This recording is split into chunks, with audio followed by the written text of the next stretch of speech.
I really hope those cicadas aren't intrusive because they're pretty loud, but They're we'll find really out right now loud. in a second. We might have to speak louder than them. Probably. I mean, we're gonna be yelling at that point, but that's okay. Did I tell you why it took me so long to finish editing the thing? Why? This fucking thing, it was so massive, that my fucking Adobe program. Yeah, you told me it crashed. Yeah, it kept crashing, but Yeah. not just that, it kept It freezing got as well. corrupted? Oh. It was like every 5 to 10 seconds, I had to like... So the way that it works when you're like trimming down audio, you have to like pause all the time. And normally that wouldn't be an issue. But since you're like pausing, the program will like freeze for like 5 to 10 seconds. And over the span of like 9 hours, that shit got really obnoxious and really tedious. And it's just like, my God, it was the most agonizing, boring process I've ever done in my life. Because I thought you had like a really strong computer. I do. It still couldn't handle it? What the fuck? How are people like... So how are people like recording these podcasts and stuff? No, they have like omega stronger PCs. My PC is strong, but they're like, it doesn't compare to like the fucking industry standard, I guess. Who has a better PC? You or Braulio? Brother for sure. Damn, that must be strong as fuck. Yeah. What does Braulio like playing nowadays? Just out of curiosity. What, games? Yeah. He doesn't play games that much anymore. What's he do most of the time? Besides Work. editing, yeah. Work and hang out with his girlfriend. Yeah, but like, do they play games together or watch movies or what? I guess they watch shit more than anything else. Okay. Do you think this episode is gonna be within the 4 hour limit? I think we'll just about hit 4 hours. Okay. I think. Okay. Yeah. I hope it doesn't end up like being 9 hours like But it last time. definitely won't be less. Okay. That fucking cicada, he has a fucking vendetta against us. I don't see one. Where's he at? The loud one. Oh, I thought you saw him there. No. Oh, cicadas to me have always been this ominous presence that they never shows themselves. All right. Hello, everybody. Hello, our beautiful audience watching from home. This is episode 4 of the Deep Down podcast. I'm joined by my lovely host, Fabian. Yes, it is Fabian. I once again. Fabian. Yeah. We are outside, Yeah, surrounded by cicadas. We might be attacked at any moment.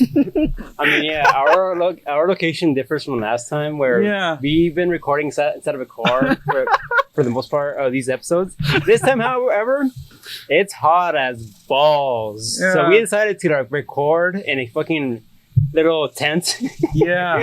outside the park. It's a little makeshift Like gazebo, I guess. I guess that's the word. Yes, but it's actually it feels really nice right now. We're getting hit with the wind, and then the Like, sun should be going down soon. Yeah, we're also like under shade and everything. Yeah, if So- anything, this is a good. It's choice. better than being in the car where it's like just Absolutely. agonizing hot But, inside. yeah, I mean, I think we're hitting 98 degrees right now. Sheesh. So yeah, I was telling Fabian on the drive. I was driving for about like 9 minutes, and I was already drenched in sweat. I was like, Fabian, I don't know if we can sit in this car for like 5 hours. I mean, the 5-minute drive to the park. I mean, from my place to this park was like we're like baking inside. Yeah. So yeah, there's no way in hell. But the thing is, so you have to take the good with the bad. Yeah, we're more comfortable. We're outside with the air and everything, but there's a lot of cicadas around us because we're surrounded by trees. So I hope the audio isn't as bad this time around due to the cicadas. So this may be our last episode because we may be either kidnapped or murdered by these army of cicadas by the end of the episode. We just get replaced by like a... Cicadas. It's just like ambient cicada noise for like the next 100 episodes. I'm so sure someone somewhere out there must really appreciate the like cicada ambience. This is kind of a similar topic, but I stumbled upon this really very niche video this morning on YouTube. It was the only video on this guy's channel, but this taxi driver from Hong Kong uploaded a POV of himself driving at night. However, it was like a playlist of Radiohead as well. So it was like 40 minutes of just this guy driving around picking people up like in Hong Kong. This Hong Kong rainy night. Yeah. Playing Radiohead. It was like the most relaxing thing. I'm gonna hit that up later because it's very niche. I mean, the thing I've learned from being on the internet for a long period of time is that if there's an idea, there's an audience for it. Like, Absolutely. No matter what it is, you're always gonna find an audience for it. Rule Like, 34. No, that's something entirely different. You know what? Okay, this is also something That's I've entirely different thing we're discussing It's about. the same logic though. I guess. No. Okay, look. Another thing I've been kind of for some reason I don't know why, but like I got like this. starts gooning in. No. It's not where you think it's heading. For some reason, on my YouTube feed, I got this recommended video about Concord, and I went to this. You know about Concord? No. You don't know about Concord? Is that a game? Yes. No. Well, it was this whole like massive spiel. I think last year. Basically, Sony. Quick recap. Yes. Is it the shooting game? Yes, the one that was a complete failure is shut down. Yeah. Okay. After like a week, and then the Sony spent like $1 billion on it. Yeah, so I for some reason I got that one recommended video in my YouTube feed. I watched one video and I got into a rabbit hole. Except that was hilarious. No, but I bring that up to say like it's like I don't know. So one of the main things that game got shit about was like the character designs. Have you seen them? No. Oh, I've seen the one guy who's like a bit like on the bigger side. He has like a suit or something. I'll just show you because he's meant to be like a medic, but he doesn't look like a medic at all. None of the characters look like what they're supposed to be. Yeah, the reason I bring it up is because the fuck. Yeah, terrible fucking game character designs. But I this came to mind because I saw a comment on one of the videos, and then they were like, "This is the only case where the Rule 34 does not apply." There's no porn of it? Because, like, these characters are hideous. Nobody wants to jerk off to this. No, you'd be surprised, man. No. If you look hard enough, you'll probably find something. I know I can find something. Guaranteed. There's always something. But Always. Back on the topic of cicadas, I wanted to, like, add on before we move on that I have a friend who lives in Canada. He's like... cicadas are, like, non-existent over there. Right? At least where he lives. Okay. And he's always been, like... He always had like a not admiration, but like a fascination with cicadas because of Japan. So maybe he'll end up enjoying this podcast specifically because of cicadas. Listen to it in the background. It fulfills his dream of being around cicadas. Yeah, that's interesting. It's funny how like these things that like we grew up around, you think they're normal, but then like maybe you visit somewhere else and they have a completely different perspective on it. You know? I mean, they have fucking mises over there. Now, what's her? Mises? What is that? Mooses? Moose. There's like the plural. I have no idea. Or Misai? I don't fucking know. Messiahs. Messiahs. But like, I've never seen a moose in real life. And then apparently it's like a common occurrence over there in Canada. It's kind of like Florida has a bunch of alligators. They just hang out. And fucking Gary the alligator again. What's that country with it's like hard mode? Australia has like kangaroos and shit. Like 6 feet tall spiders. Exactly. A kangaroo with claws. Bro, I would not survive there at all. Have you ever seen there's like this one kangaroo that went viral? He's like fucking jacked.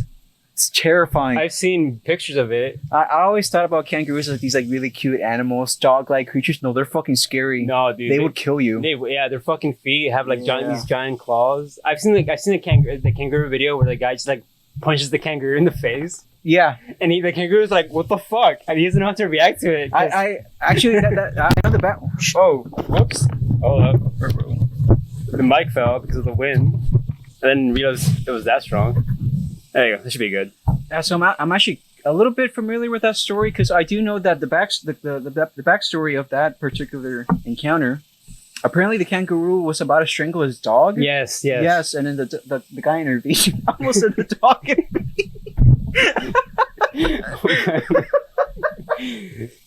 The things people will do for their own like pet. Holy shit! There's a giant cicada right there. Oh shit!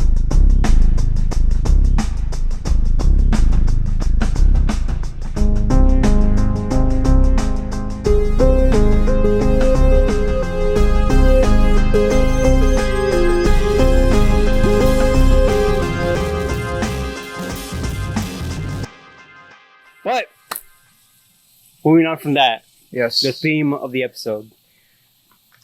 Today's theme, we decided, since I was hosting, we thought we would lean a little bit more into Edcore. And as all the fans at home know, Ed's little niche is music. Maybe I'm not as familiar with music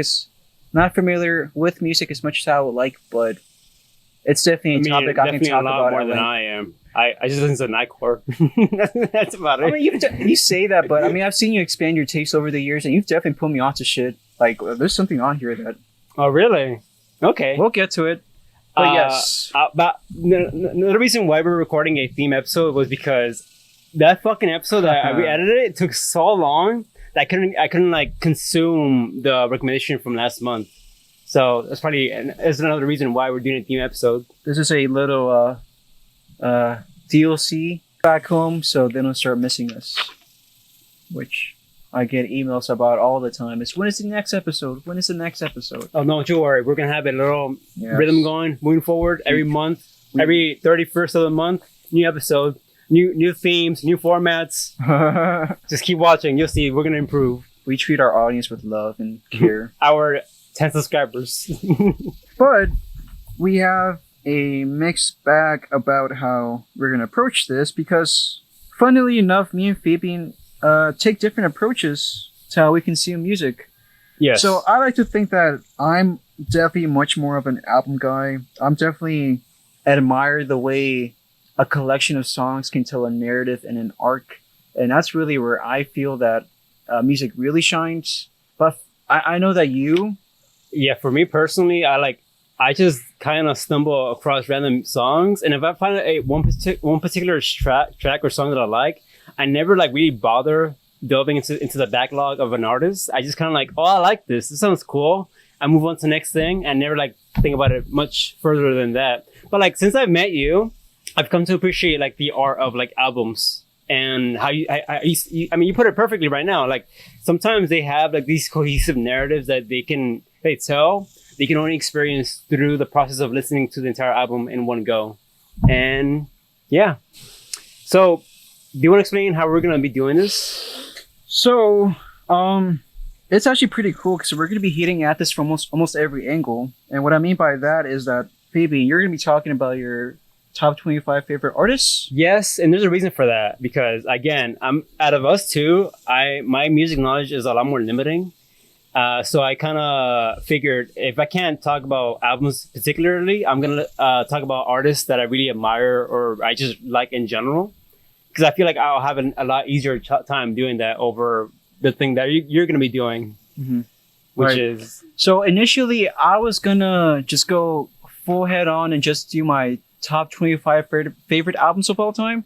But I came to a sort of compromise in the sense that I realized that, okay, my top 10 albums are definitely ones that I'm very passionate about and I can talk about at length. However, the bottom 15, like I still like them, but you know, I don't have as much to say about them as I do in comparison to how I can talk about specific songs. So what I meant by compromise just now is that the way I'll be doing it, I will be doing my top 10 favorite albums alongside my top 15 favorite songs. So there's gonna be some overlap with artists because I did want to cheat a little bit because like there's just some stuff by certain artists that I can't just narrow down to one thing. Okay. So Okay. I found this a good compromise while also including maybe some artists that I wouldn't include in my initial list if I had just stuck to albums. So I think this is a good, in combination with what Fabian is doing, the artists, we're kind of hitting at it from every angle. We're looking at artists, songs, and albums. I'm glad I'm not the only one kind of cheating because I do have like a few spots that are a bit like, I'm not sure about this one because the rule that I set up for myself was that I wanted to do specifically artists that are prominently known for making music, but they're not associated with like video games or anime. Okay. But once you get into it, you're gonna see that that's not necessarily exclusively true. But we'll get to it once we get to it. But before we talk about that, that's going to wait. Yes. We first have to catch up. Yeah. And ask, what have we been up to this month? Not much, aside from the fucking video itself. Yeah, we've both been super depressed. That too, yeah. But that's unrelated. But I guess I could start. Because my entry would be a natural, maybe not exact picking off point from the previous episode, but it is a continuation of what I talked about last time, and that is Stoner, because I finished Stoner. Last time we talked, I believe I was a little bit over halfway through it. The last thing that I remember from you talking about Stoner was that he was getting like outed by the wife. Where's like, where's your little pet at? Yeah, I talked to you about it precisely at the point where he starts having this affair. Yes. Yeah, With so his- not students, but someone that's within the same like. it's like a peer, I would say. Yeah, Academic like a peer, peer. but definitely younger for sure. Mhm. Yeah, Stoner, surprise, surprise, dies at the end. Oh no. Yeah, I mean, it's a fictional biography, so it's gonna follow this guy's life up until the very end. But yeah, it definitely, I definitely think it stuck the landing for sure. And for me, the ending is not this dramatic thing. If anything, it's probably like the most. It's in line with like the rest of Stoner's life, where it's just a quiet life, with some disappointments. Some, I'd argue like Yes. it's just an endless barrage of disappointment after disappointments. But it's tricky because you have to ask, like, did Stoner handle it well? On the one hand, he did handle it pretty well. Like, he never lashed out at anybody. I guess it's true. He handles everything with maturity. He never blames anybody. But Neither does he blame himself either. that is true, but that's I think that's one of the main like reasons why people take advantage of Exactly. him because of his like more pacifist personality. Exactly. It brings you into the question, like, at what point does stoicism just turn to passivity? Passivity? Yes. Because, like, yeah, this guy never really complains. He doesn't accuse anybody. He doesn't accuse himself. Neither does he ever, like, get disappointed at life. He just continues living on, literally just trying his best every day. But you have to ask, like I kind of finished the book by being like, is this a cautionary tale? And I couldn't really answer that, really. On the one hand, yeah, but also not really, because he didn't do anything wrong. The only thing you can really, like, level against him is that he just didn't live as much as he should have. Ultimately, that woman that he had an affair with obviously does not work out. Wait, doesn't? No, it does not at all. It sounded like they're having like the time of their lives too. That's the thing. That's the tragic part about it, is because in the moment, like, yeah, they're both happy, but like they also like acknowledge that, hey, this is not gonna last. You and I both know it. It is gonna be like a mess.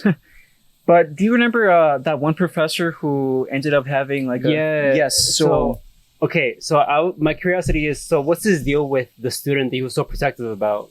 they don't really go into it. Okay. Yeah, I found that surprising. I don't know why. I guess it's- so my theory when you were explaining that was that maybe the wife was having an affair Yes. and the kid was actually biologically both hers and his or something like that. I feel that's too dramatic for this. That was like my theory that was going when that was like happening when you were explaining all that ordeal, but I guess not. No, not really. The guy just ends up being an asshole for no reason. I guess that's just life, Sometimes you just get like, yeah, you work alongside people that maybe you don't click with, or maybe like something very petty happens between you, and then this guy ends up holding a grudge, and then that guy ends up becoming your boss like a few years down the road, and he's like so petty, he holds on to this grudge for years and years, and he decides to make your life a living hell. What grudge though was it? Was it So Stoner deliberately, I don't know if you remember, but that colleague of Stoner's was the PhD advisor for a student that attended a seminar for Stoner's class. Stoner thought he was a mediocre student. yes, I remember this. Yeah, he straight up warned everybody, like, guys, we should not let this guy teach because he does not know what he's talking about. This guy's clearly bullshitting y'all. Almost everybody agreed with Stoner, but since, like, So it sounds to me like the other guy had like an ego thing. where yes, it's like he didn't wanna maybe be something proven like that, wrong. because he kept like insisting. Everybody, he was in the little council, whenever they were doing a group examination of that student's, I guess like competency to continue with the PhD program, he was in the council that was evaluating him, and he was like the only one insisting that no, this guy is a genius. You guys just don't see his genius. You guys are ruining something special here. Yeah, Stoner ends up getting his way, but this guy, I believe, if I remember correctly, his name was Lomax. The professor or the students? The professor, the colleague of Stoner's. Yeah. He straight up tells Stoner, Lomax, something like that. Yeah. Okay. He ends up telling Stoner, "You're gonna regret this. You know, you're gonna fucking regret this." Through certain maneuvers, Lomax ends up becoming like basically president of the English department, and he's got like. He can't really fire Stoner because, like, when you're a tenured professor, you can't really get fired unless you like conduct like very unethical behavior. Yes. So, but you can make his life a living hell, though. Yeah. So what he did, he forced Stoner to teach like all the really lame introductory classes for English, and then he just scattered his class schedule so that he didn't even have any free time.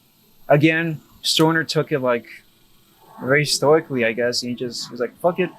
Maybe Stoner took it a little bit too stoically because he just decides, okay, well, I'm just gonna, mind my business, continue teaching my classes, continue doing my own research. And he ends up falling into a little like hole of depression for a couple of years. And that's when he meets that colleague of his that he ends up having an affair with. And because of university politics, they both acknowledge that it's going to be a mess, that it's not going to last, I believe like Stoner talks to one of his friends, and then his friend asks him, so like, why don't you just divorce your wife and marry her? And they both acknowledge that, well, we know that my wife is going to fight like tooth and nail to not have a divorce. And it's going to be like a big controversy. Also like the custody of the kid. Exactly. So I'm more curious about like what ends up happening to the kid, because I felt like the wife was using the kid as a leverage to manipulate Stoner a lot of the time. The case of Stoner's daughter, her name is Grace. It's really fucking sad. I'll get into it a little bit later, but just for now, I'll say that the novel does a great job at showcasing how children are really at bottom reflections of their parents. Yes, but I'll get to that in a little bit. But Lomax, almost everybody comes to find out about this affair that's going on, and it turns out that was like a pretty common thing that everybody knew about. It was like an open secret, people constantly kept teasing Stoner about behind his back. Obviously, Lomax comes to find out about it, through certain leverages he has with administration. He basically forces them to reach or to decide on an ultimatum, which is either stay together or you both lose your jobs, with the possibility of maybe not like having a reputation so tarnished that you can't find a job as professors ever again. I imagine they also like swing it as an unethical thing to do, because you're technically a professor dating not necessarily his students but a student within the building. Right. The second option being we simply just stop seeing each other. But obviously they decide on the latter because... Wait, the latter was what again? That they just don't ever see each other ever again. They break up, basically. All right. It's really sad, though, because they don't really have, like they have sex one last time, and then, Stoner he wakes up and he just leaves her apartment. They don't even say goodbye formally or anything. They don't leave letters or anything. Just abruptly ends, just like that. Yeah. It's just this very quiet end. Like that last night they spent together, that's like this quiet understanding that this is going to be the last time we're ever going to see each other ever again. Yeah, it just ends in silence. It's just heartbreaking, But at the same time, that begs the question, like, should they have taken that risk? If they were both genuinely happy, and they really were. They talk about like a weekend they spent on vacation somewhere, like in like a beach house. And that's probably like the happiest Stoner's ever been for fucking years, because he's been married in this really unhappy marriage for fucking decades at this point. Yeah. Yeah, after the woman's name is Catherine. Yeah, after Catherine leaves, like the narrative, the way the book is written, it just turns so cold and gray and lifeless. Stoner talks about how, years pass, and then he looks himself in the mirror and he sees wrinkles on his face, gray hair. All of a sudden, he's got like a belly. He just doesn't recognize himself. Yeah. And then fucking years pass by, decades pass by, and then Stoner's just like this very, almost this ghost floating around the university. There's like rumors flying around about him. Some are positive, some are negative. Some students admire him. Some students like just straight up make fun of him. But they admire him or make fun of him towards what? Like his affair or His affair. Yeah. But at this point, it's been like years, right? Yes. So that makes okay. Yeah, it's just like rumors passed down, over the years. And then he talks about so this book takes place, it starts in the 1910s, I want to say, so during World War One. Beginning part of the book, Stoner had a colleague of his while he was working on his PhD that ended up going to the war. He lost that guy in the war, and then at this point in the book, 20 years passed by, so now it's like the 40s, and now World War II is going on. And like now Stoner talks about another world war, but this time he's just like so numb to it. He's just like, yeah, I've already seen this. I've already experienced this. I've experienced the feeling of all the male students at the university being gone, and then some people just never come back. I've already experienced this. Just that numbness, Mm-hmm. They gave him the option. They were like, hey, so technically there's a draft going on right now, so technically everybody has to go because he's of age during the first war. Mm-hmm. He's of age. But they gave him an ultimatum, and his advisor at the time, which is like the advisor was the guy who made him fall in love with literature in the first place. He was the guy who he took his first literature class with. So he almost looks up to this guy as a father figure because, he ignited this love of literature that was to define the rest of his life. He ignited that. But that advisor offers him this ultimatum. He says, so you could go to the war, right? If you want to, you can quote unquote serve your country or whatever. Or we could find a little loophole and we make it so that you can stay over here and finish your PhD. Now, after mulling it over, and there's one thing. So this advisor, he doesn't really like force him to make a decision, like a particular decision. He just like lays his own cards on the table and he just straight up tells him the advisor tells him from my point of view, I'm pretty old. I've lived a long time. I've seen what happens when just people who are passionate about things. I've seen that spark just be taken away from me multiple times. And if you're to go to this war, that's another possibility that's going to happen. So would you rather I mean, that's even if he lives out the war to begin with. Exactly, yeah. He'll just come back like entirely different person. He's like numbed out and brain dead. Psychologically scarred. Yeah. Yeah. So you offers him a decision, like, do you want to go join this war or do you want to stay here and pursue your passion? Obviously, Stoner chooses the option to stay at home. But I guess on the topic of Stoner's daughter, so I don't know if you remember, but last time I talked about, I think I did, I talked about how the mother was, I don't know if she got jealous of how close Stoner and the daughter and Grace were becoming, but she ended up taking her away from Stoner. Mm-hmm. And the excuse she used was, you're making her like she needs to be a young girl. She needs to wear more ladylike. She needs to be more ladylike. She needs to be more popular. She needs to have more friends. She needs to do girly things. Mm-hmm. Reading books. That's not a woman. Like, she needs to be playing with dolls. And then there's a passage where they talk about how Grace is playing with her dolls, but it feels like she's being forced to because her mom's like right behind her, and she's only doing it off obligation. Gunpoint. Play with goddamn dolls. Do it. And then it continues for years. Like Edith is the wife's name. Edith forces Grace to have like parties at her house with other girls. Mm-hmm. But yeah, the years pass by, and then Grace is in high school, and she ends up actually surprisingly becoming pretty popular. It's almost as if like Edith kept pushing her to. It's almost like, in retrospect, it seems almost like Edith was pushing her out of the house, as fucked up as it is, as that sounds. But what I mean by that is, what I mean by that is like, over the years, Edith kept complaining about how she wishes Grace would be popular and have friends, and that ends up becoming a reality because Grace ends up becoming pretty popular during high school. Mm-hmm. And then they talk about how all of a sudden Grace is like not spending she's not spending so much time at home anymore. Like she has like random guys picking her up during the afternoons, and then she's gone all night, and then Yeah, I was gonna ask you, like, does she still maintain like an interest in literature as she did when she was younger with her dad, or does she like lose all interest in all that? Like, does she essentially lose that part of herself as the years go by? I feel like it's even sadder because she just ends up losing herself entirely. So yeah, she finishes high school. She decides to stay. So over the years, Stoner had like a little a savings account that where he was saving up money for Grace to go to university.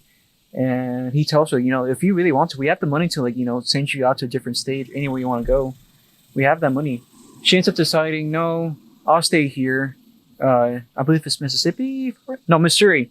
I'll stay here in Missouri with you guys. The only reason she did that was because Edith, the mom, kept like nagging at her. Or insisting, like, stay at home, because what are we going to do without you? And then, we don't want you to be out there by yourself. And it sounds to me like the wife has like, what's the word, detachment issues? No, not detachment, possessive issues, where she just wants to be controlling of people regardless. Exactly. Yeah, Grace ends up staying in Missouri. And then only a semester passes. Turns out that she's pregnant. What? How old? Well, that's her first semester in university, so I want to see like 19 years old, 18. Okay. So after that, it all just kind of falls apart.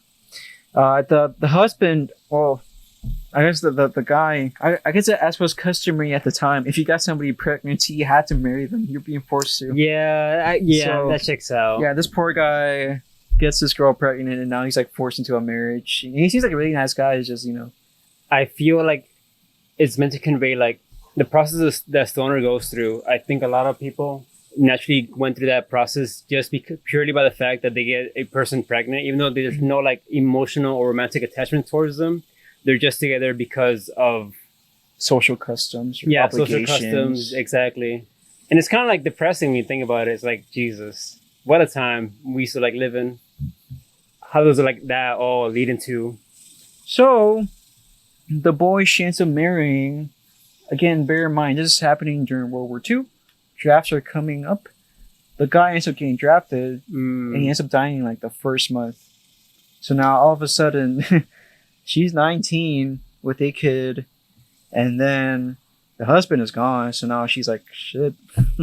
Not only that, but it straight up, Grace just ends up like almost not only does Grace herself become more distant from her parents, but she also straight up just keeps away the baby from the baby's grandparents, which is Stoner and Edith.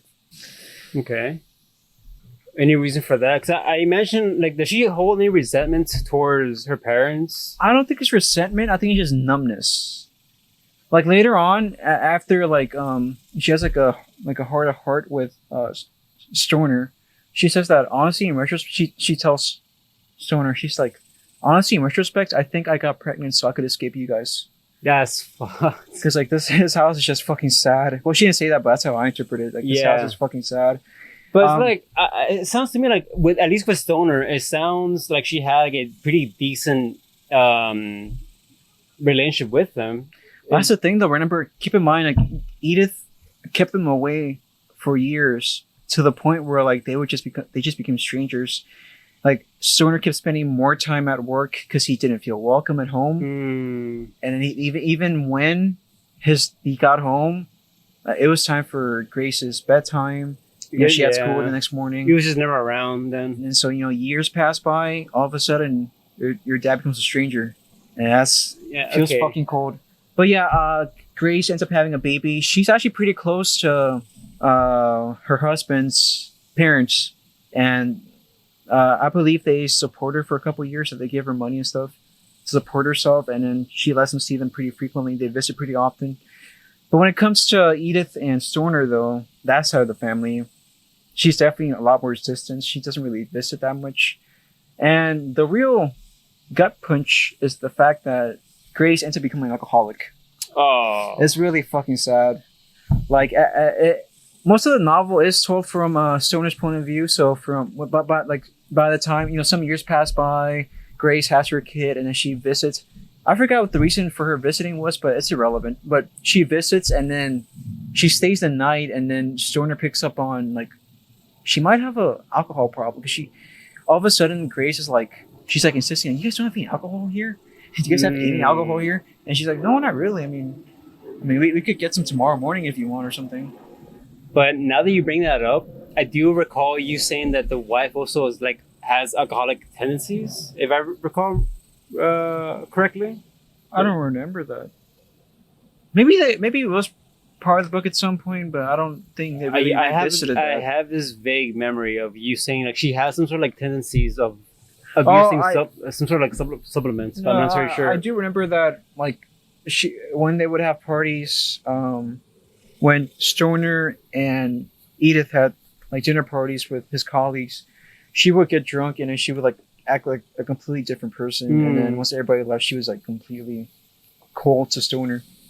But yeah, Grace has an alcohol problem, and then I don't know. It's just sad seeing how like this little girl, how like the way they first talk about her, like I don't know. You just can't help but see it from Stoner's point of view. Like you just see her, this little girl sitting next to you reading books while you're doing paperwork, and you're both just sitting there quietly, like silently acknowledging each other, and then your wife comes in, snatches it up from you, and then years pass by, and all of a sudden you and that daughter are strangers, and you don't know how to talk to her, and the only moment of intimacy you have is years later, where you're both like extremely fucking drunk for the first time ever. You're both like you both let the guard down, your guard's down, and then your daughter just straight up says, "Yeah, I think I got pregnant just so I could leave you guys." It's fucking brutal. The thing is, like, all this, when you like really pull back, it all really stems just from like the wife being this fucking like insane person that just she's like miserable, and therefore she just wants to instill that misery upon everyone else around her. And like their daughter is like the perfect byproduct of that misery, where it's just like generational trauma at that point that can't be broken anytime soon. But again, you could also place some responsibility, a lot of responsibility onto Stoner by being like, well, why didn't he ever like, he spoke up to, Edith a couple of times, but like, it feels like he never went far enough, why didn't he go after that divorce, like. I guess that is true. I wanted to like bring up the fact, like, what do you think is the overall message the story is trying to convey to the audience? Like, what is like your main takeaway from the story?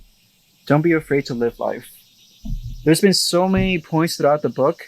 There's many points throughout the book where Stoner is just stuck and miserable and depressed, and not only will he not admit it to himself, but it's the fact that, like, yes, like he sees like a way out of this misery, like a way to break this routine and go into something new. But the thing is, like, it's hard. Like if following this path, this alternate path, is gonna be hard. You're gonna make enemies. You're gonna cause bitterness, and it's gonna look bad on you. But ultimately, you will be happier. There's many points throughout the book where if Stoner had just taken that leap, gone for that divorce, or just try and break down the wall between him and his daughter, or speak up to Lomax, then he would actually be doing what he wants to do, rather than just being like, I don't want to see a victim, but just like, I don't know. I guess it's like just a pushover as well. Yeah, like again, this book just kind of, I guess, highlights the limits of stoicism. Maybe that's not the right way of saying it, but it questions like, okay, so at what point does stoicism turn to passivity? But even then, it's like a while back, I remember I read like an article, not even an article, but like the difference between like pacifism and just cowardice. Because people have this misconception that pacifism means like you're just like walking doormat. That's not necessarily true. Pacifism is more so like you're trying to find the best solution without evolving into conflict or just like becoming like physical. But you also like pacifists also like put their foot down when necessary. They're not just like they don't get shoved around by people at all times. And I feel like Stoner walks a very thin line of just being a pacifist, but also like a coward for the most part, at least. Yeah, Aristotle said that courage or bravery is the middle ground, or not the middle ground, the middle point between two extremes. So it'd be cowardice on one end and just like brashness, just throwing yourself into things without really thinking about it. Courage is really being able to choose when and where. I'd argue that courage is more so being afraid, but you're fighting against that fear, and that's what makes you, that's what makes you brave. That's what makes it a middle point. It's like it's not an absence of fear; it's just like choosing to act in regardless. Yeah, exactly. I think that's the best way you can put it. But yeah, I will also say like Stoner gets diagnosed. It's not really ever spelled out as cancer, but it's some kind of tumor in his stomach or something like that. Mm-hmm. And this is probably like the most, what's the word? Immersive experience of what death feels like. Very explicit. Not explicit, but more so like when you read along to like the final pages, you really start like following how, whenever I hear about people's experiences with dying, I think whenever we think about death, it's easy to think that it's just the body that dies. All of a sudden, everything just goes dark and you're dead. It's not really like that. Like it's also your brain slowly failing. And what I really loved about this final part is the author does a really good job at depicting what that like brain failure feels like. Like the last 20 or so pages, like when he's like getting like more and more sick, and he knows he's gonna die soon, but it's like his perception becomes like so weird, and then there's like these gaps in his memory, and then he revisits like old memories, and then he doesn't know like what day it is, and then maybe he doesn't know his name all of a sudden, or sounds like dementia.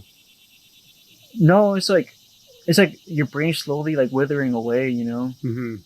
Like he sees like people visiting him, or but you can't like recognize faces anymore, I imagine. He does, but not to the same capacity as he did at one point, where I feel like his brain is just failing him. Yeah, he sees his daughter one last time. I want to read the passage where he. So obviously Grace finds out about her dad dying, so she comes to visit. But I want to read this final like exchange that they have, the Grace and Stoner. But yeah, this is Grace and Stoner talking. Grace says, "Poor Daddy, things haven't been easy for you, have they?" He thought for a moment, and then he said, "No, but I suppose I didn't want them to be. Mama and I, we've both been disappointments to you, haven't we?" He moved his hand upward as if to touch her. "Oh no," he said with a dim passion. "You mustn't." He wanted to say more, to explain, but he could not go on. He closed his eyes and felt his mind loosen. Images crowded there and changed, as if upon a screen. He saw Edith as she had been that first evening they had met at old Clearman's house. The blue gown and the slender fingers and the fair, delicate face that smiled softly, the pale eyes that looked eagerly upon each moment as if it were a sweet surprise. "Your mother," he said, she was not always as she had been, and he thought now that he could perceive beneath the woman she had become the girl that she had been. He thought that he had always perceived it. "You were a beautiful child," he heard himself saying, and for a moment he did not know to whom he spoke. Light swam before his eyes, found shape, and became the face of his daughter, lined and somber and worn with care. He closed his eyes again. "In the study, remember? You used to sit with me when I worked. You were so still, and the light of the desk lamp, he could see it now, had been absorbed by her studious small face that bent in childish absorption over a book or a picture, so that the smooth flesh glowed against the shadows of the room. He heard the small laughter echo in the distance. "Of course," he said, and looked upon the present face of that child. "Of course," he said, "you were always there." And that was their farewell. The next day she came down to him and said she had to get back to St. Louis for a few days, and said something else he did not hear in a flat, controlled voice. Her face was drawn, and her eyes were red and moist. Their gazes locked. She looked at him for a long moment, almost in disbelief. Then she turned away. He knew that he would not see her again. That's depressing as shit, man. It's fucking brutal. Yeah. Good. So what I'm hearing is it's not a happy story. Reflection of what life can be and is for a lot of people as well. But it's also, I think, a lesson of the book is that life is just not that black and white. Life is not good endings, bad endings. This is true. Like, there's another passage I wanted to read too, towards the end. This is him contemplating his own life again during his last few moments. So this is him again on his deathbed, last few pages. It says, passionately, reasonably, he contemplated the failure that his life must appear to be. He had wanted friendship and the closeness of friendship that might hold him in the race of mankind. He had had 2 friends, one of whom had died senselessly before he was known, the other of whom had now withdrawn so distantly into the ranks of the living that he had wanted the singleness and the still connective passion of marriage. He had had that too, and he had not known what to do with it, and it had died. He had wanted love, and he had had love. He had had love, and had relinquished it, had let it go into the chaos of potentiality. Catherine, he thought, Catherine. And he had wanted to be a teacher, and he had become one. Yet he knew, he had always known, that for most of his life he had been an indifferent one. He had dreamed of a kind of integrity, of a kind of purity that was entire. He had found compromise in the assaulting diversion of triviality. He had conceived wisdom, and at the end of the long years, he had found ignorance. And what else, he thought, what else? This is a little bit later. He says, he heard the distant sound of laughter, and he turned his head towards its source. A group of students had cut across his backyard lawn. They were hurrying somewhere. He saw them distinctly. There were 3 couples. The girls were long-limbed and graceful in their light summer dresses, and the boys were looking at them with a joyous and bemused wonder. They walked lightly upon the grass, hardly touching it, leaving no trace of where they had been. He watched them as they went out of his sight, where he could not see, and for a long time after they had vanished, the sound of their laughter came to him, far and unknowing in the quiet of the summer afternoon. What did you expect? He thought again. So that final one with the students walking, like imagine you're this guy on your deathbed, right? You're thinking about your whole life and all your regrets, Mm-hmm. and all of a sudden you just hear some young people laughing, outside your window, and they're like, not only simply enjoying life, but also like this one line. It says like, they walked lightly upon the grass, hardly touching it, leaving no trace of where they had been. Like I take that to mean like living. Not even living in the moment, just Exactly. living like in a rush, always trying to be somewhere, always trying to get somewhere. Exactly. Like you're not feeling the ground you walk on. Like quite literally stopping to smell the roses in a sense, And then you leave no trace behind whatsoever. That's kind of what he did. Yeah, life, he left like no you blink trace. once, and the next thing you know, you're fucking like lying in your deathbed. Yeah. Because you spent most of your time just thinking about the future, while when you shouldn't in reality, but been spending it thinking about the present time and just enjoying the present time. Exactly. Yeah, holy shit, man. So I don't know if you remember, but I did talk about he actually wrote a book. Like a fictional book within the literature? Yeah, or- yeah. Okay. He wrote a book years back at that point, and he spent like so much time researching it and working hard on it, and it only got like very indifferent reviews. Yeah, I remember this. Yeah, people would just say, it's okay, So, yeah, this is the very last page of the book. He has like one final encounter with that book. His head turned. His bedside table was piled with books that he had not touched for a long time. He let his hand play over them for a moment. He marveled at the thinness of the fingers, at the intricate articulation of the joints as he flexed them. He felt the strength within them, and let them pull a book from the jumble on the tabletop. It was his own book that he sought, and when the hand held it, he smiled at the familiar red cover that had for a long time been faded and scuffed. It hardly mattered to him that the book was forgotten and that it served no use, and the question of its worth at any time seemed almost trivial.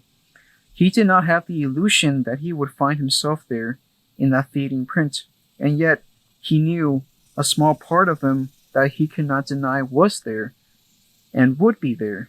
He opened the book, and as he did so, it became not his own. He let his fingers riffle through the pages and felt a tingling as if those pages were alive. The tingling came through his fingers and coursed through his flesh and bone. He was minutely aware of it, and he waited until it contained him, until the old excitement that was like terror fixed him where he lay. The sunlight, passing his window, shone upon the page, and he could not see what was written there. The fingers loosened, and the book they had held moved slowly and then swiftly across the still body and fell into the silence of the room. That's how it ends. That was the last sentence? Yeah. God damn. It's kind of like, I think you put it best when you said, like, it's kind of like life where just things just end abruptly. Yeah. And it's just like life itself, but like romantically as well with that person. Like, things just end abruptly. There's no, like nothing. It just kind of ends. No big farewell. Yeah. It's kind of it. No big grand exit. I think Sonar, like, really conveys that feeling of, like, finality with no, like, But you know what I'm trying to say, though. Yeah. Holy shit, man. closure. Yeah, there we go. Closure. Closure. But I want to know, like, how do you interpret that last piece? I don't even know how to convey it in words properly. I just kind of interpret it as you can't, like, live life passively.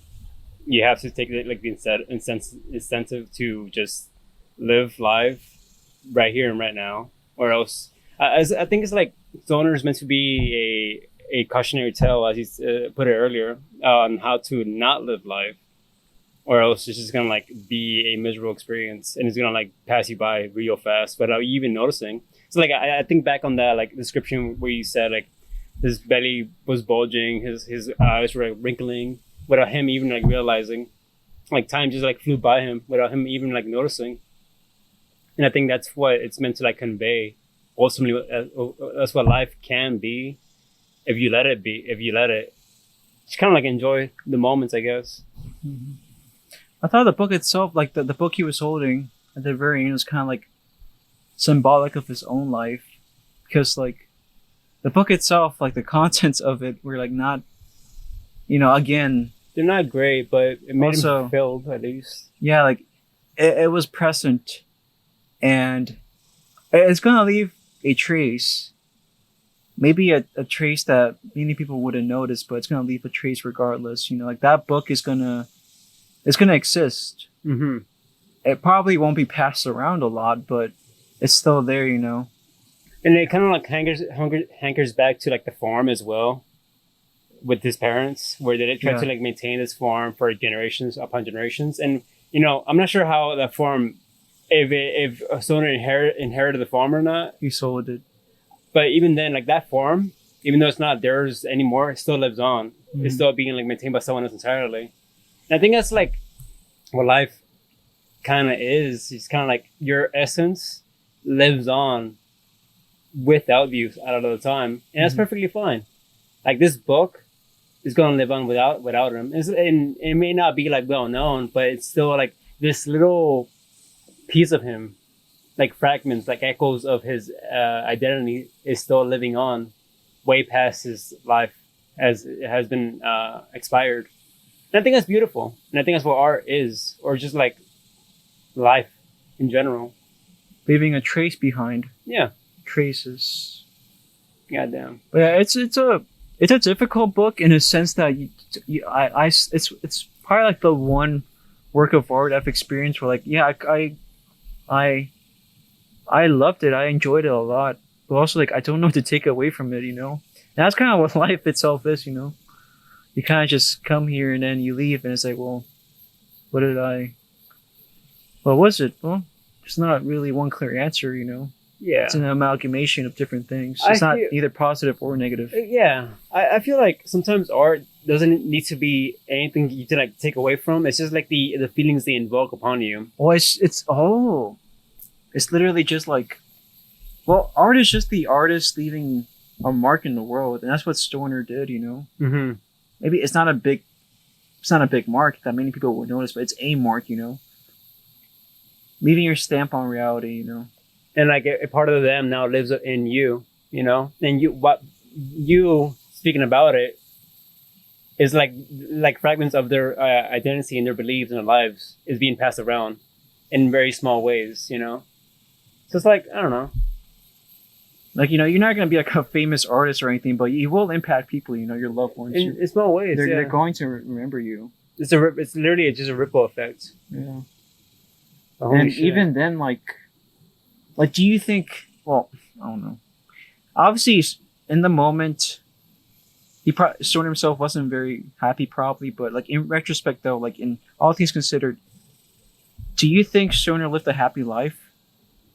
Well, no, maybe okay, happy's not a good word. Yeah, I was gonna say. Do you think Stoner lived a good life? Because I think he did. I think Stoner got dealt really bad cards to deal with, and to his best abilities, he tried to do the best that he could. It wasn't perfect. It was very flawed, but that's what life is a lot of the time. So in a sense, you could argue like, yeah, he lived a good life. It wasn't bad per se. Like he had the quote unquote ideal lifestyle. He had like wife, kids, a house. He had like a fulfilling job somewhat. And it may not have been like the perfect ideal scenario to be in. But to a lot of people, it's like, what else do you really want out of life? You know? Yeah. So he still created something at the end of his life. He had a book. It wasn't great, but it was still his own creation. Yeah, I think you're right. Also, I'm thinking about it like, it kind of just like, it also really showcases like the beauty of maybe moments that aren't significant in of themselves, but they just hold so much meaning to you personally that they're enough to just carry you forward and then make life worth living for its own sake just because of these moments. So there's a few moments I have in mind. That's particularly number one, you know, being able to dedicate his life to something he loves, literature. He did that. And then this one recurring memory they always go back to, which is when his daughter was really young, before Edith had intervened. Actually, I was gonna bring that up. Like, I was gonna bring up the fact that even though his wife was this fucking miserable person and his like marriage was miserable, ultimately something good came out of it. Like his and it was like a very brief moment in his life, but his experience with his daughter when she was a kid, well, it was like the most magical, happiest he could like be, and that's a byproduct of his like marriage, even though it was like falling apart and disaster.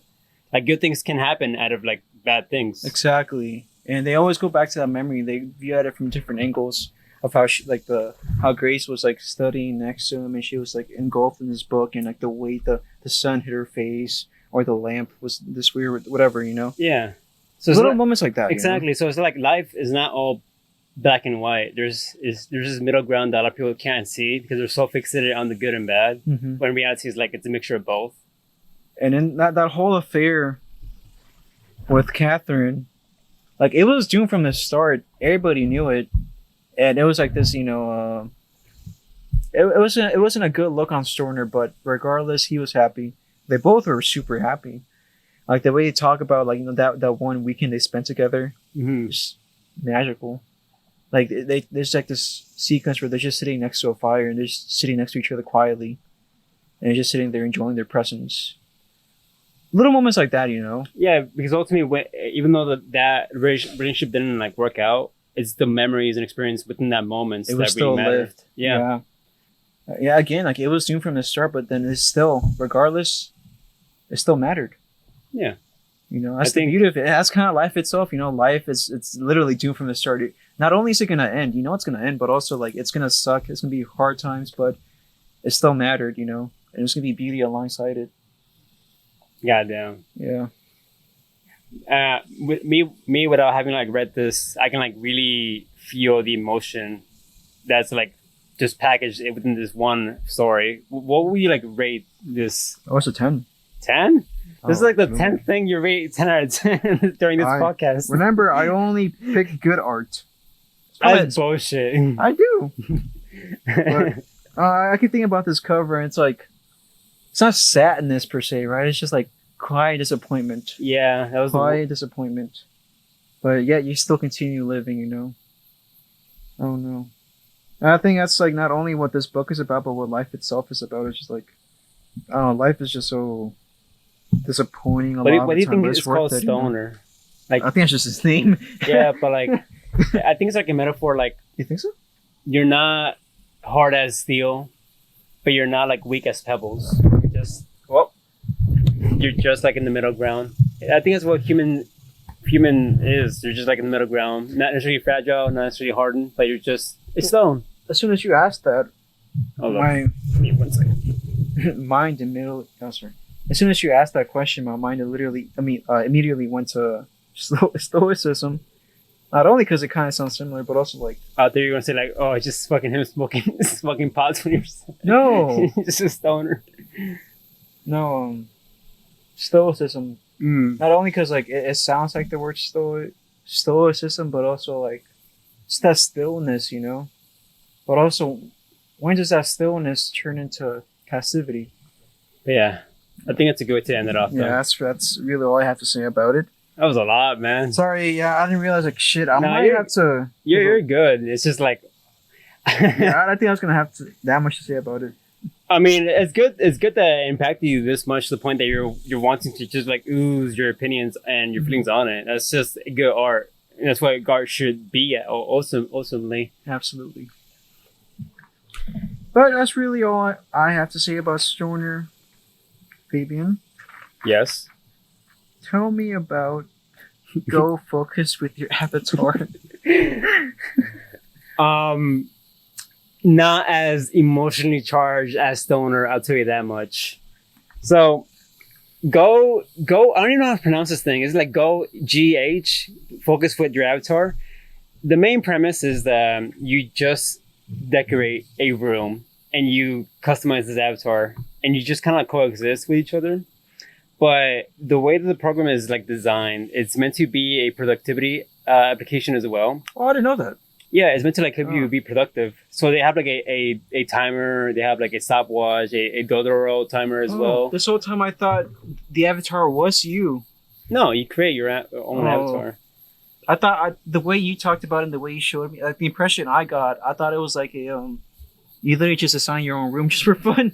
I mean, you can design 8 different rooms just for fun. So it's like a house at that point. Yeah. So the reason I want to like try this out was one, I like decorating things in general, but 2 is because I've been trying to find that one application to help me like focus on things, and surprisingly enough, I found like a pretty decent feedback loop where I'm like, I put on a timer for 30 minutes. I give myself a 5-minute break afterwards, and I'm just like decorating during those 5-minute breaks. And it's like this constant like positive feedback loop where I'm like wanting to work, but then also like engage within the game itself to just like decorate. And you know, it's just something I want to like not. I invested like 20 hours in this thing already. Wait, so if I'm understanding correctly, you're only hopping on it during your 5-minute breaks? No, I hop on it. I hop on it specifically to like work on something. So it's like something you have running in the background? Or? Yeah, pretty much. Right, but during what moments in your workflow do you like actually sit down and like design and customize your things? Like, what do you mean? Like what I'm doing exactly as I'm working, or? Okay, just walk me through like your workflow exactly. Like how does it work? So during the process of like editing something, editing the podcast, what I was doing a lot of the time is that I would like work for 30, 40, even an hour at a time. And depending on how much time I work, I'll give myself like 5, 10, 30 minutes, 5, 10, like 15-minute break. And within that break, because the program has a timer instilled within the game itself where you can use, and I use it, and it'll show you like when break time is active. And during the break, I just give myself the opportunity to just kind of decorate the room even further. Because the way that I'm doing things, I literally have the room decorated in a way that's kind of a 1-to-1 replica. Not necessarily, but almost a 1-to-1 replica of my setup in real life. And you can like also like pose your little avatar to be like typing in shit and like working on their little laptop or writing on their little like journal or some shit. And it feels like, I'm being productive and that's being reflected with my little avatar as well. And it just feels kind of nice. It kind of sends these like little dopamine effects in my head that just makes me feel kind of good. But okay, so if you're only hitting the game up during your breaks, how does that add up to 20 hours? I'm not doing it just during my breaks. But you should have it running in the background. I'm running Regardless. it as I'm working, yes. Okay, I understand now. Yeah, it's constantly being run. So it's not 20 hours then. Probably more. I'm not sure. Probably less. Probably 40 minutes. No, Yeah. I have a lot of time in that thing. Most of it is just like decorating. I mean, you've seen the clips that I've shown you, right? Yeah, that's cool. Speaking of, I want to download it, but I couldn't figure out how to download it. What do you mean? So I'm in your family plan, right? Yeah, on Steam. And like, so when I go to the games page, it says that this game is in your library, right? It's in your Steam family, whatever. But the only button I see is to add it to your cart. No, so the way that it works is that you can't buy. So when you go specifically to the store, Steam doesn't know how to recognize it as part of your family like Steam library. So you can't go to the store itself. You have to find it in the search bar within the library itself. I see. Okay, I was trying to look it up in the actual store itself. Yeah, no, it's to like buy it for yourself. I'm gonna check it out because my room's a mess right now in real life. Like I need some kind of like visual inspiration to get my shit together. So here's another thing. Yeah. I recently acquired this like shelf. It's like this weird square by square, 3x3 square is it like shelf. Curve like this. Like, No, it's literally just a square, but has like squares within the squares. It's a 3x3 square. I need to see a picture shelf. sometime. I might have a picture. Let me see. And the way that I decorate it is I have my game consoles on it, and I try to like replicate that within the game itself. That's why you kept asking about how to organize your CDs.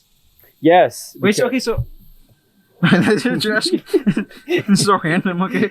Yeah, don't worry about that. That's That's cool. it. And like that, a shelf kind of like kickstarted my inspiration to just decorate things.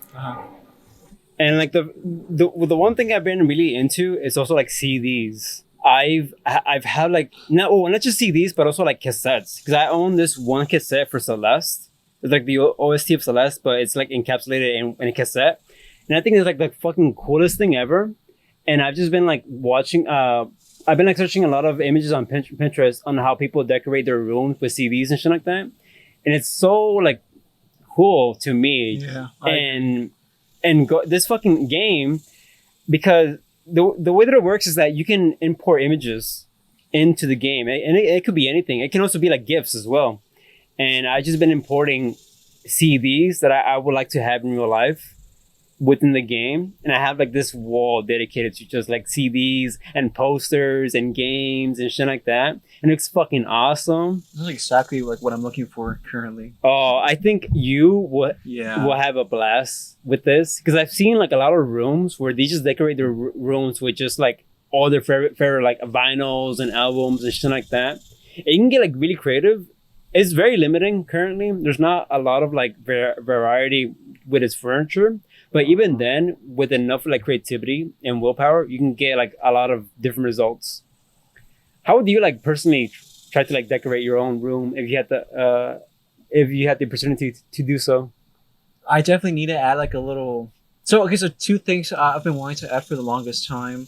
I want like a little reading nook in a corner where I have like a little chair where I can just read, like a little lamp beside it. Yeah. Second thing I've always wanted to do is I've always wanted to put up a projector, because I think that would be fucking sick. Which you can actually do in here as well. That's what I'm saying. Like, this is perfect for me because like this helped me encapsulate how I want it to look. But yeah, I just have this vision in my mind of my room, like this little, like, I guess like a chair or a mini couch in a corner, and then I can also set up like a projector on the wall, and then I could just like chill on the couch while watching a movie instead of like my fucking small ass monitor.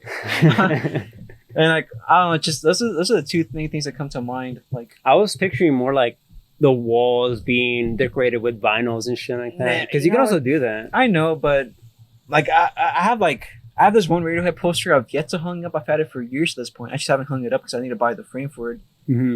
I have that. Like, I'm not really one to like. I guess it kind of just like goes it showcases our difference in temperament, because like I feel like for me, like I really need to like a specific piece of art to put it up on my wall. Like I'm Okay. not one to like. Have you decorated your walls with anything? Yeah, I have a big poster of Abbey Road by the Beatles. I've had that for years to this point. Okay, I was gonna say like Yeah. maybe since your walls are like blank, if you were like to put a poster up, that would have been like the kickstart of you wanting like to want to use more posters. Well, I have stuff hung up. I have a Pink Floyd poster. I have that picture of you and Jonathan in the parking lot. I have that hung up. I still have that as well. Yeah, I have just random little knickknacks, Mm-hmm. but it's not like it's not like my wall is covered in that. I have a calendar. I mean, That's really it. the video that I sent you is kind of outdated now, but you can like see I have this little corner where I have my avatar just reading books and writing. It's literally on the floor. You can like put little sticky notes as well to like indicate that you're like just taking notes and shit. I also have like a little corner where I play my visual novels. I don't know, man. It's You have just a corner dedicated just to visual novels. yeah. Wouldn't that just be like your normal gaming setup No. or corner? No, I mean yes, but the thing is, I like playing visual novels on a computer. Like I've tried playing visual novels on my console, and it just doesn't feel the same. I just like because they're designed to be played with a mouse and keyboard. That's how they were back in the day through like Dojenshi's CVs and shit like that. Mm-hmm. So it just feels like more authentic to play them on a shitty old ass retro PC on a floor. Because I used to do that when I was younger. I had a laptop that I will connect to my monitor, and I will like play games through that on the floor, and it kind of like, takes me back to that as well. But I don't know. I've just been having a blast. I've tried to like recommend this game to a lot of people. A lot of people are not biting. One guy did bite, but he ended up not liking it because so he told me that when it comes to like decorative games, he needs to have something outside of just the decorating aspects. Like Animal Crossing, you have like you can go fish, you can go shopping, you can socialize with your neighbors, or Stardew Valley, you can go to the mines, you can go farming, shit like that. And decoration is like the add-on to just the entire experience. Whereas this, your sole purpose in this game, if you even want to call it that, is just decorating and being productive. And to some people, that can be a bit of a turnoff because they need more to stimulate themselves. But for me personally, like, yeah, there are minor gripes here and there. I wish the avatar was more animated in the sense that I wish they would like do things on their own. Because you can like pose them to act out certain things. So, like you can like pose them to like be resting on the bed, pose them to like be sitting on the floor, pose them to be writing on a journal. But you have to be like actively do that on your own. You have to like manually make them do that. And I wish it would be like more animated, where they'll like do that on, Like throughout the day, the Yeah. character. yeah.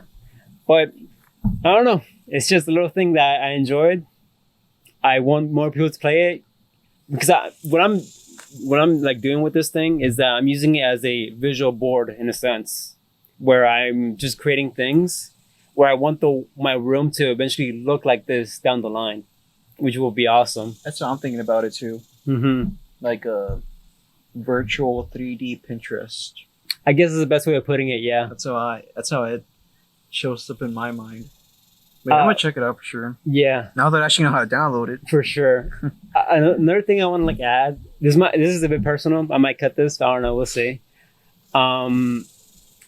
This game was actually one of the many triggers of like my depressive episode. In a way, I really spend a lot of time just customizing my avatar in very like cutesy ways.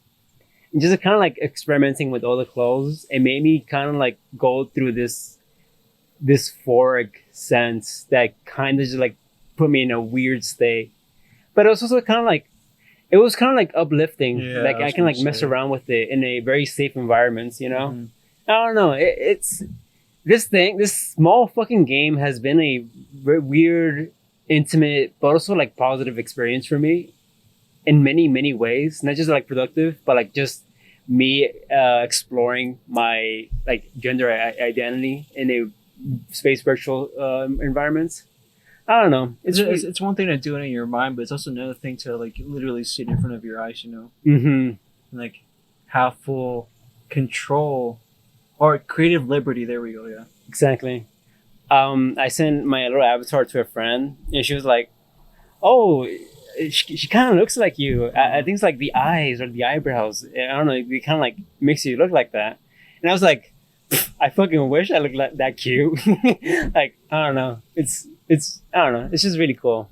I like it a lot. I don't think she'd be lying about that. Yeah, I guess. But aside from that, not much I could add to that. Just a small little thing I consumed that I want more people to do because I want to like share ideas and like experiences with other people. But yeah, that's about it. I feel like my shit are gonna go by real fast. Yeah, I was gonna say I think like the rest of my 3 are gonna fly by. Mine's I just want to specify right now. The things that I brought in, they're not really that impactful. Yeah, It's just like stuff that I did passively throughout the month. Or not even. A lot of the things that I did were actually things that I cut out from last month because that was just like overwhelmingly too much. Mm-hmm. So we'll get to that when we get to that. All right. Yeah. Next thing I did this month, I watched a small indie film, obscure film known as Thunderbolts. Thunderbolts. Yes. That sounds familiar. It's a Marvel movie. I was just trying to be obscure. You're trying to make a joke. I see. Sorry. I knew that wasn't gonna land. I actually really like this a lot. Like, I feel like Marvel's been on a kind of slump recently. Like, their last really good movie was Guardians Volume 3. That was a great one. How old is that movie? I want to say 2 years. Really? 1 or 2 years. Okay. But this is so. Whenever this film got announced a couple years back, it's one of those films that I thought was I was absolutely gonna skip. I don't care about these characters. These are literally like B-list villains. Thunderbolt is the one with Dwayne Johnson? No, you wouldn't really recognize any of the characters. Like they're pretty. I remember Rock played a character that looked like a knockoff. That's Black Adam. That's DC. Oh, Yes. do they look similar? No? Okay, never mind. No. I was thinking more like Shazam. This is Marvel's Suicide Squad. I don't know if you know Suicide Squad. I do, yeah. Yes. So it's like a team set up by the government and like that characters who used to be villains basically. I know of like the Shark guy, Harley, obviously. Mm-hmm. Well, that's DC. Yeah. But yeah, this movie surprised a lot of people because this actually felt like Marvel taking themselves pretty seriously and handling some pretty dark themes. Like the movie itself starts with like the main character. Her name is Yelena. She's I'm not sure how familiar you are with the Marvel characters, but Not a lot, I'll say that much. she's just an adopted sister of Black Widow, who in the Marvel universe she's dead now. But yeah, it starts with Yelena seemingly about to commit suicide. Because she's like standing. I'm sorry. Yeah. You have to like give me a rundown. So Yelena is the Thunderbolt character, or Yes, these are all Thunderbolts characters. but is she Thunderbolt? No, it's just a team name. Oh, Thunderbolt Yes. is just a team. Yes, oh, sorry, I should have okay. clarified that. Okay, Yes, I'm yes. sorry. I was Sorry. like, I was thinking of a singular like character. Gotcha. But yeah, it deals with pretty surprisingly dark themes. Like the film starts with Yelena seemingly about to commit suicide. Like she's standing at the top of a building. She's talking about this emptiness she feels. If anything, the subject matter of this film is depression. Absolutely, I'll get to it a little bit later. But she's like she has like this monologue about how empty she feels, and then next thing you know, she's like letting herself fall off this building. But it turns out she's actually just like doing like another mission, and it's like that generic secret spy mission.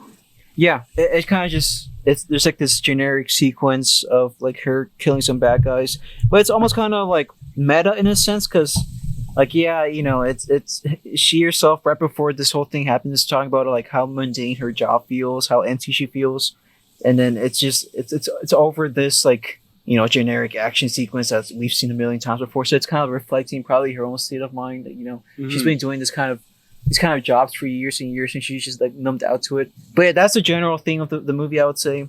Essentially, like the whole team consists of like just losers, basically. Like they themselves like straight up say like the villain of the film is probably like the strongest character in the Marvel universe thus far. He's basically Marvel Superman. Like, this guy is so powerful. He literally just turns anybody into like a void like that. Like just not even by doing anything, just by looking at them, they just turn into like a black void, just like that. So it's like it's like this like daunting thing where like these like looser side B characters all of a sudden have to like take out like this fucking comically OP guy. Yeah, I was gonna say, why would the government specifically choose these guys to I guess because there's nobody else. Because the original Avengers disbanded, so that's really like their only choice. Yeah, that's right. So like, there's multiple points throughout the movie where like they themselves say like, I'm not fucking doing this. Like, what the fuck am I to? I'm just a guy with a gun. What am I gonna do against this guy? I imagine like a lot of these characters as well have like not even superpowers. They're just like kind of above slightly average. Yes, like strength or whatever. Mm-hmm, like just a guy with super strength or something. Basically, like 4 people in the team that are like that. But the villain of the film, I said he's just like evil Marvel Superman. But honestly, the film is like literally depression, like incarnate. So running through some, quickly recapping some bullshit Marvel lore. His name is what the fuck was his name? Shit. just Shazam or some shit. No, like his real name. Depresso. Do you think him having powers that just incinerate people into the void is like an allegory for depression? I'll explain. Hold on. So the quote unquote villain of the film is called Bob. What? Yeah, he's this guy. So that's his real name, right? His actual like superhero name is Sentry, right? That's the evil Superman, whatever. Yeah. So Bob is just this guy who was basically kidnapped for this government experiments where they're just creating superhumans, basically. But they go a little bit into his backstory, and it turns out that this guy was like really fucking depressed whenever he went into the program. Like he had like abusive parents. He had like a drug problem, a meth problem. And then he was like out, like just trying to figure out life, like I think some random country like Thailand or something. That's when the government found him. And like, hey, you want to go try out these experiments? We're gonna make you cool and strong. Yeah, whatever. The film is a lot better than I just want to run through it super quick. You're just paraphrasing. Yes, but obviously these powers are new to Bob, so he doesn't really know how to control them. It turns out, however, that like whenever he makes people disappear, he's not actually killing them. He's sending them to this void in almost like his mind. And that void itself, like, it's funny because even before this guy is revealed as being, Sentry and that he's actually super powerful, like, they just find this random guy in like some random prison and they just take him along with him because, why would you leave him to die? They don't really know he's like a superhero or anything. Yeah. They just take him along with it. And then at some point, he's like, just leave me here. Like, I'm a burden. Like, like, I'm literally just in you guys. You guys are just carrying me around. I'm just dead weight. And then, Yelena, throughout the film, we see her being depressed and, she empathizes with him and they have like a little conversation. They understand, like that, what's the word? That tendency to just want to give up and just, like, what's the point, So the movie does like let them communicate with each other in an environment where they're not in conflict in that case? Absolutely. Okay, so because in my head, I assume the government specifically got these guys, the Thunderbolts, to take out this threat, like right there and then. But the fact that the movie is giving these characters time to kind of get to know each other in a way that is more like human or humane or just like human connections or whatever. Then in that case, what kind of like leads him to just wanting to destroy things? Because it sounds to me like he doesn't sound like that bad of a person. He's just kind of misunderstood and misguided. I think he just misunderstood everybody. Like he just becomes like, well, the what they keep calling it throughout the film is the void. Like when he's talking to Yelena, like that's just talking about right now. He's like, well, what do you do about this void? So I was right. Yes, but like. It's funny because like during that part when that scene is going on, they just call it like a void, and you think they're just talking about like that general word we usually talk about depression. Later on in the film, it's literally a void that it's like literal, and like funnily enough, if anything, the final battle of the film. It's actually like a therapy session, kind of. What? Kind of, because like they somehow find a way to break into his mind and like free all these people. Uh-huh. And like it turns out that like It sounds like a comedy movie more than anything else. I'm not doing it justice. It's kind of like Evangelion-esque because like you go into his mind and it's just like this very trippy, surreal thing where like you're going into different rooms, but every room is like a different memory of his. Okay. And then like he's just like by the time that he decides to just like quote unquote kill everybody, he's like stuck in like the one room that feels safe, and that's like his childhood home. And even then, there's certain moments where like, he hears his dad like yelling at his mom, or like slamming doors, breaking bottles, like straight up like hitting the mom. Yeah. And then Yelena breaks into the room, and they just have like a small little talk. And then like you hear like moments like that, and he's like, "Oh, just don't mind that. It's just noise." He's just like, "This is the only safe place I could find." That's kind of sad to admit. It's very sad. Like the fact that this broken house is also like simultaneously one of his most like cherished memories, where he finds solace and safety in. Mm-hmm. Kind of speaks to his character as a whole at that point. Like that's kind of all I need to know about his character. Just this broken, scarred, misunderstood person with just way too much power that can like lead to destruction. Mm-hmm. And there's a real the final quote unquote battle is they go to another room, which is like it's literally Bob, but just like void form. So he's like every time somebody turns into like a void, it's just like black with like just two little white circles. Yeah, I can picture it. Yeah. Yes, they I can just show you. It's like a shadowy figure with eyes. Yeah, he's the quote unquote Mob final Psycho? villain. Exactly. Yes, literally. So as him in his evil Okay, form. that's a lot. And this is like the final guy they fight. It's just himself. And what I found like really like not heartbreaking, but like really, I guess like very emotionally mature. Obviously, this guy has like quote unquote full control of his psyche or whatever. He's the one taking the steering wheel. And Bob's first instinct is to like fight him, right? To like literally beat him down.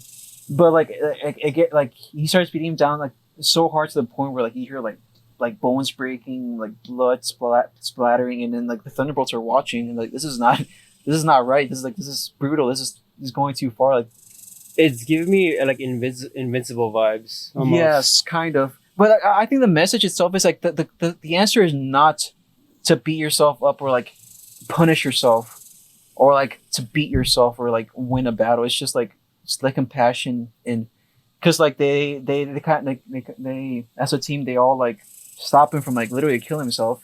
Like they literally hold him back physically, and like you just see like this shot of them like just all of them hugging each other, like all these characters that all have like this grief that they're carrying. Like they straight up admit like all these characters are fucking depressed, and they're just hugging each other. This final shot. They're also like the mishaps. No. Like the B-side characters. Again, remember like I didn't want to watch this film because I was like, what I don't know these fucking characters. Fucking B-side characters. No, there's a word though. Misfits. They're like the misfits of society as well. Misanthropes? No, misfits of society where like misfits, no one wants them. They're like kind of like like the losers. Yeah, but they also they find solace within themselves as well because of that fact as well. So there's a final little plot twist at the end. So wait, before you like spill the beans, do you think this is a movie that I would appreciate? Not really. No. I think it's okay. It sounds interesting to me. At least. I think it's like if you don't have anything to do, you'd be like, oh, that's cool. Like you'll be like, oh, yeah. I mean, I really like Guardians of the Galaxy. It's not nowhere near Guardians of the Galaxy though. But it still sounds. But even then, like, so the thing that I always tell people is that I'm always open to be surprised. I would never shy away from experiencing something, even though like my expectations on it may be like low. If I think if it has like something to like say. And it conveys it in a way that's like meaningful and impactful, I'm always willing to like, give things a shot regardless. And this to me sounds very interesting, the way like you depict it. Yeah, if you have free time, I'd probably recommend. Like you won't hate it, definitely not, but you probably won't think like it's everything I'm maybe hyping it up to be.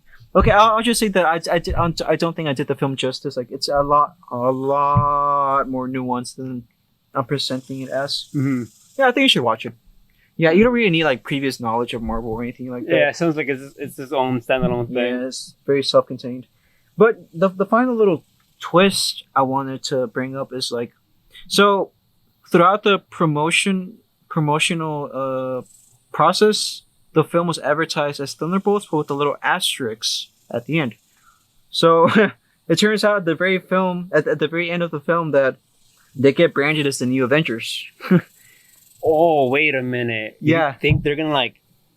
This is gonna like lead into something in the future? Well, I mean, yeah, like the next films coming up are Avengers films, so yes, So these guys are the Avengers. the new Avengers, yeah. Okay, Because the original disbanded, so. So I'm getting kind of chills because I read that supposedly the original Avengers back in the 70s or whatever, when that comic was conceived, they were like considered like the misfits as well, like the B team. Like no one. Oh, that's true, yeah. Like Iron Man and Captain America and Hulk, they were considered like B tier heroes during that time period. So it's kind of like poetic in a sense that these B team like characters are being brought up front and center as like the new Avengers, because it kind of like loops back around what it means to be an actual Avenger to begin with. Like you don't have to be phenomenal. You just have to be like good enough. That's kind of cool. I like that a lot. I like the idea of these characters being the Avengers.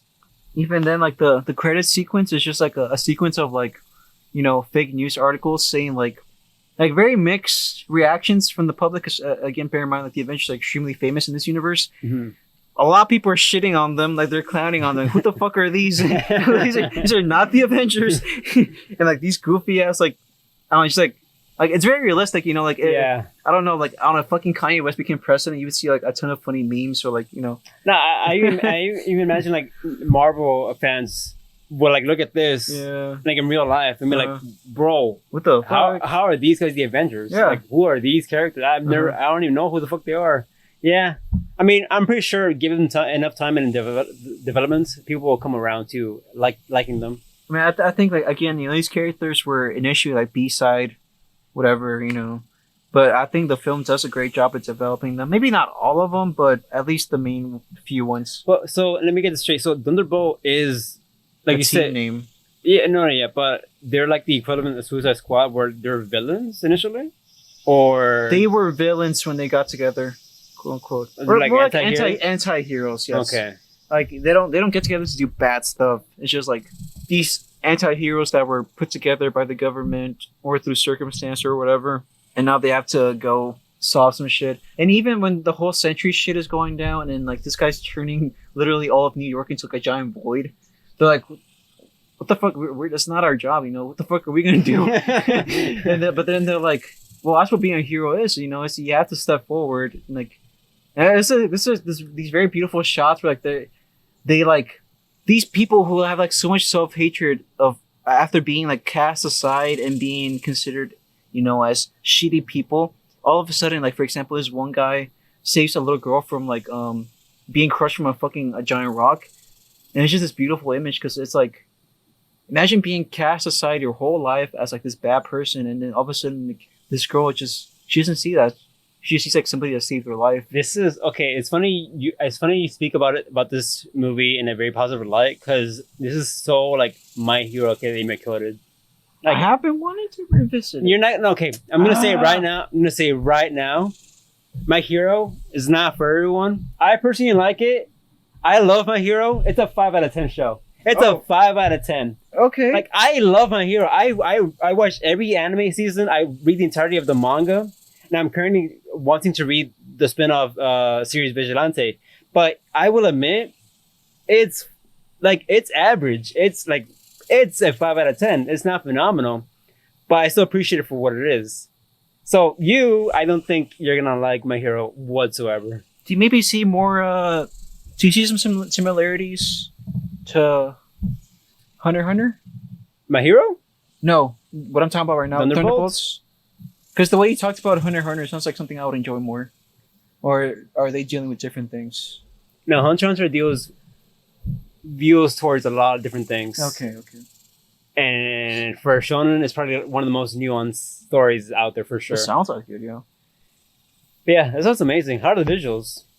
It's not groundbreaking. It's not terrible. It's not average. It's good. Okay.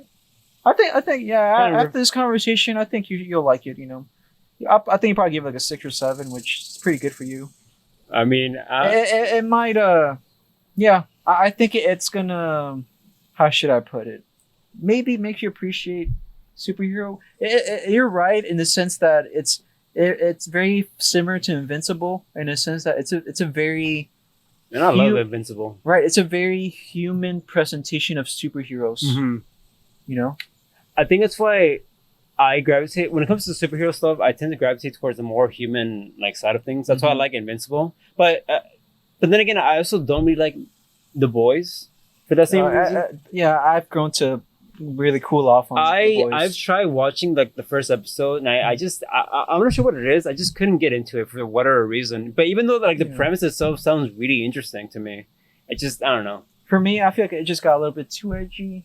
I feel like it was just being edgy for the sake of being edgy, but even then, I think Invincible does a better job. I was gonna bring that up. I feel like Invincible is like that right of edginess, but also like deals with like a lot of like cultural trauma in a sense, and how characters have to deal with that, and it's just a lot of fucking bullshit. I was gonna say, I think The Boys is definitely way more political, definitely, but also like it just.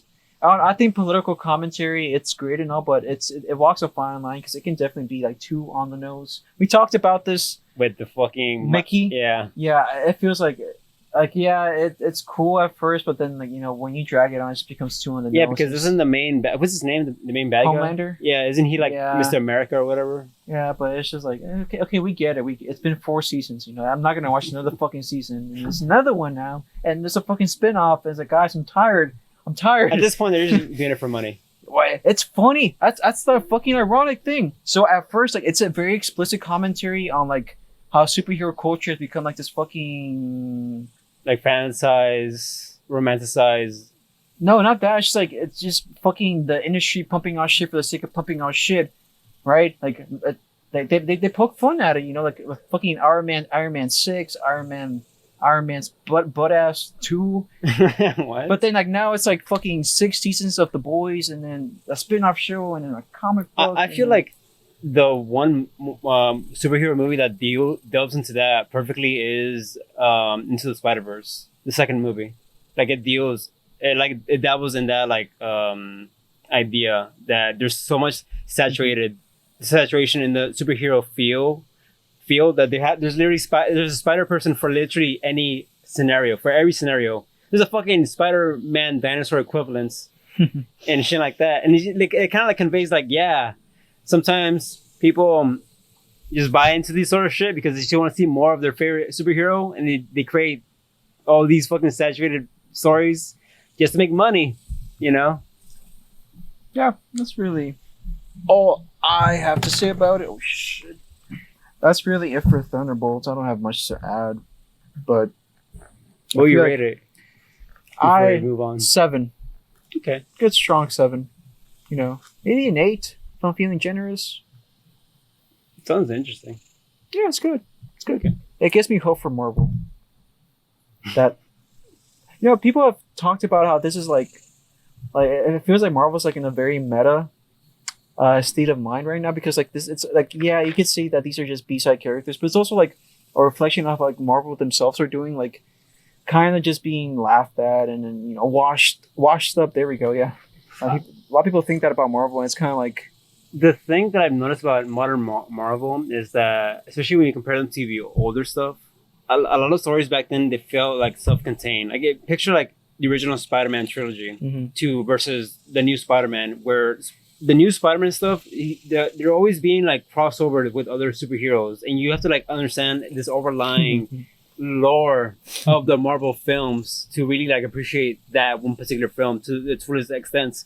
Whereas back then, you can watch like an X-Men movie, you can watch like a Spider-Man movie, the Fantastic Four movie on their own, and still come out and join them regardless. Whereas now, it feels like they're just kind of like jerking themselves, being like, "Oh, you like Doctor Strange? Well, Doctor Strange is in Spider-Man movie. You like these 2 characters, right? Let's put them together and see what happens. Oh, wow, all your favorite characters in one thing." Like, I don't know. I feel like it's just Like, at some point, all these cameos just definitely turned into like a circle jerk. They got Yeah. annoying, and I think people got tired of it, and I think Marvel themselves became aware of it. I mean, I'm tired Killing of them it. on I it. don't even engage with Marvel Yeah. movies. Yeah. But yeah. For a long time, like they're big. They relied on audience shock factors just by trying to bring out the wildest cameos. It kind of like takes away it takes away like how like special that moment is meant to be. Mm-hmm. Because back then a cameo of a different character in a film was like this groundbreaking moment, whereas now it's like just I wonder It's who to- they're gonna pull out. it's This to be time. expected at this point. Yeah, But yeah. that's it. Talk to me about my dear friend Nokotan. Nokotan. So I'm just gonna like fucking talk about this real fast because I literally have nothing to I say. have no but- idea what this is. So My dear friend. this is an anime that came out. This is an anime. Like this is an anime. Yes. Yes. Okay. Alright. It came out like I want to say 2-3 years ago at this point, and initially I kind of dismissed it because I tried watching the first like 2 episodes with a friend, and I kind of dismissed it as like this absurdist TikTok brain rot, raw XD random humor kind of show, and to an extent it is that, but recently I decided to like give it another shot. Not necessarily because I'm interested in it, because this show is one of those shows where I've used to expose myself to more Spanish. So I've been Okay. watching the Spanish dubbing of this. Right. And for whatever reason, I feel like I've been enjoying the show more because of that fact. Like, because the voice acting in this show, at least the Spanish dubbing, is fucking phenomenal, man. Like, I didn't expect an anime to have this, like, voice actresses this well versed as much as it is. Like, it caught me off guard by how, like, the quality of the voice acting it is. Like there's this character who's very like sporadic and kind of insane, and her mood is constantly like changing and shifting, and the way that the voice actress captures that insanity is just like impressive. And I don't know, I just think like I just like admire people who have like this really strong talent and they're able to capture a character so perfectly well through their own voice. But before I get into that, like I should like preface what this is about.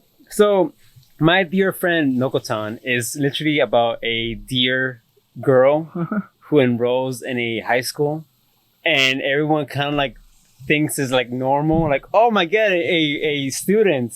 But no one ever questions the fact that she has like horns sticking out of her head or anything like that. And like even like her entrance to like the school is like really absurd, where she like her horns they kind of go through the door. So instead of like moving like sideways, she just ends up like power through the door, breaking the walls, and like the fragments of the walls, like the stones, and ends up like hitting all like the students in the face. But they're all like smiling as it's happening. And it's happening like in slow motion.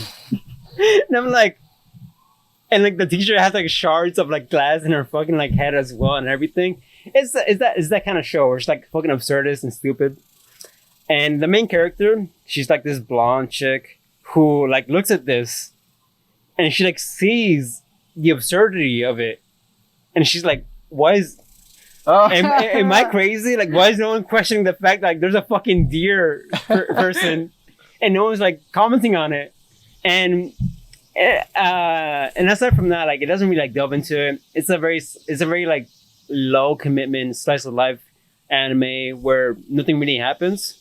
There's just like shenanigans of like these characters going into like their day-to-day life in dumb ways. But the thing that I really like appreciate about this anime is that it's also very like educational on deers. Oh. And like the end credit scene is literally like B footage of creating. So before I get into that, I should like preface that the main girl, or one of the main girls, the deer girl, her name's Nokotan. Mm-hmm. She's obsessed with these deer snacks that Japan feed to like the wildlife deers in real life. I'm not sure what they're called. They're like crackers or some shit. And the end credit scene is literally showcasing the process of what it takes to create that. Like they're literally showing like factory footage of people creating this, and that led to me believing that this show, it's like someone's fixation on deers, and they're like autistically just creating this for the sake of creating it out of love and passion. And I think that's like fucking awesome. Like they're just so passionate on deers and how they live their like how they're inhabitants and just shit like that. Because they also like show like apparently deers during spring they develop like spots on their fur, and I wasn't aware of this until this show like convey it, because the deer girl during spring she develops these spots, and like the show obviously like plays it up as a joke, like, oh my god, what's wrong with you, like what's with all these spots in your body, and like they eventually like reveal like, oh, she's just going through this weird like phase that deers go through during spring. I don't know, I think it's like just a neat little show. You don't think like the main character being the only one that sees this person's a deer? You don't think it's like a metaphor for anything? No, it's just meant to be like silly throwaway gag. Yeah, just never revisited again. It's more like played up for gags, because so the main girl, she's like presented as like the popular girl, like she's like the idol of school, like the idol of the school. Everyone loves her, everyone respects her. And she has like this backstory, like, oh, before that she was like a delinquent, so her whole like it's like a facade that she plays up just to like maintain an image. And the second that this deer character like comes into play, everyone kind of like switches up on her, and there's always a gag being played up, like the main character is always assuming that people that come up to them, they come up to for her sake, like they want to be like in her presence, but in reality they're like, no, I want to talk to the deer girl, I like her, she's cool. And she's always being like, oh my god, what the fuck, I'm supposed to be like the idol of the school, like what the fuck's happening, like it's just silly shit like that. What are like the funniest moments you can remember? So I wouldn't say it's like funny. This show is not necessarily funny. It's just like absurd. It's just absurd, stupid. It's not great. I think it's like a 4 out of 10 show. Oh, I've seen shows that do absurdity and comedy a lot better, like Nichijou and Kill Me Baby, which Rehearsal. But the thing that the thing that I really like about the show is the Spanish dubbing. Oh, I forgot. Yeah. Because so the Spanish dubbing also references a lot of culture and Mexican culture in very interesting ways. Like there's this episode where the girls go to a shrine during New Year's, and a lot of the like the shrine maidens, they're doing this ritual, and they're like chanting this song, and as they're like chanting this song, I noticed that the song they're chanting is a song in Mexico called El Venado. I'm not sure. Do you know the song? No. It's like El Venado, El Venado. Na, na, na, na, na, na. Sounds familiar. It's a Mexican song, but they're like singing it in a chant in a way that is like meant to be like in a ritual way. And when I heard that, I'm like, wait a fucking minute. They're using lyrics of an actual Hispanic song, and that to me is like, it kind of like blew my mind. And it's like, what the fuck am I listening? And another instance was like, this other like side character who's meant to be like this obviously childlike character falls down on her knees, and a different character like walks up to her. She's like, oh, no llores, rana colita de sana, whatever the phrase goes that we tell kids. And it's like, and I went back to rewatch that scene in the original Japanese and English dubbing. And the original script literally goes like, pain, pain, go away. So the fact that like the Spanish dubbing went an extra mile to implements like Mexican culture in the writing itself, like the scripts, like kind of like shows that they cared enough to put an extra effort into like, you know, expressing themselves in a way that's like unique to the culture. And I think that's really cool. Like I've never seen that in a dubbing of any kind up to this point. That's pretty much it. It's just a little cool thing. I've I just been interested in Spanish, like Mexican culture these last few months, and I just tend to do that through anime a lot of the time. Like expose myself to that. That's it. All right. I have one more item on my monthly list, and this is actually. So I know you watched a Super Eye Patch Wolf on this guy, though I'm not sure how much you remember, but maybe you do have something interesting to say. I watched season 2 of The Rehearsal by Nathan Fielder. Oh, is this what that is? Yes. Okay. Okay. It's starting to come back to me. Yeah. So it's crazy because I knew they were working on season 2 for a while, but then I don't really keep up with news like that. This is a new series? Yes. No, Okay. The Rehearsal. Is this the one where he like Pretends to be a dad and then they have like a fake house and a Yeah, fake child. yeah, Yes, yeah. yes. Okay. So I watched season 1 a couple years back, and then I really liked it. I thought it was a really cool thing. And I knew they were working on season 2, but in my mind it was always a distant thing. But then next thing I knew, it was already out, which is crazy. And then I accidentally just binged all of it in like 2 days, I guess. It was funny too, because like whenever I started watching it, the last episode of the season had just come out, so it was like perfect timing. But man, this guy is fucking weird, and I don't mean that in a mean way. I mean like it. He is doing something very unique. Can with I like share what I've experienced of his shows? Yeah. Because I've seen a few episodes of the other show. I forget what's it called. Nathan, for you, Yes. goated. So I completely understand what you mean when he's like weird, because he just pushes the limitations of what it means to be like a character, but also expressing himself on how he actually is in real life. So he's constantly dancing between the fine line of fiction and reality in a way that's very convincing, that even the audience doesn't know what's fiction or reality. Yeah, like you said, that like the man himself. Like I watched like the first part of that Super Eye Patch Wolf video, and like he talked about how he tried to investigate, like, is this guy a character or not? And then he dug into it, expecting to find out that he's just playing a character. But no, he dug up like old pictures of him like as a teenager, and then it's still Nathan standing really awkwardly in that corner, or being interviewed when he was like 14. He's like still really awkward. He's like, no, this guy's real. But it's also like some of the stuff he does, particularly in The Rehearsal, is so out there and ridiculous. You can't help but think, yeah, this is not real. And in certain parts too, like I'm not sure if you remember, but even in Nathan, for You, where he pretends to like, no, he takes on this guy's whole life.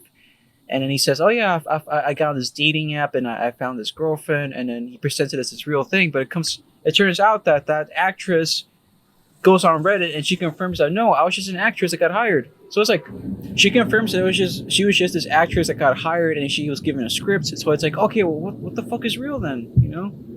What it feels like is constant gaslighting. That's what it feels like.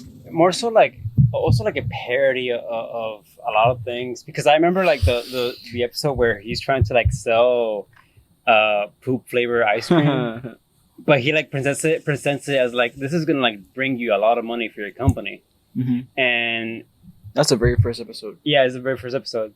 But it's like, does he like genuinely believe this is a good marketing strategy? But that's the thing though. Some of them are ridiculous, right? But like Super Eye Patch Wolf points out, some of them actually fucking worked. Like the Starbucks one.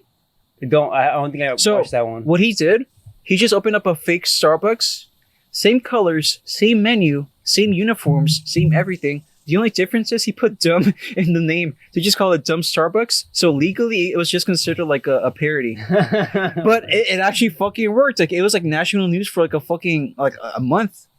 No, okay, so that makes sense. But another example that I was thinking about is the ranch one, where he like he would go to a ranch to document the pig. The pig. Yes, that was real. Where it's like, so the pig is meant to be like, it's presented as like, oh, a hero that saved this bunny or whatever the fuck it was. Yeah. And they put it on YouTube, and the video gets like millions of views. But it turns out he fucking orchestrated the whole thing. But before that got revealed, that video was up for YouTube years prior to the episode going live.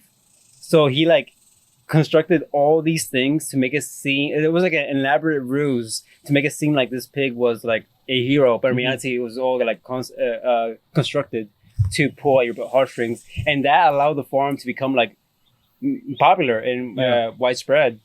So like Yeah. some of his ideas do work in weird like cosmic ways. Mm-hmm. Does the rehearsal have that similar vibe though? So the rehearsal is really fucking interesting because, like, yeah, Nathan For You is definitely a comedy show, and he's showing like the absurdities of like businesses, I guess, like. But the rehearsal is really fucking, I want to say, almost eerie and creepy. Not just because the fact that he has like a fake family and a fake child and all that, but it's like. So from what I remember of season one was like him. These like fake scenarios, like for example, like I don't know, like it was like I don't know. For example, I don't remember if this is actually something that was rehearsed in the actual show, but an example would be like I don't know, like asking somebody out, right? Mm-hmm. This guy was like the whole method. He had, like I believe like it even has like a name to it. Like he calls it straight like the fielder method. Okay. But he's got like his Mac on him at all times. He's literally running through every single fucking possible scenario. He's got like these fucking logical branches of like where conversations can go and how to answer. Mm-hmm. For like anything simple, like how to ask somebody out, right? But like what I meant by that being eerie is that like how do I Like word there's it? no human interactions. Right. It's all like artificial. Yeah, and then like you don't know, like, cause he himself also plays with you, in a sense, because he kind of presents stuff to you that there's a certain scene I remember. I think it's the end of one of the episodes where Nathan shows us a scene of him telling somebody something very sensitive and like some very sensitive information that was a risk to tell that person. I don't remember exactly what it was. But he ends up saying this very risky thing, and in the last few minutes of the episode, it gets revealed that he was actually just talking to an actor the whole time. Wait, was he aware of that or Nathan? Yeah. Yeah, he's like deliberately playing with the person. The person that didn't know was the audience. Okay. Yeah, so from our point of view, we're like, oh shit, he's telling this person this very sensitive information, and then very last minute of the episode, it's revealed that no, he was just rehearsing again with another fake actor. So. Okay, I think that an aspect that I find interesting about his shows is that, again, it bleeds reality and fiction. But I remember, like, in the first show, there's this common theme of him trying to find a lover or, like, a human connection of some capacity, romantically, that is. And from the video that I watched from Super Average Wolf, the rehearsal, it was like an elaborate ruse, again, to form a family and have, like, a wife and a daughter. And it's meant to play up like, it's just like these fake scenarios. And the actresses or like the people that are playing up these characters, they genuinely believe that they're just playing up a character for the role. But for Nathan, it's actually real. For Nathan, it's like, this is real. And like, it's such a weird, bizarre thing where it's like, where is this guy drawing the line between reality and fiction? Exactly. And like, even the audience doesn't even know, like there's just so many layers to his shows. It feels like, where you just don't know. You just have to question everything. Yes. Because he's just a weird fucking mastermind. Yeah. Yeah, I think I'm probably going to rewatch season 1 because... So again, I almost went into season 2 completely blind because I didn't even know it was out. So I just saw like on fucking some random website. I saw it there. I was like, wait, this is out already? I decided to watch it. It was completely different from what I was expecting because whereas like I would characterize season 1 as being about being a businessman and shit like that. No, that's Nathan For You. Oh, right, I'm sorry. Yeah. Rehearsal season 1 is more about rehearsing to be human, I guess. That's one way to put it, maybe. Or I guess manufacture relationships or human connection, maybe. Yeah. Season 2, it takes a completely different turn and it's about pilots and flying. What? But, okay. So the premise, the way the season starts is Nathan goes to this lecture by this I think it was this guy that used to work for like the government and he was like in charge of like aircraft safety or something. He's retired now, but he goes to this lecture and he tells him, hey, I've been doing a lot of research like regarding flying accidents and I've pinpointed it to one particular thing and I want to hear your take on this. Am I on something? He says that. So I found that after looking through a bunch of old transcripts of planes that have gone down, of transcripts of the pilots moments before they crash, he said he found that a lot of it stems from one of the co-pilots being afraid to speak up against the main pilot, which is like a little bit higher in rank. And he said that this is where I think a lot of accidents stem from, because maybe the higher rank pilot is as like Incompetence. no, maybe he's got like an ego thing where he doesn't want to be told what to do by an inferior, or maybe that inferior doesn't have the courage to speak up.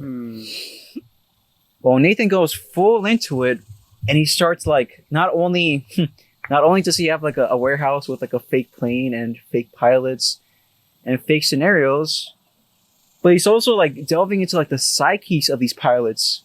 Like I think the very first episode, he delves into the life of this one pilot, and he pinpoints that pilot's fear of speaking up to his superior as actually being due to that pilot being afraid to confront his girlfriend about her possibly cheating at work. Okay. So like, as I'm saying, like it's just a fucking rabbit hole. So at some point you just forget the original premise. So he goes and like he starts off by saying, okay, let's go walk through like the life of this pilot, and maybe I can get like a sense of rhythm of his life and get like a sense of his psyche or something. Wait, and this spans during one episode or like a... This particular thing's one episode. Okay. Yeah. But every episode is like 20 minutes? Like an hour. Oh, okay. Yeah. So, and see, it's just like that pilot makes like some like little offhand comment or like some passing comment, but it's just something like, oh yeah, like I don't really see my girlfriend that much, but also like, well oh no, he says like he just very offhandedly comments like, oh yeah, she could just leave me. Like no, like I forgot what the conversation was, but he was just like she could just like talk to somebody and then she would leave me. Not to say that he would allow that, but just like. So he's like insecure? Yes, he's insecure, but also like Nathan's like, why would you just say that? Like, well, you don't trust her? Or like what? Like, where does this stem from? Why are you saying she's just gonna find somebody and leave you? If you've been like in this relationship for like years. And he's like, well, hey, she could just find somebody and leave me. So then he presses further and he's like, well, she works as a barista at a Starbucks, and then Is this where the dumb Starbucks No, this from? is completely different. Okay, this is like years later. Okay, gotcha.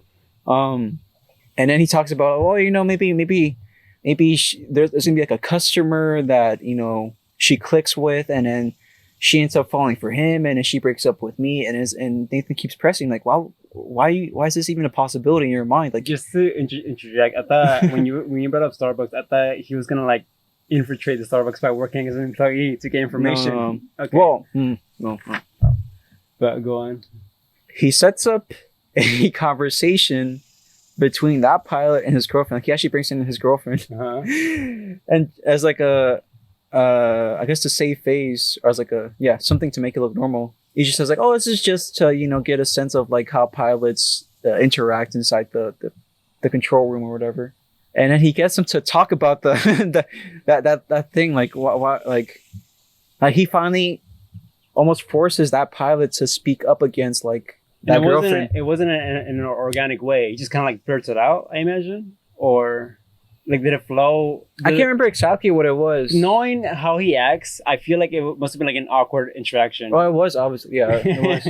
But yeah, they show us like this very intimate and private conversation, where it's like he straight up the pilot straight up asked the girlfriend like, hey, so like, do you talk to like any customers?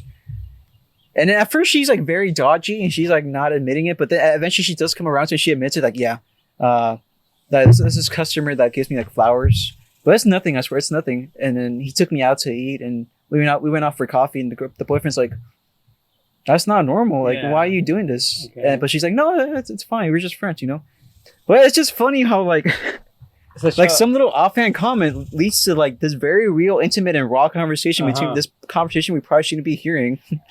And somehow this is all related to pilots. Yeah, I was gonna ask about that. Like, how does this go back to like piloting and shit like that? Well, in Nathan's mind, he's like, well, this is how I'm teaching him how to speak up to something more uncomfortable. Mm-hmm.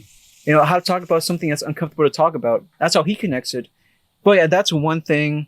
And I think it's like a social commentary, or not even a social commentary, but like a commentary on the fact that a lot of your insecurities and flaws, they stem from something, and you don't even realize where they're coming from, and you have to like kind of like pull at the string and unravel it and go to the roots of the problem to actually like grow as a person, I guess. Because I imagine he eventually speaks up to the higher up rank, commander or whatever. Yeah.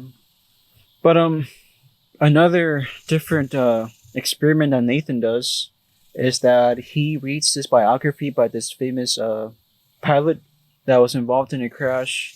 Not only does he read the biography, he decides, okay, to better understand this man's psyche, I'm gonna live his life. Like, not just like, because keep in mind, this guy's probably dead by now. This is an old guy. He decides to live it from the very fucking beginning. Like he literally built like a whole diorama of like a baby. What's the word? Where babies sleep? Cradle. A cradle. And then like a giant one, so like he feels small, and he's got like a mother, and he dresses like a baby, and then he shaves his head. What? And then it's the rehearsal season 1 again, where he has like a wife and kids, and then he realizes something. He realizes that the pilot starts talking about his emotions in the book. He starts talking about his emotions more after 2 events. After 1, his father passes away, and number 2, after the iPod comes out. What? So Nathan mentions how like after those 2 things happen, it seems like this guy who has spent all his life internalizing emotions, you know, guess that's what men did back in the day, you know, didn't really talk about emotions or process them. All of a sudden, his father dies, and then now he's got access to music whenever he wants. And he mentions, okay, well, yeah, so those 2 things in combination, right? All of a sudden, he's feeling like emotions he probably never felt before, like how to process, like, you know, like negative emotions. There's one band he took particular liking to, Evanescence. I mean, and it plays a pretty big part in the video. I mean, in the episode. That's why I thought the Elden Ring thing was so funny. It's like, wait, are they like, is this a reaction to the rehearsal? Because like, this is too much of a coincidence. Because it's the same fucking song. It's Bring Me to Life. But yeah, the Bring Me to Life just becomes like this like thematic point, perhaps to like an unrealistic account. I'm sorry, to an unrealistic point, because when Nathan recreates that famous crash that pilot was involved in, it all seems realistic, right? The recreation feels realistic, you know, like actual responses. But then like he says like, okay, in the transcript, there's like 40 seconds of silence where the 2 pilots are trying to figure out, what do we do? And then for some reason, the guy he's portraying or trying to understand, or, you know, whatever, replicating, for some reason he just goes quiet for 40 seconds. And Nathan's like, this little gap of silence is so mysterious. We don't know what happened. What could have happened during this? His fucking answer. What was it? His fucking answer. What Nathan thought this guy was doing during those 40 seconds when the plane's about to crash, he says that, oh, okay, he probably pulled out his iPod and he put on Bring Me to Life, because he says like coincidentally enough, the chorus for Bring Me to Life is exactly 40 seconds long. Ain't no way this is a real person. So yeah, it's like these guys are about to crash, and then he pulls out the iPod. Out of all the ways to like go out, I think that's a very beautiful way, just listening to your fucking favorite song. But yeah, the guys end up surviving, and then there's a recreation of them like waiting by the ambulances, and then Nathan tells the co-pilot like, hey, one thing, don't mention the headphones thing to anybody, okay? So it's like, wait, what? I'm lost. What do you mean headphone things? Because he put on the headphones during those 40 seconds while listening to Evanescence while they were about to crash. Yeah, those 40 seconds were him pulling out the iPod, putting on the headphones, and just listening to Evanescence like this in silence. He's like, don't mention that didn't happen, okay? Don't mention it to anybody. And that's why it's missing from the book, because like it was a secret. So it actually did happen. No, that's just what Nathan logically deduced happened. Okay. So again, remember, this is fucking Nathan and fucking. It's so weird that Nathan has a way of like storytelling in such a absurd, bizarre way, but also being so grounded and human and simultaneously. Like his storytelling is so like constructed as like a parody almost, but also while also like tackling themes of like the human experience, like grief and how we handle certain things in very like bizarre ways. But that's how people typically tend to like cope with certain things. When you brought up that whole iPod thing, my mind went to like, oh, maybe his dad was like really into like vinyls or music and shit like that, and the iPod being this portable thing where you can like have music at any given time, that could like benefit his dad, being like, wow, technology is amazing. Where the fact that you can have like all your favorite tracks or songs or whatever in this small little contained thing. And I don't know. I thought the story was gonna go in that direction. One thing I just realized right now, particularly about season 1, is that I think the real like genius behind the Rehearsal, season 1 and 2, is that it's kind of contradictory in a sense that one, it's a very inhuman in the sense that the way Nathan understands human beings, like, he tries to understand them logically, like as like these programs that you have to understand every single possible input and output, and you can predict them. That's not how you understand human beings, right? Human beings are very irrational. Yeah, it's not as binary as he makes it out to be. They're not predictable at all whatsoever. Yeah. But at the same time, it is kind of true because, like, in that way, like the way he depicts human beings, like, yeah, it's a little bit absurd, but also it's kind of realistic. It's like precisely those absurdities and contradictions that make up being a human. When he was trying to understand what happened in those 40 seconds, right? He in his mind, it made logical sense that maybe he was trying to be funny, but logically, it does kind of make a little bit of sense. It does, because I feel like during at the face of death, you can only do so much, and the last thing you can do is just kind of like engross yourself with your favorite thing. Well, there's so many fucking memes about like, oh, if you have like 4 minutes to live, like what song would you pick, right? Or like what would you listen to? What video would you watch? Or whatever, what film or whatever, So it's not completely out there, Yeah.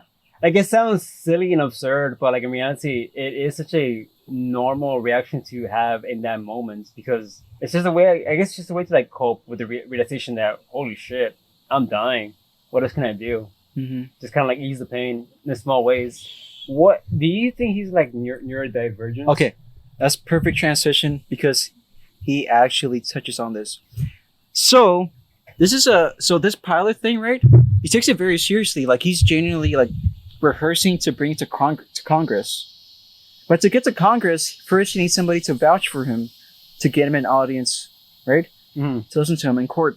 So he says, okay, the guy in charge of that committee, I found out through research that he is actually like the representative of like autism awareness. Okay. Or something, or like he's like I don't know. He does something where he gives representation for autism in the government, something like that. And he says, you know what? A very common appraisal I got for season 1 of the Rehearsal was that there were a lot of people online, but Nathan realizes something. He says that, hey, a common appraisal I got for season 1 of the Rehearsal was a lot of news outlets and people on Reddit or just people online in general were praising the show because they were saying it's a good representation of what autism feels like. This is a lot of people saying that this gives voice to how autistic people process social interactions, and like a lot of autistic people felt represented and they felt like they were having their voices heard by the show. Mm-hmm. And it's fucking hilarious because like Nathan, he's like, okay, I can use this to leverage, to make myself look like a good advocate for autism, right? But like the underlying joke throughout this whole sequence is like, does he not realize he might be autistic too? Because in his mind, he's like, oh, I'm a spokesperson for autism because I understand. He never once thinks like, oh, I might be autistic too. But yeah, he's like, okay, so in order to bring that to the Congress guy, I'm gonna have to join partnership with like some big autism awareness program, right, or movement or something. And he meets this doctor who's an expert in autism, and she goes to her center where they treat autistic kids, right? And just for fun, in his mind, he's just doing it to better understand, right? But yes. The doctor is like, hey, let's take... The doctor's like, hey, let's take an autism test. For Nathan. And then, like, there's so many, like, awkward silences where, like, for example, the questions are, like, just So the specific exam they're taking, it's a real exam that autistic people take. Yeah.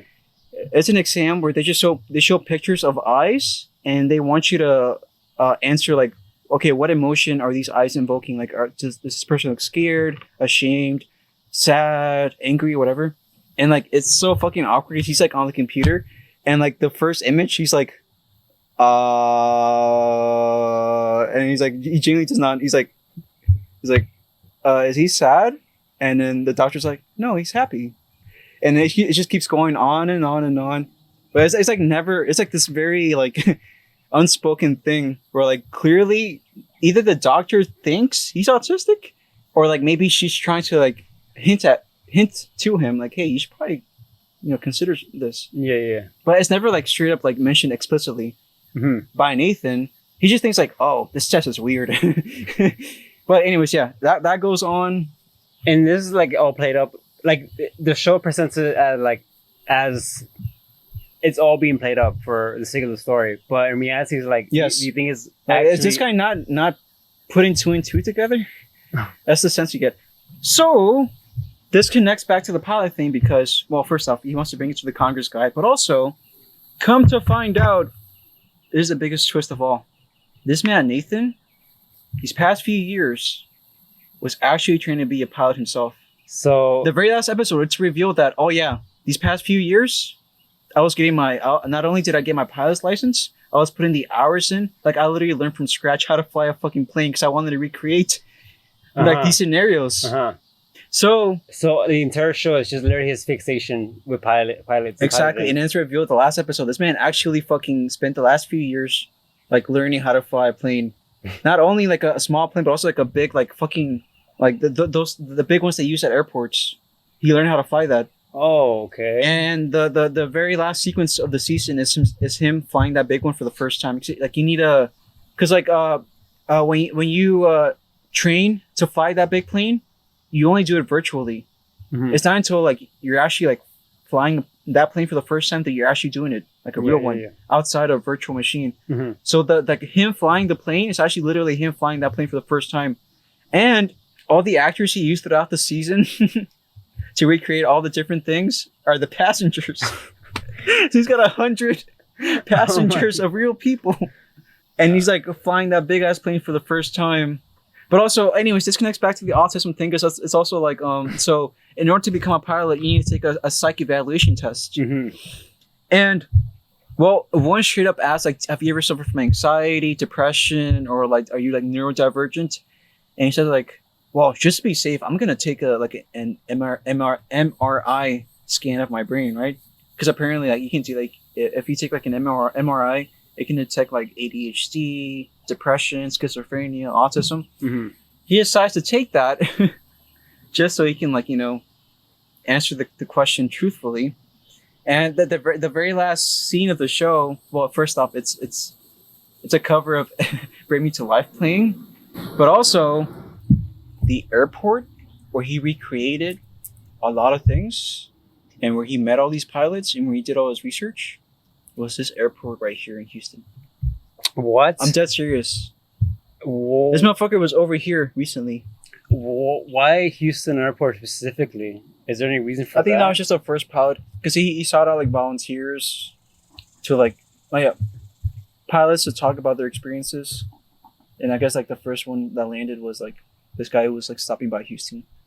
That's actually really cool, like facts or factual for like Houstonians. That's really cool. Interesting.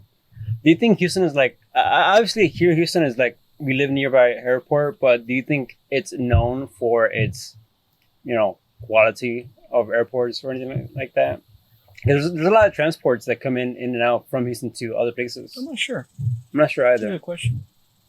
I mean, I know NASA is known for like spaceships. Yeah, I mean Houston's known for like NASA and shit like that.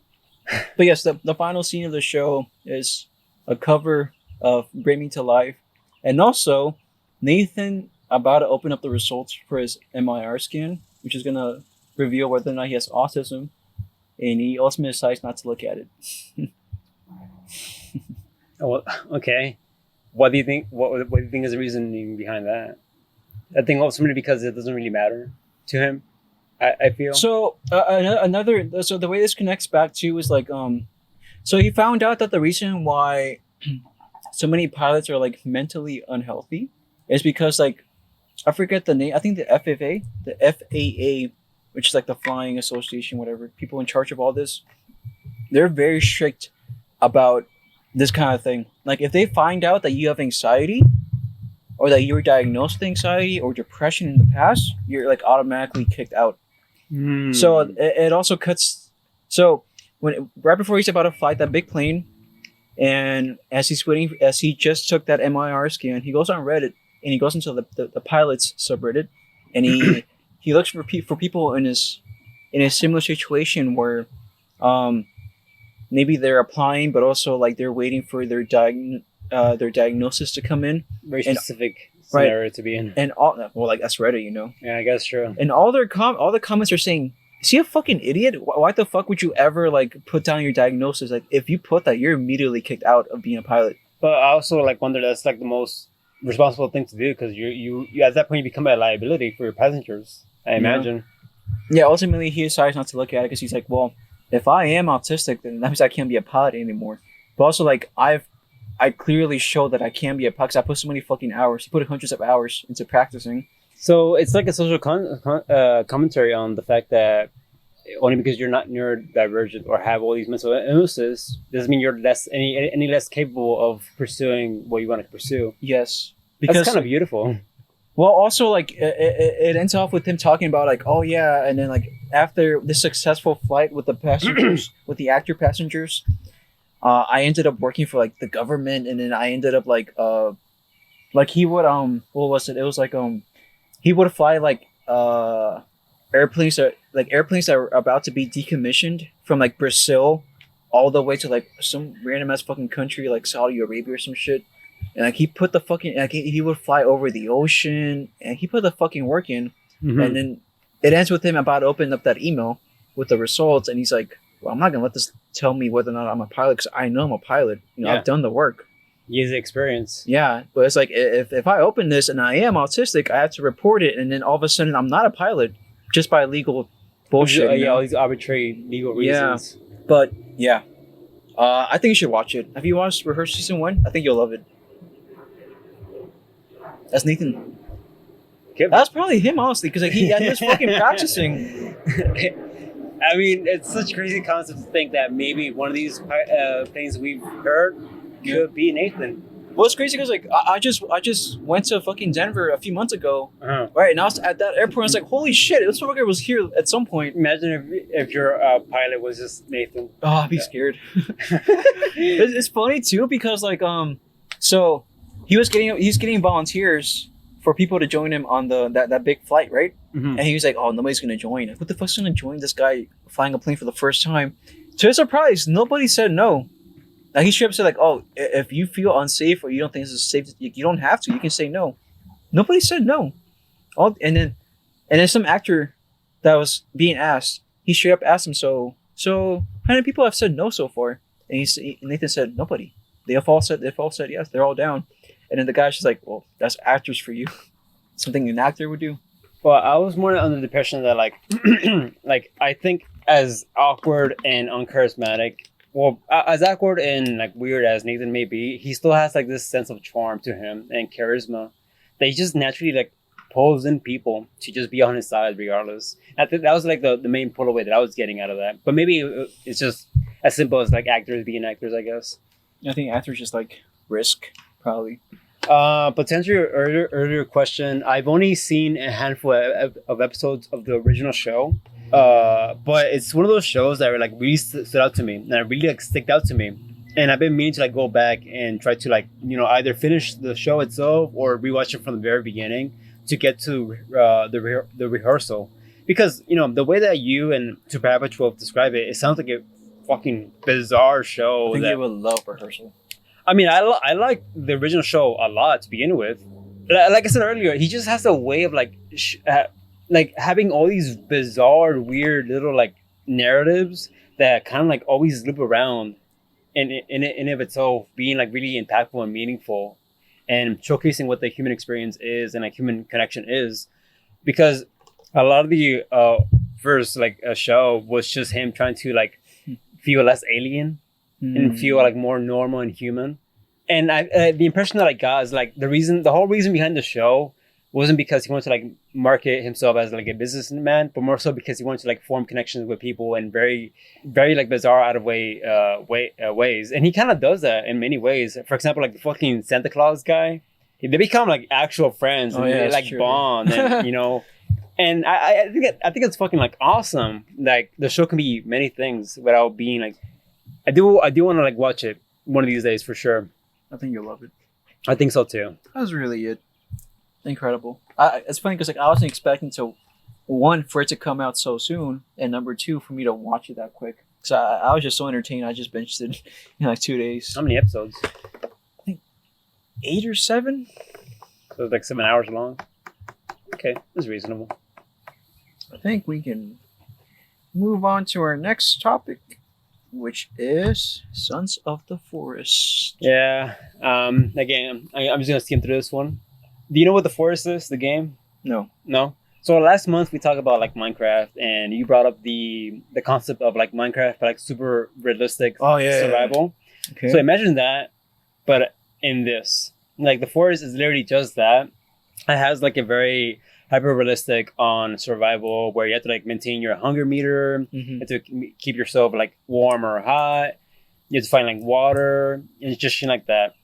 But the premise is that this pilot guy, pilots, it all goes back to pilots. Land crash. But like, yeah, the main premise of like the Forest, this is a sequel to the Forest, Sons of the Forest. And the main premise is that you land crash into this uncharted island or supposed uncharted island, and you just have to like survive. But the more you like play the game, day by day, you start like noticing there are some inhabitants in this island, and they're very like tribal, and they're very like caveman like. And initially, when you first meet them, they're very like just curious on what you're doing. They're like watch you from a distance. They're like on top of the trees, just like watching you what you're doing and shit like that. And you can either like not engage, or you can start like fucking attacking them because it's a video game or whatever. And I quickly realized that the more you engage with them, the more you attack them, the more the AI learns from you. So initially, they start off being passive, and they start punching. And the more you like play the game, the more you like start gathering materials to make weapons and shit. So you start off with a staff, or not a staff, a spear, and like a club and shit like that. And bit by bit, these tribal like humans, they start learning from you as well, and they start making like makeshift weapons as well to counter your weapons. And it slowly like builds off that to the point where they're like gun blazing and shit like that. Like they start building weapons and shit to counter your own weapons in a way. And I should preface this. I played this with a friend as well. We were playing it in co-op, and like Minecraft, it also gives you the ability to create of using that's the game. Using like the trees, because so again the game prides itself in being hyper realistic. You have to manually chop down the trees. You have to like let the tree fall down, gather the logs, and like use those logs to build. Yeah, so I'll get to that. Use the logs to either like build your fence, build your house, build the storage, yada yada yada. And it's very like realistic. It's like all super realistic and super interesting as well. And we ended up building our like little fortress area in front of a lake. And we have like we had like a giant fence surrounding our house, and we had like a lake in front of us to protect us as well. But the thing is, there's also these caves you can go to explore, and within those caves, you start learning the lore behind the island. And there's a lot of like cult like shenanigans happening, like a mythos. I guess so. And it all like bleeds into like Christianity, and apparently like a lot of people, the original humans were cultists that banished people, and they got transformed into this like caveman thing, and some of them even like started mutating as well. And that's what the image you show me right now. We're like the aftermath of that. They're like they got I guess they got damned to hell or something because Oh, it's like a purgatory situation. I guess so. In a way, it kind of is, because you even acquired like a literal cross, a cross they can use as a weapon. So if you like pull out the cross and use it against the mutation enemies, they start literally like burning. So it's these like fucking like weird things that you have, like it has a lot of lore, a lot of story. It all bleeds into like Christianity and shit like that, and fucking like being damned or whatever. It's super bizarre. That's pretty much it. Sounds really fucking cool. I was looking it up. I was trying to see like this sounds like something I would like, but it's only on PC. Is it? It's not on PS5. I tried to check. Oh, I think you would enjoy it. Sounds really fucking cool. I gave it a 6 out of 10. There's a So I have a lot of problems with it in terms of its gameplay. It's a bit jank. Exploration can be a bit boring at times because the island is massive, and traversing can be kind of tedious because they do give you like a golf cart to use. They also give you a fucking unicycle, like an electric unicycle to use to like traverse. And while that does help, it doesn't like nullify the fact that there's a lot of space to explore. And there's also a lot of trees, therefore you're always constantly bumping into shit. The car is hard to maneuver. The unicycle is also really weird to control. It's almost a little too real. Yeah, it's almost a bit too real. That kind of like ruins the experience. Okay, fair.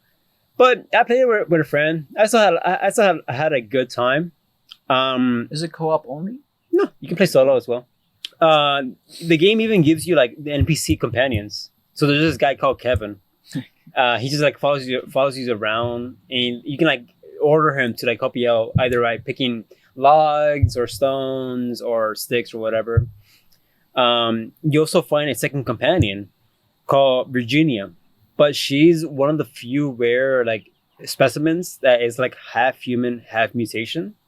So she has like 4 legs and 4 arms, and initially, when you start off playing the game, you just see her off in the distance, approaching you cautiously. And over time, she like gets closer and closer and gets more like comfortable with the idea of us being around. And she starts like helping out, trying to like gather berries or like animals and shit. And eventually, you acquire a fucking like weapon, like a pistol or a shotgun, and you can give that weapon to Virginia, and holy shit, she becomes a fucking powerhouse because she has like unlimited bullets as well. So Virginia with a shotgun and a pistol, because she can wield both, having 4 arms. Oh, so she has like both a pistol and a shotgun. She's a fucking monster, man. And she was just like our fucking warrior who just defended us whenever shit hit the fan. So by the end of the experience, we must have spent like at least 25 hours in this game. And by the tail end gate of the experience, me personally, I was getting kind of tired of it because I get tired of games really fast. I get really bored of the games really fast. And I told my friend, "Hey man, I think we should like wrap this up as soon as possible because I don't want to play this anymore." So we decided to like just book it to the final end goal. But the last gate kind of stopped us from proceeding because we needed to acquire this armor suit, which we did have, but we had to like upgrade it. And the only way to upgrade it was to build this construction that required very basic, simple materials, but we didn't have at the time because we were like far away from our base. So what we ended up doing, instead of having to like traverse back to base, we ended up figuring out that the game has an inbuilt cheat engine you can use to like just spawn in items and shit. So we ended up doing that. But that kind of led to us messing around with the other cheats as well. And we ended up also spawning multiple Virginias, the fucking mutated woman. And we had like an army of Virginias all wielding shotguns and pistols. And holy shit, it made the game a fucking breeze because any enemy that came near us, they just automatically, instant, on sight, fucking blasted them. And it was like really fun and interesting. What's like the most advanced you can get technology wise? You can build a teleportation device. I figured, yeah, it'd be a cool. I figured like it'd be cool That feels like the logical choice for a like a fast travel thing. What's like the end of the game? So every now and then we noticed that there were these weird metallic relics that you can find, and we ended up not finding all of them. We just found like 4 out of 7. And this same relic you is the same relic you use to like to build the teleportation and to like be able to teleport places. The game ends off. You are either being rescued off from the helicopter people. You can either choose to leave the island, be rescued, or you can stay because our relics are calling to you. And I don't know exactly what happens if you choose a relic because ultimately we decided to just escape. But the relics were called. They literally started floating out of our body, and they were like calling to us to like I don't know. I guess stay in the island. It's a weird game that was about fucking like cults and Christianity and the damned. It was a fun experience. That's all I gotta say. It was a game we played throughout last month. It was a fun time. I think you will like it because the way you describe the Minecraft mode from last month is literally just that. Well, I also like the mythic elements. That's cool. Also, like I have had like these past few weeks, I've had like a little increasing interest in like Christianity. So I think it's like, or like religion itself in general. I think it's like scratch that itch in me. Maybe. What I'm gonna say is like it does deal with like Christianity, but it's very simplistic. It's just like cults, demons, devils. There's nothing too nuanced. It's very simple and basic. Okay, fair. But even then, it's like if you had the chance to play it, I would recommend it. Just try it out, I guess. That's all I gotta say. From here on out, it's just 2 of your things. Oh, really? Yeah. I decided to cut up Let Me Reading. Okay, so it's just me then. Yeah. This would be a fantasy life. I think I might cut Fantasy Life actually. Oh, what is? I'm curious. Just a quick little recap. So I know. I don't have enough time. You can cut it out if you want. Okay. Fantasy Life is a game that I was addicted to when I was younger, like 10 years ago on the 3DS, and they recently released a sequel on the Switch, and I've been playing that. Remake or? No, it's like a sequel. It's essentially so the main premise of Fantasy Life is that it's almost like an MMO-esque game, but for kids because it has like a very Animal Crossing style to it, very like chibi, very like cartoony, very childlike. Mm-hmm. But the main premise is that you get to explore different lives. So you can either be like a paladin, you can be a mercenary, the mercenary, a fucking archer. But you also have very like slice of life lives as well, meaning that you can also be a cook, a fisherman, a tailor, or a blacksmith, or like a woodcutter. Mm-hmm. And the thing is, the cool thing about this game is that each life kind of lend into each other. Like for example, let's say you needed to, I don't know, build an armor in a store for your paladin life. You could like go into your blacksmithing life, you can go to your ore mining life, get the ore, switch out to your blacksmithing life, build the armor itself, and then that will like give you the option to just get the gear itself. And they all kind of like lend really well to each other in very specific ways that I think is really cool. Like for example, the fisherman can get fish for you to cook as a cook, or the tailor can make clothes for you to use for any other character. And the thing I really appreciate is that each life you can customize and personalize with different clothing. Like for example, my mercenary, the class utilizes great swords. So my character literally just looks like Guts. It's like a very miniature Guts. It has like the fucking like the scarf and the fucking the cape and just this giant ass sword as well. It's so fucking funny and cute. It's very simplistic. It's not the most like complex in terms of gameplay, but I've been playing it every night before going to sleep for like an hour. It's just a little cute game that I've been playing here and there.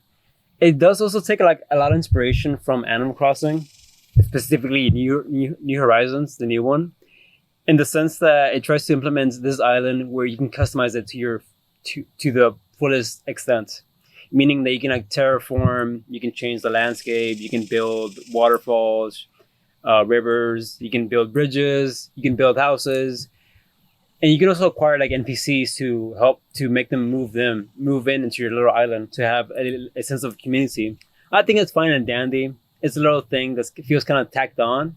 It doesn't feel all that fleshed out, but for what it is, it's like it's whatever, I guess. That's all I gotta say. Fabian. Next, you have Split Fiction. Split fiction. Split? Yeah, split fiction. Why did I put an N? I don't know. Split Fiction. Do you know of a game called It Takes Two? Yes. These are the same creators of that. Which one came out first? It Takes Two. Okay. Does that mean you also are aware of A Way Out, No. the prison game?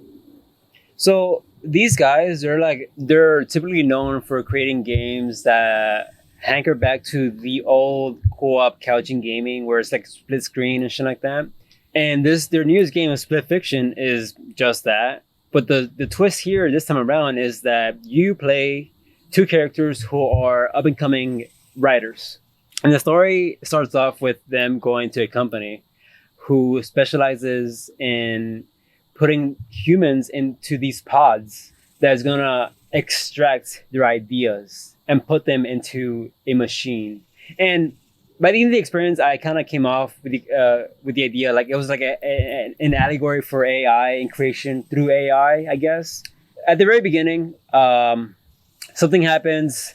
One of the characters was like weirded out by the idea of putting humans into these pods and kind of wanted to like back out. And she kind of slipped into one of the pods where someone else was sleeping in.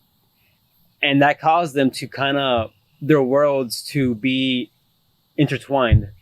So Zoe, so there's two characters. One of them is called Zoe, the other one is called Mio. Mio is like the more nihilistic, pessimistic writer who specializes in sci-fi literature or writing. And Zoe is like the more uplifting, cheerful, happy-go-lucky girl who specializes in fantasy. And the way that the game works is that it's separated via levels.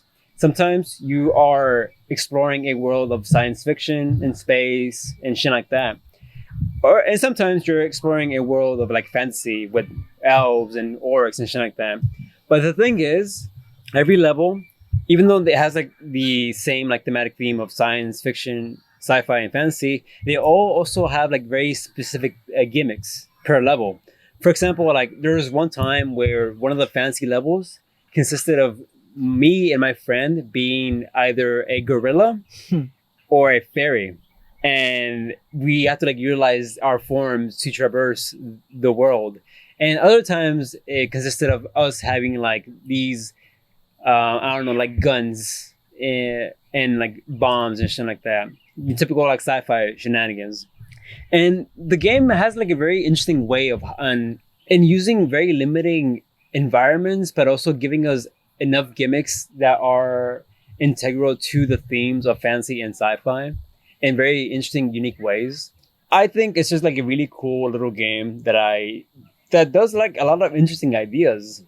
The story itself, like while simplistic, does delve into a lot of interesting things as well.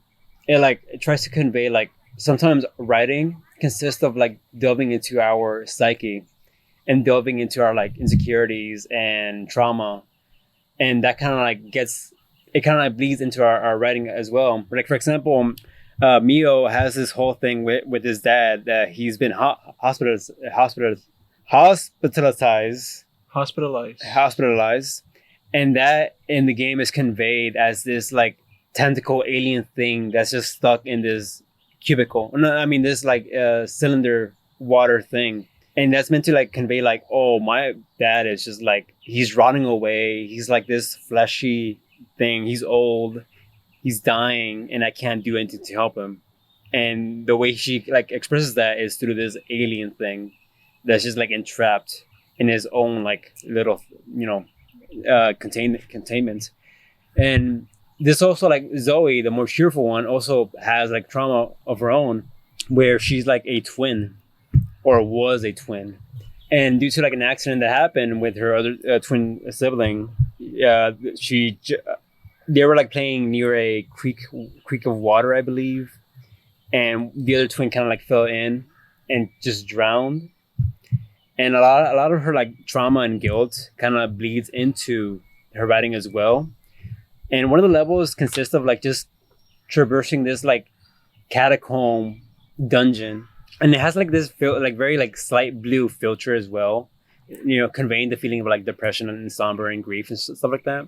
And I don't know, it's like while the writing itself is very simplistic, I think there's a inherent beauty in the fact that we as writers tend to just convey our experiences and thoughts as a way to like cope with our realities, And it all like hunkers back to like the main bad guy. He says like corporate millionaire, typical like Elon Musk kind of guy who wants to like suck all these ideas out of these creators to just put them into a machine.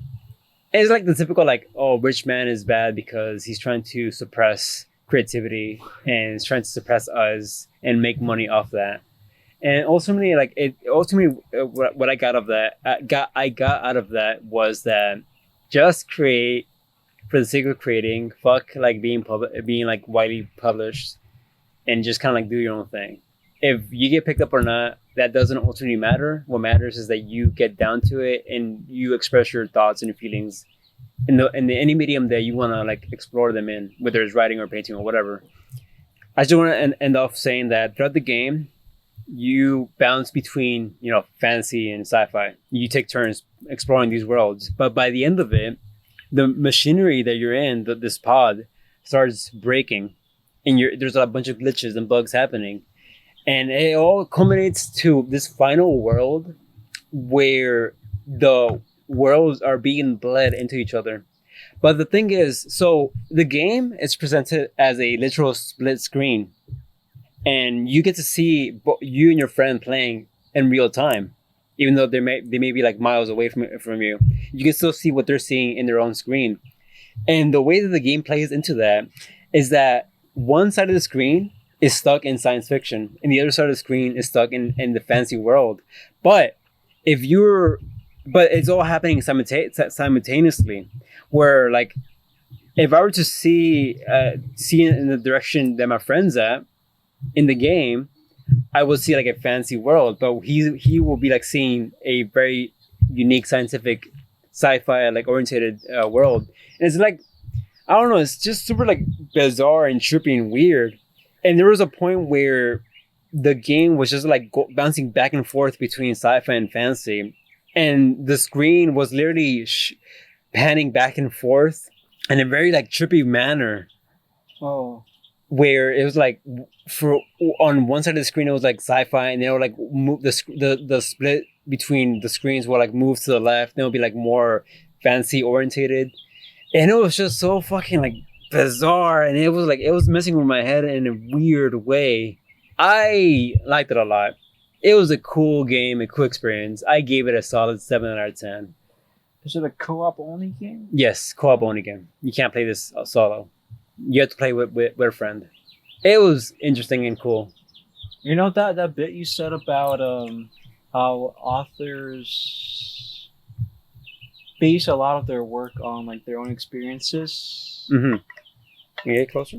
That sounds like Nietzsche's insight that like a lot of philosophy is like more biographical than even philosophers themselves realize.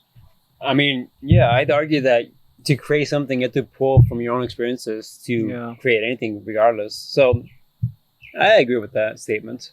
I think that's why a lot of like, especially in Asian culture, what they typically do when they're trying to create something, they tend to immerse themselves in said thing they're trying to create. For example, like during the process of, I believe, Slam Dunk, the creator would either like play a lot of basketball or watch a lot of footage of people playing basketball to get the idea how players maneuver themselves. Like Nathan. Exactly. You have to like immerse yourself in the experience to pull from that, and that way it will make the writing a lot more streamlined, or not streamlined, but a lot more manageable and easier. So that's why a lot of creative types, when their best advice that they give to creative types is to literally go out and live your life, and your artistic needs will flow to you naturally, and you'll have more experiences to pull from. It's true. I think it's very true. That's all I gotta say. It's such a cool premise. It is Yeah. very unique. I just don't like the art style.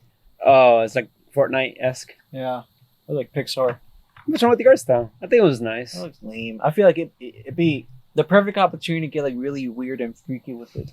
But I feel like they work with limitations of if this game were like hyper realistic, I think a lot of the more trippier side of things wouldn't work because it does like do a lot of interesting things, especially near the end of it. And it also has a very like cartoony world as well. Like for example, there's this fucking Halloween-esque world, whereas we're just like exploring like fucking night before Christmas-esque worlds. And it's very like stylized and visualized, and I feel like it'd be hard to pull that off if this art style was anything else but what it is now. It was a solid game. This is pretty new too, huh? Yeah, it came out this year. Solid game. Liked it a lot. 7 out of 10. That is it for our monthly shit. Yeah, Holy fuck! and it it's only been- took nearly 3.5 hours. Fuck! I did not expect it to be that long. I did not either. Holy fuck! We have a lot left to talk about. Yeah, But I mean, these are like songs. And... I feel like I say this. I feel like I'm gonna skim through them, but in reality, Yeah. I think. Well, yeah, we'll see. I think a lot of mine I could. Okay. All right. So that brings us to The main event. our penultimate section. Well, we promised our penultimate section, main course, which is the music section. More or less, we'll be talking about our favorite music. Fabian's gonna be talking about their favorite Things. artists. Yeah. I will be talking about my favorite songs and albums. I mean, we explained the whole thing earlier on. Yeah. Earlier today. I'm just doing a quick refresher on my part. So, can I take the lead? Because I feel like Okay. I feel that I'm gonna skim through these real fast, and two, I'm gonna have a lot less to say in comparison to you. Okay. Whew. So, go to your Discord and pull out the picture that I sent you earlier. Actually, wait. Before I do that, Okay. I'm scared of do you. you want to do quick guesses on what I might have? Okay. Porter Robinson, definitely. Okay. Will Linkin you be Park- surprised if he's not there? I'll be very surprised. Okay. I would be in disbelief. Linkin Park, probably a little honorable mention. Okay. Radiohead, maybe a little bit higher. I mean, not higher. I mean, like lower. Okay. Probably some obscure like video game soundtrack artists. I don't know. I try to not include video game artists or anime artists because I feel like my fucking list would have been just filled with video game artists and anime artists. That's really my only things coming to mind. Really. So you only have artists, right? Yeah, only artists. I don't know who your number one favorite artist is. Well, there's somebody there. I just can't remember who. Fuck. Oh, of course. How could I forget? Lil Darky. Could be. How could I forget that? Could be. He could be my number one. 100% chance that they're there is Porter Robinson and Lil Darky. 100%. Okay. Somewhere on the list. You want to take a look at the image I sent you to see the end result? Top left, number one. Bottom right. Wait, what? Radiohead is number one? Yeah, No. we'll get to that. No. So do you want to name? Actually, do you want to name them out, or should you just like? I'll put an image on screen for people Yeah. to see. Wait, so why'd you send two? That was an accident. Okay, I was wondering. Should we start from the bottom or top? Wait, do you? Okay, so out of this entire list, how many do you recognize? You can also see the names on the right side. How could I forget her? Hatsune fucking Miku. We'll get to that. I'm surprised you didn't say Callie. I almost did, but I was like, no, I don't think so. Oh, I I almost did. Fuck. Yeah. So the funny thing is, you said Linkin Park. You said like at the lower side. Nah, man, on the fucking top of the row, baby. I recognize, I would say about half of these guys. Really? Half of them, yes. Okay. Yeah, eight of these. Out of the 25. That's not half, is it? No. Almost half. Okay. Should I start from the bottom or top? Oh, so Oh, I Sure. want to preface that me personally, I don't know about you, I don't want to like delve into every single one of them because we're gonna be here all goddamn day. okay. I just want you to like Okay. point out certain ones that stick out to you the most, and Okay. then the ones that I want to talk about more, I'll like talk about them on my own. Okay. I don't know how I forgot Cave Town because you're definitely really into them. Cape Town is. Tell me about how you discovered them. I discovered them like I want to say 2022, I believe. This is during the period where I was like discovering more about my, the whole like gender thing. And the song that really stood out to me the most was "This Is Home." And the way that I found this was through a YouTube video, and the thumbnail consisted of like these retro consoles, like the N64 and the Sony, the PS1, but they were like blue, and their slots where you put like the cartridge or the disc, they had like pink flowers, very like the colors of trans and stuff like that. So I like naturally just kind of like gravitated towards that, and over time I just kind of like dove more into their music, and I just like, to me, Cave Town is just this artist that I go to when I need someone to like cope, or when I feel like these really intense emotions. And their music is very like soothing as well. Like their voice is, it's just like very soothing and it's very comforting. And I just like listening to their music for that reason. I do have, for each of the artists that I do have my top 5 songs. And for Cave Down in particular, Okay. it is. Oh, that's why you didn't want me to scroll.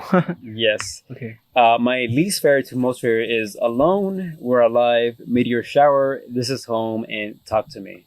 The last time we hanged out, I think I put Talk to Me. I think it's like the song that I put the most when I listen to the music.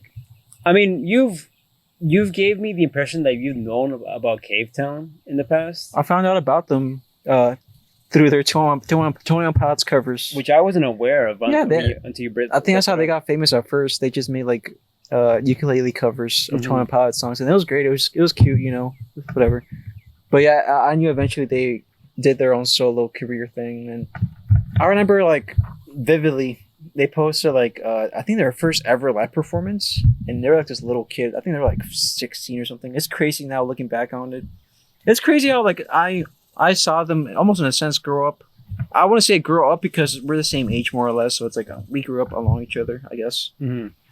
From seeing this person play their first ever show, and all of a sudden they're like, my friend knows about them, and then you weren't aware about their history on YouTube. It's like, it's kind of a little bit surreal. It's like, wow, they did kind of make it, huh? Yeah. Because this person I knew that was making YouTube videos, all of a sudden somehow my other friend knows about them. So I was like, what the hell? And it's really interesting to see like their like progress Yeah. and career wise. I think my favorite, I don't know if you heard this one, but my favorite by them is Boys Will Be Bugs. I have heard it. Yes, I love that one. That's my favorite. What is it about it that makes you like gravitate towards that one? I don't It's recall. just so raw. What's the? I don't remember about? exactly. It was like it's been a while since I heard it. I don't remember. But you just they're just talking about being like a really emotionally unstable teenage boy. I thought it was very relatable. Just getting angry at things. I don't recall the lyrics itself too well. Me either. But I remember it was more so like the feeling of being oppressed as a queer person. If I recall a lot, I think the song itself comes from an album called Lemon Boy.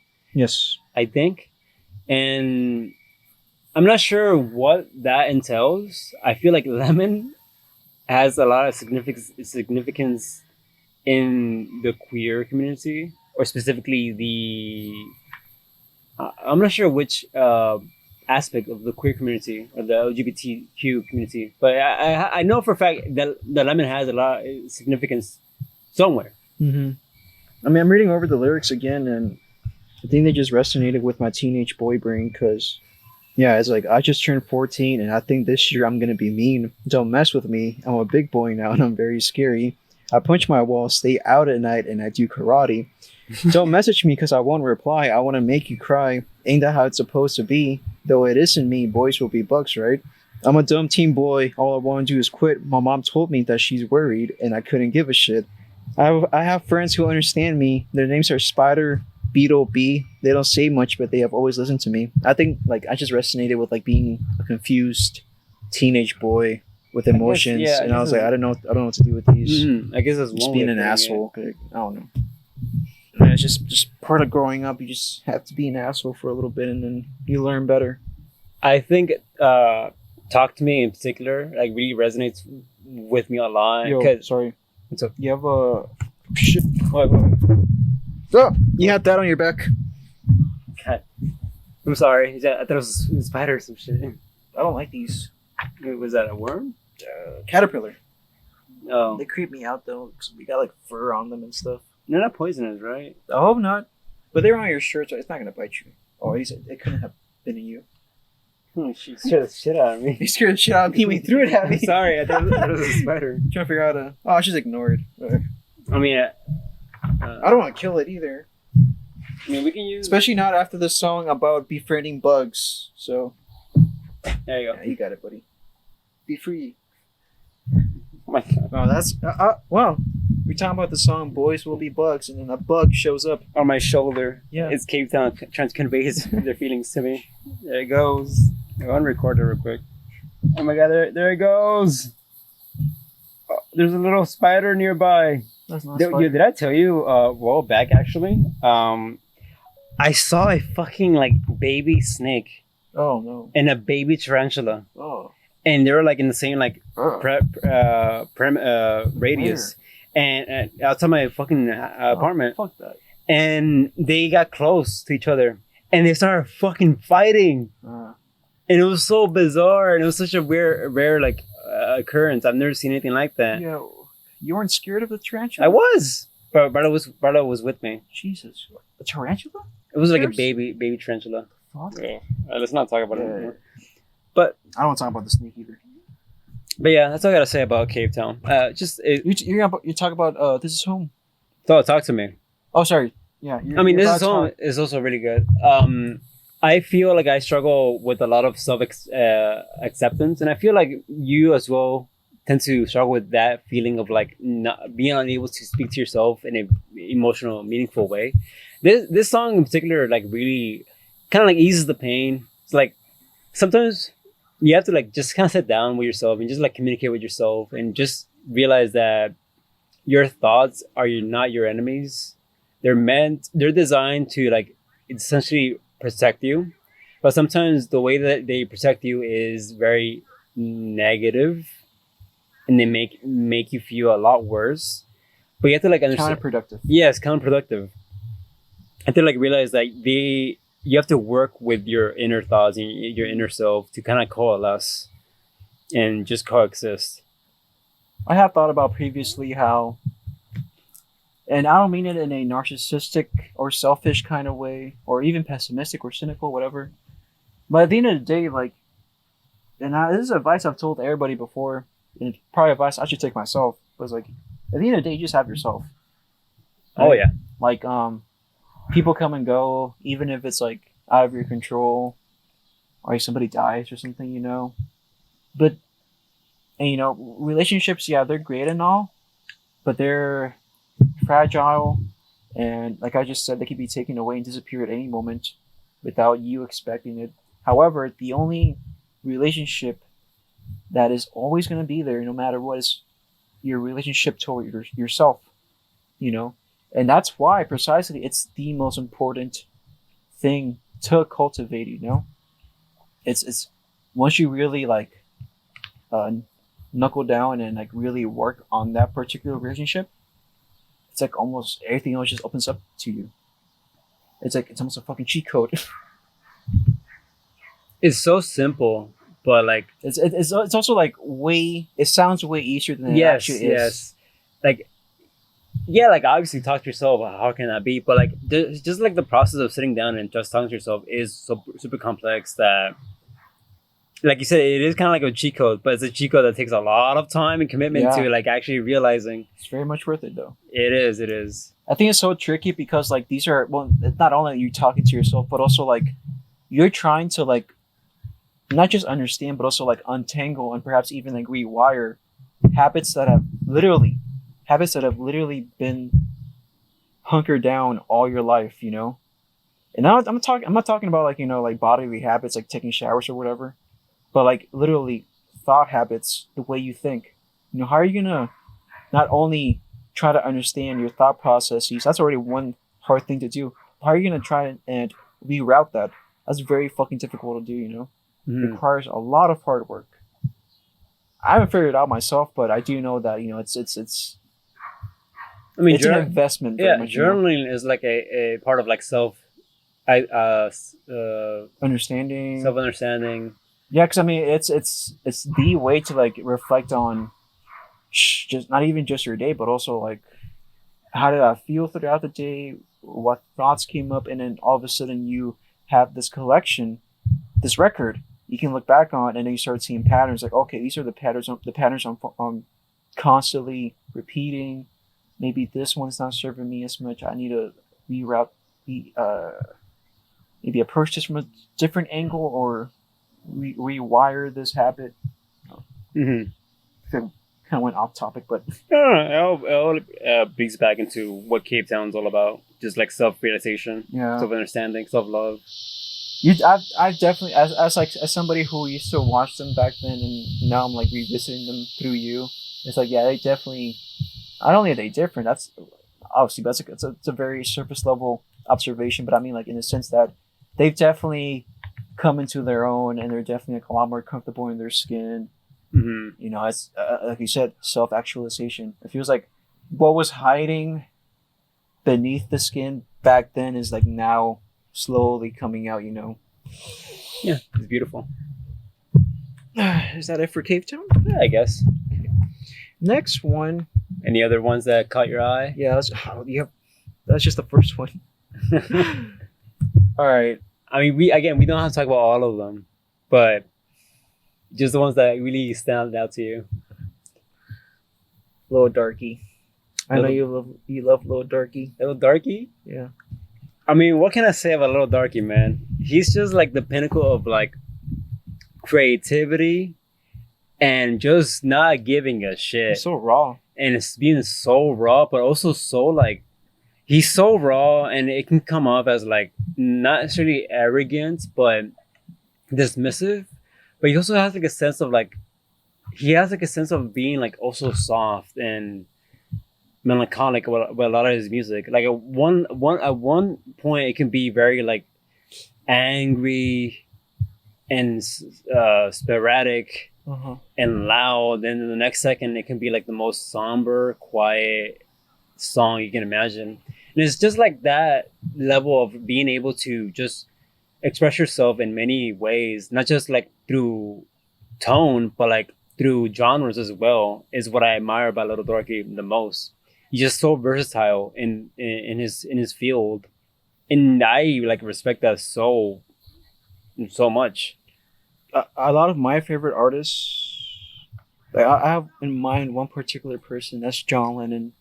He reminds me a lot of Little Darky in that sense, that it's just raw and primal. And John Lennon, like sure, like just so fucking raw. Like I'm gonna touch on this later, but John Lennon is the Beatles, right? From the Beatles, yes. Okay. But I'm gonna talk about this later. But there's an album by the Beatles where it's like it's easily like their most diverse musical palette, and in that album you have John Lennon like on the one hand doing like really fucking brutal like screaming like hard rock, talking about wanting to die and being lonely, and then all of a sudden on a different song it's just him and an acoustic guitar, and it's just very soft and acoustic. And then if you go to like a different era of the Beatles, he's talking about like playing this character, like he's talking about himself as like a walrus, and it's like this very surreal. Those are my favorite artists. People who are constantly like reinventing themselves. It's almost like with every different iteration of them, it's like a different persona. That's like being maybe not even consciously, but it's just like there's so much creativity flowing that like you can't help but embody that. And it just leaks out, And I think Little Darky really encapsulates that. Exactly. Like what I really, and I've said this before, I don't know if we talked about it on the podcast, but we definitely talked about it. But Little Darky strikes me as somebody who like, as soon as he's struck by inspiration, he just fucking hits record. and like no matter how if it comes out sounding like lo-fi, Yeah, doesn't give a shit. that's the thing I really admire about Lil Durky is that, admittedly, a lot of his music isn't great, but it's just like as you said, like when inspiration strikes, I mean, he just goes for it, and whether it is shit or not, it doesn't really matter. Ultimately, what matters to Lil Durky is that the product itself, the idea, needs to exist out of his fucking head, and no matter what it takes, he will like tooth and nail do whatever it takes to create this vision he has in his head or this like melody he has in his head and try to. Favorite song? Favorite song? I have 5 favorite songs, Okay. as a matter of fact. For Little Darky, my least favorite to most favorite are as follow: Cold Outside, Sound of Grinding a Politician's Skull into a Fine Powder, The World is Ending, Rap Music, and Comfort in Discomfort. I'm not sure if you recognize some of these songs. I recognize rap music. Oh, just to clarify, rap music as in rap with a W, not because he has 2 songs called rap music. One is called okay. rap as in like rapping, like rap music, and the other one's called rap as in like rapping around something. Okay. The one I'm talking about is rap with a W, not rap with the R. What about you? He's such an eccentric guy. Yeah, and that's like conveys so perfectly with his music. Mine's definitely Banana Pie. You showed me that one. I think it's such a cool fucking riff. Mhm. I love. There's my little. I wouldn't call definitely not a guilty pleasure because I'm not guilty about it, but my Yeah. little niche that I love is like very raw lo-fi emo. I have a soft spot for that shit. I think he just does it so great. His voice is fucking. He's not like a technically amazing singer, but he reminds me of John Lennon again because like at some points like their voices can be a little bit harsh, Mhm. but the point is not that they're like technically proficient. It's the point is that they're able to evoke emotion, and that's their brilliance as artists. Yes. Being able to evoke these emotions that not a lot of people can express. No, I agree with that wholeheartedly. Like the fact that you can have any mood. Like Lil Durky has a song for literally every mood you can imagine, and that's a testament to his success or his like boundless creativity in and of itself. Like not a lot of creators can do that. A lot of people tend to like stick to one particular mood or tone or genre, whereas people like Lil Durky, they just push the envelope to the absolute limit, where they just like want to express quite literally the entire human experience into their craft. That's fucking like amazing and beautiful. But yeah, Lil Durky, man, it's so good. I've met people that don't fuck with Lil Durky. Now I completely understand. Like his music is fucking not necessarily weird. It's just his like as you said earlier, his music is not like technically impressive or great for that matter. I still don't care. I think his way of creating music is valid, and I appreciate for what he stands, creatively. That is, he's just good. He's just amazing. He's a great artist. He is. He really is. You can't like take that away from him. Artist par excellence.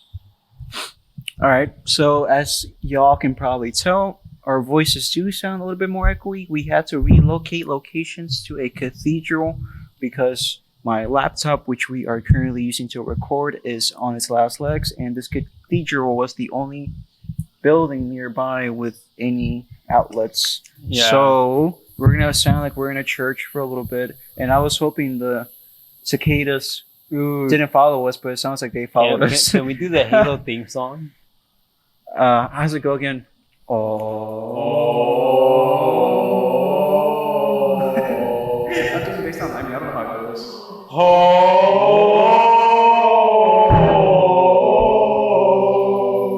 That's all I know. Look at shit. Oh my god! You got too excited. Fucking Spike. Holy shit! Jesus. All right, so But yeah, previously we were talking about Lil Darky. hold on, give me a second. There you go. Yeah, we were talking about Lil Darky. I have to ask. Have a Nice Life. I showed you their album Death Consciousness years back.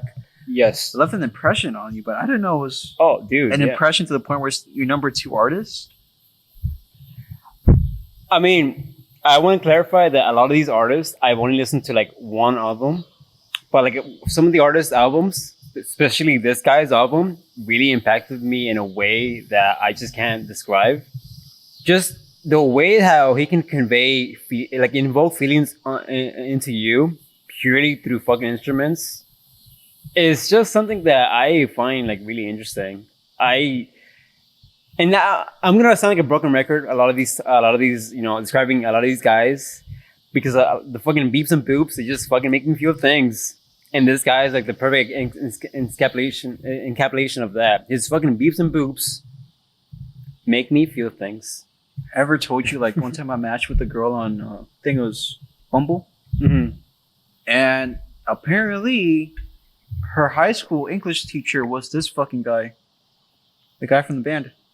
I do remember you telling me this. Yeah, it's pretty fucking. It's a small world, I guess. But yeah, she she used to talk about how like he was just like jokingly like bringing up, hey guys, like I'm actually famous. Y'all don't realize I'm pretty famous. That's crazy. He would show them the music, and then apparently he told her that the first song on the album, which is just the guitar.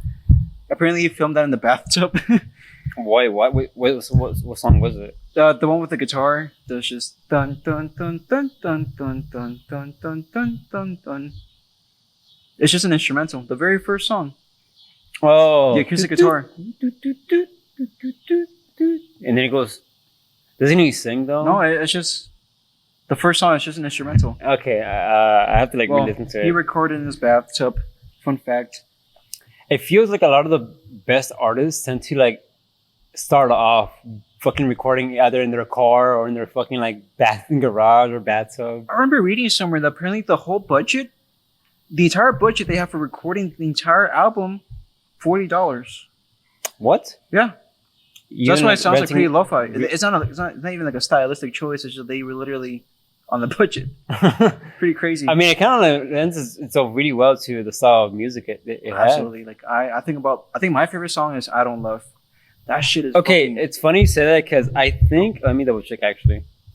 I think I Don't Love is my number one song from them as well. It's incredible. From my least favorite to most is Hunter, Deep, Holy Fucking Shit, 40,000. A quick one before the Eternal Worm. That's the one I was talking about just now, the acoustic one.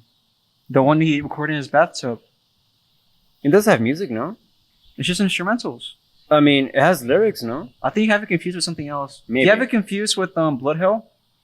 The one with that bass line, the dun, dun, dun, dun, dun, dun, dun. No. I have this thought in my head. It's like a song that goes like doo doo doo doo, and then you hear it like singing when he's like damn, like this na na na. This is and then this is the third song. I can't remember the name. The thing is, I'm awful remembering names and sounds, and then it breaks into like a really aggressive guitar riff. Like bum bum bum bum bum. Is it the Glow Me or something? I haven't one of the Big Gloom. No, it's one of these fuckers right here. I don't know which one though. I think it's Holy Fucking Shit 40,000. Now that I think about it, maybe. Click on it real quick. I want to see how it sounds. The Big Gloom? No, the 40,000. Yeah, that's Okay, that's the one I'm thinking about. Oh, okay. So how does this one go again? Which one? This is my number 2 apparently. The one I was talking about. Why is this my number 2? Oh, okay, this one. Yeah, I love the song. Yeah, that's the one he recorded in his bathtub. That's surprising. It does not sound like low budget music. It sounds like I thought for the longest time I thought this was like a album that was created in a studio, if anything else. I don't know about you, but when I get like really depressed, I just put on this album, and like every song just speaks to me in a very like human fundamental level. It's one of the. I think I Don't Love is like the most fucking depressing song I've ever heard. I agree. Well, I wouldn't even say depressing. It just kind of invokes a lot of emotion and feeling without really like saying much. Like when you like read the lyrics itself, it's like the most simplistic thing. Like he doesn't feel like himself, right? No, I think it's way more bleaker than that. What do you think? Is he like? He's like he's literally like, I don't feel anything. Like I don't feel anything where this love should be. Or like I don't want to live like this. I don't want to live at all. Yeah, because it's fucking bleak. It is. Jesus I guess when you put it that way, it is kind of bleak. But there's like this clear void as well, where he doesn't know how to like fill it, you know. And then that giant freaking instrumental comes in. The explosion. Mm-hmm. That's why it's the best fucking song. Cause it's like It's like the oh god. I This remember- fucking emptiness, but also like all this emptiness and then but it's an emptiness, sure, but like sound wise, it's like the loudest fucking thing you've ever heard. It's like when I listen to a song, the way that I envision it is that there's this literal like void, and then that explosion literally explodes into like the universe, and like life gets created from that devastation in that void. That's how I always like visualize it. You always in my remember head. when you first listened to the song, you always told me about this image. You had this image when you listen to the song, like somebody sitting down and then like Specifically Okay. Shinji. Shinji. Yeah, I have that. I don't know why. Whenever you told me that, I picture Shinji too for some reason. I don't know why. Yeah, like I just picture of Shinji sitting down, and the camera like pans out slowly. I think that song is like the perfect encapsulation of depression because it's like depression is like this thing where it's like on the one hand, like yeah, it's emptiness, And it's in the background a lot of the time. but at the same time, it's emptiness and it's also really fucking heavy. hmm And when you feel like you're over the edge, it just literally all boils out and explodes out of you. Like all that raw emotion literally it just comes out of you, bursting out of the seams. And I think that this song really encapsulates those feelings so well. I think this was the first song you showed me from them. It's a good song. And I just fell in love with it immediately. Like I still listen to it to this day. It's just a good fucking album. I think my favorite part of that song is the fact that, like, yeah, it starts off with like his voice just by itself, and like some very quiet drumming, but as the song goes on, like the instrumental is so fucking loud. He's like barely audible, and you can just like you just hear this fucking loudness, and then you just very quietly hear in the background. You just hear like, I don't want to live at all. Mhm. I don't want to live like this anymore. I don't want to feel this anymore. And the way that I interpret that was that like these raw emotions, they just kind of overshadow us a lot of the time. But like those whispers in our heads are still there, even though we can't really like hear them or pick them out. They're still there regardless. And they're just like whispering at the back of your head how you truly feel. For me, sorry, go ahead. No, it's just like while these emotions are, happening. For me, I think it's also why I keep insisting that's like the best depiction of depression. It's like it perfectly portrays like how heavy depression is.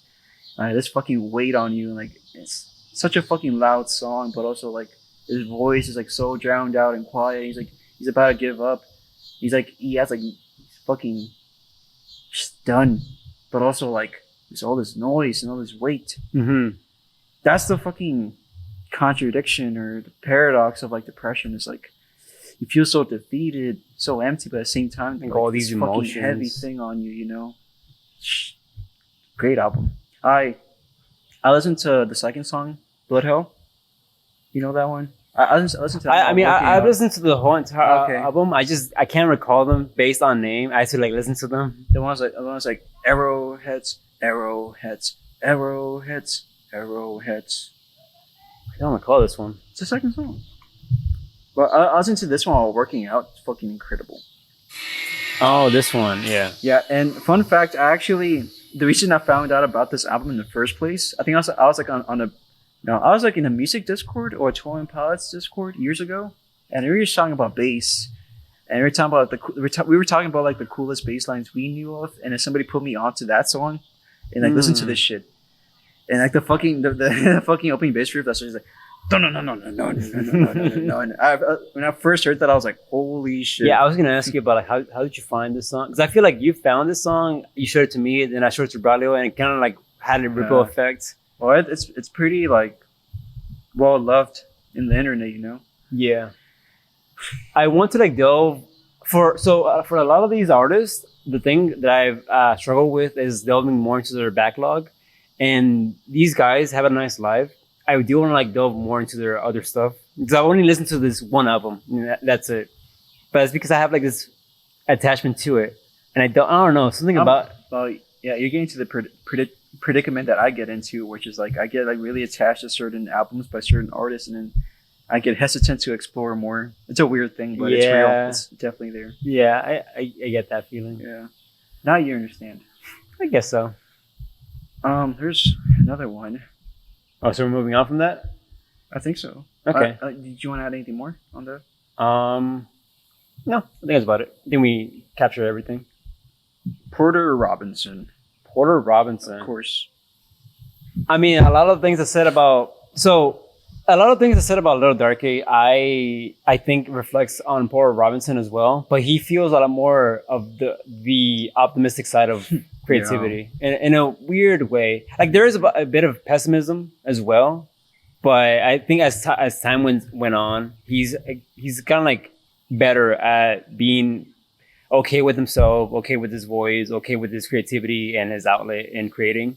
And his music is just phenomenal. Like it just invokes all these emotions that I just love. And whenever I'm like in a bad mood, Porter Robinson is like my go-to as well. I mean, a lot of these guys are like my go-to, but Porter Robinson in particular, when I want to be like uplifted, a lot of the songs are just like very inspirational. And like it, not just like in a human fundamental level, but in the sense of like creativity as well, where it just showcases what a person is capable of doing. Only because you feel bad about yourself and you feel at your lowest doesn't necessarily mean it's like the end all of it all. There's still hope in your endeavors that you can still create. You just have to like wait for you have to like just hold out for yourself that eventually things will work out and eventually you'll have like this surge of energy to want to create. I think Paul Robinson really encapsulates those feelings so well in his music, especially throughout his like journey as an artist. I remember Bralu showed me Porter Robinson years back. Really? Yeah. That's surprising. I thought you would have found them on your own, actually. No, he showed me Shelter. That's how I first knew about him. I love that song. I love Shelter. It's not among my top 5 though. Yeah, me either. Maybe. I have a lot of nostalgia love for that song, sure. But the one... So, okay. I'm going to say my top 5 real quick. Now that I'm here. Well, yeah. My top 5 for Pearl Robinson is Unfold, Wind Tempos, Look at the Sky, Russian Roulette, and Goodbye to the World. Or Goodbye to a World. So, Goodbye to a World was my first Porter Robinson song that I've ever listened to. And the way that I found Porter Robinson was through Undertale. This like Undertale animation that use you know the drop in that song. I'm not sure. I've never heard it actually. Oh really? Oh, I haven't. Wow. Yeah. You should like really like check it out when you get a chance. There's just this drop in like near the end of the song that just it goes fucking hard and raw, and the animation reflects that so beautifully. And that kind of like led me to just go this weird rabbit hole. So, one of the songs on your list is also on one of my. I figured. Yeah. I figured. Yeah, I mean, at this both. Yeah. Yeah. At this point, we have a tradition every time we hang out. Yeah, basically, because it's that fucking. Good. Yeah, it's such a good fucking song. Yeah, we just literally put it on every time we're in the car. Even when I'm alone and I'm like depressed, this song like instantly just makes me feel better. So fucking good. I agree. You haven't said what the song is? It's Look at the Sky. Yes. God, it's cool because like you interpret it more about art and creativity, I think. Is that accurate? Well, it's a bit of like that, but also like when you're like so down in the dumps and depressed that you have these like, thoughts that are kind of scary, but you also have to like remind yourself like, hey man, you'll still be here next year. Yeah, I don't know, that testament to survival is crazy. Mm-hmm. But I also like do believe that it's like your journey in creativity. It's like, oh yeah, definitely. I mean, it could be a lot of things. I mean, both things. He says like, true. yeah, I can make something good, but also like it's definitely about like him wanting to make good art, but also like I interpret fulfilled. I interpret it more as like just creation, and not just in the artistic sense, but just like doing something in the world, participating in the world, rather than just being like a bystander and watching things. Like just wanting to participate in the world. Mm-hmm. The thing that I really love about Porter Robinson is that he clearly has this self-esteem problem with his voice, and like if you like listen back to his older stuff, he uses like a much more like robotic filter with his music, and as time like went on, he's become like way more comfortable to the point that you barely hear that same filter. And even if you do, it's very like subtle. Like in Russian Roulette, I think I think that song uses it in a very subtle way, but for the most part, it's just his voice raw right there and then. And I really, as like me personally, when I was younger, I also had like these like issues with my own voice, and I was very insecure about that. And just like seeing someone who's like this talented having like a similar like problem, I don't know. It's just kind of comforting. Like if he can do it, and he can like get okay with the idea of his voice sounding the way it sounds, I think anyone can at that point. Yeah, I mean, and look at this guy in particular. He's switching back and forth between the high pitched one and the regular one. Yeah, that's a good point. And even the instrumental itself, like this, like in the bridge, it's just an acoustic guitar. And I mean, I don't know if I think we did talk about this last time, but I asked you if you had watched the music video. Yes.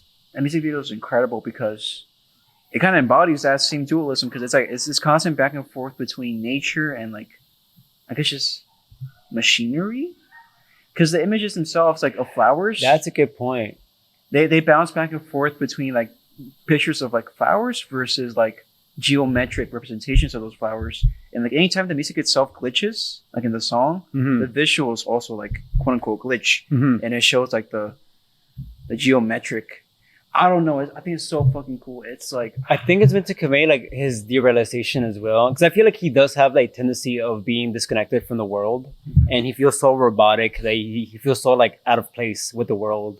And I think Look at the Sky really captures those feelings as well, where he wants to like reconnect, not just with nature, but with the world, and be okay with his, with himself. Favorite part of the song is definitely when he says, I used to feel so light, now I'll try.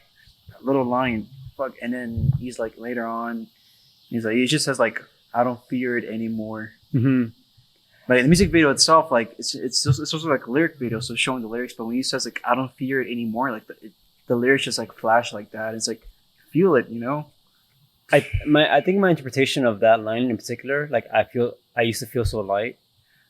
I think when you're younger, you just have this like boundless creativity without like the standards. I mean, we delved on this in the last episode where we just, as we get older, we just start setting our expectations, get higher and higher. We start putting these like arbitrary standards within ourselves and restrictions. And I think that's meant to convey like, I used to feel so light, and now I'm like weighed down by this burden of like expectations and standards. But like when you like really break it down, you can still tap into that mindset. You just have to like let go of your essentially ego. I interpreted more about depression.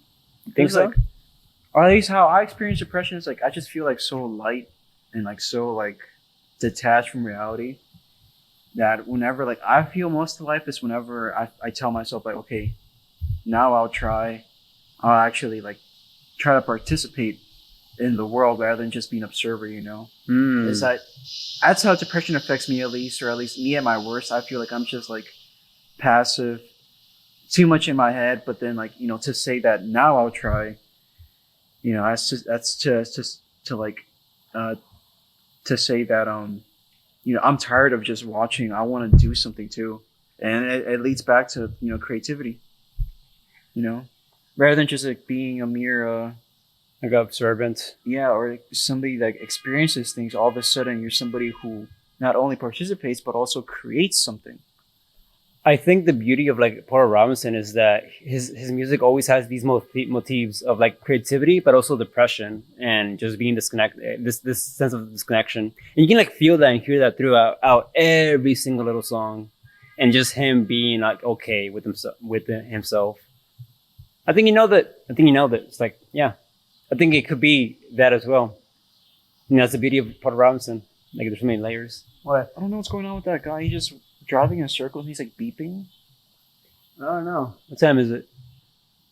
Oh, you think it's time to... Do you remember what time they kicked us out last time? Around this time, but spring break happened already.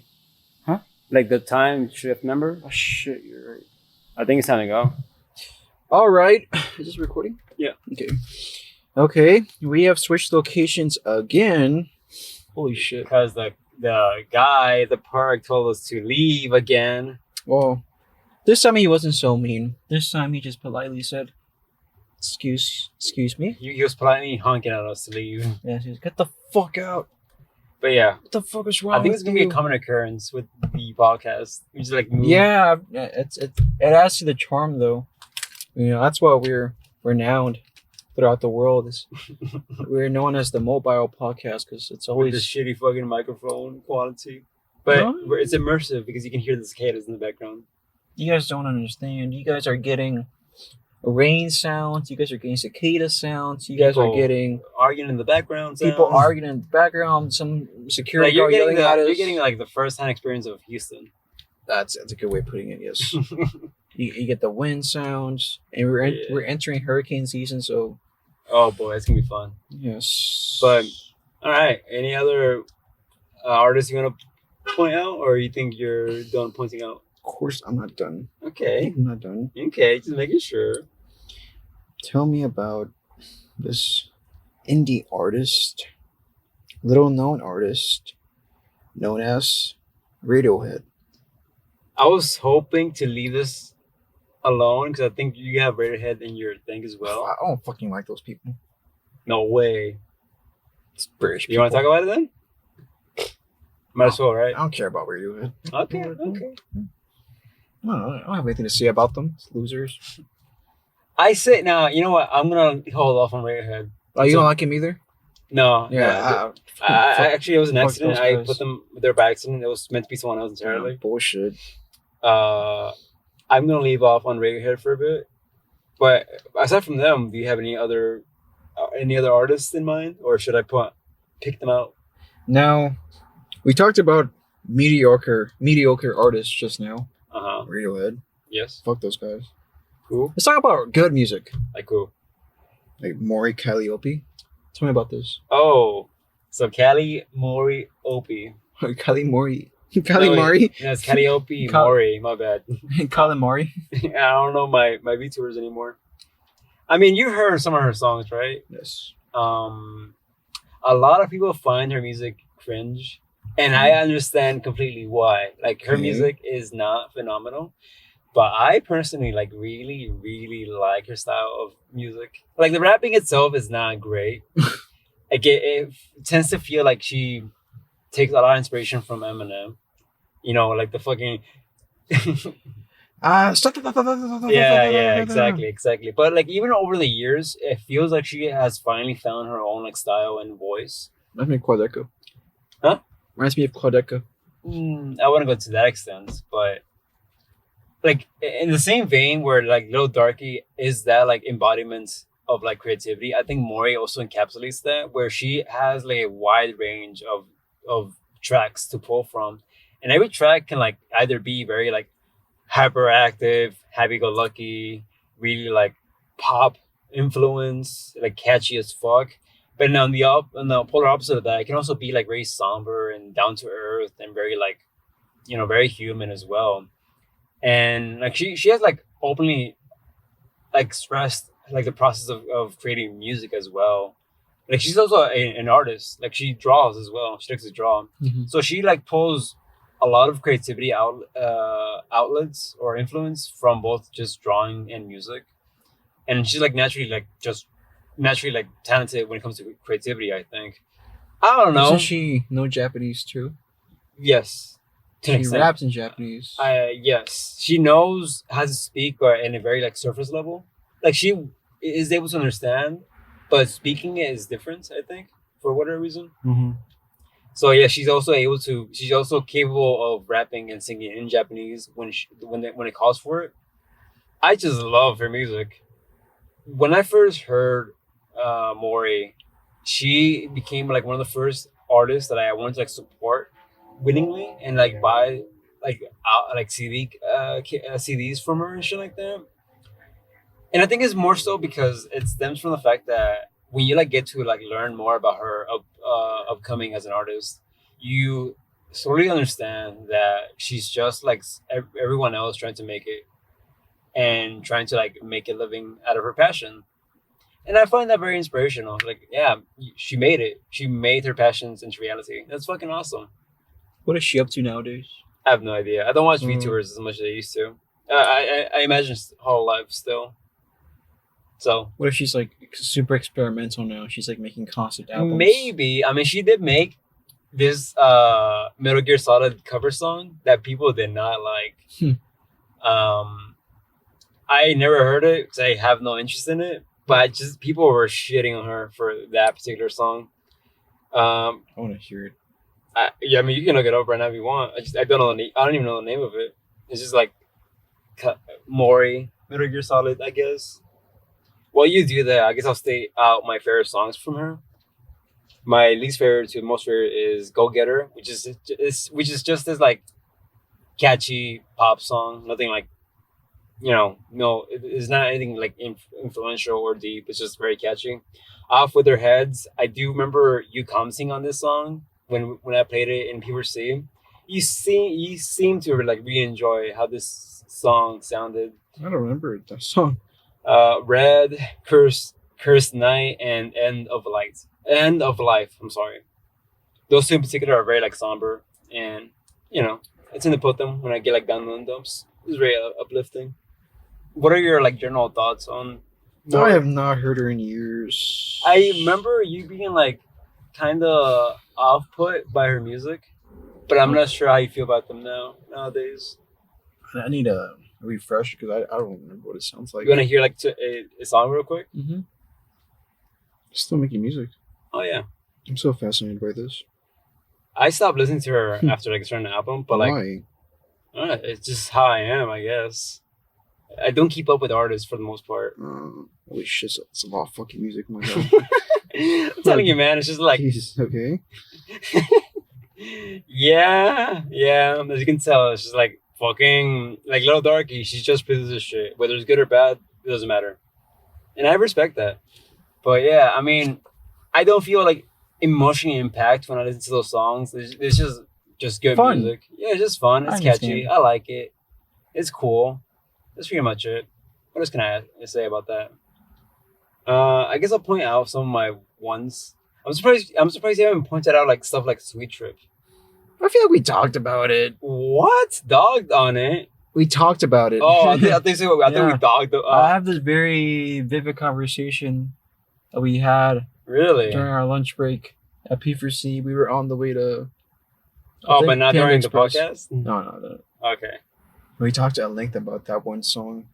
Coincidentally, the 5 songs that I put on my favorites for this for Sweet Trip are the only 5 songs that I know from them. So there's that. Which ones? Chocolate Matter, Tekka, Sep, Pro Love Ad, and the one that I really, really like is Fruitcake and Cookies. My favorite is Pro Love Odd. Because the guitar sounds so cool. It's like... I'm really sad that they broke up. Oh, yeah, I forgot there's a whole scandal. I really forgot about that. Yeah, their music was so unique sounding. I'm surprised you don't have Milk on there. Which is that one again? It's just an acoustic guitar and the girl singing. Don't remember that one. You will drift away, though I won't mind. You will drift away. I don't remember this at all. It's not on the album. It's a different album. That's probably why I don't remember it. Because I only listened to the one album. That's it. Because I just skimmed through mine real quick. Linkin Park? Top 5 songs Linkin Park, I'm curious. Oh, okay. So for Linkin Park it was really hard. Really? Yeah, because I love Linkin Park. As you can see from the thing, it was you do have my a top tattoo for Linkin Park. Yeah, I do. It's on my. I just have a Linkin Park logo on my chest. It's crazy, I know. My top 5. This is fucking hard, by the way. I boiled it down to New Divide. Yes. Burn It Down. When They Come for Me. Breaking the Habit. Yes. And In the End. In the End, it's like a classic. You can't not put Linkin Park and not have that song, right? It's just that good. I'll put Paper Cut on there. Paper Cut is also really good.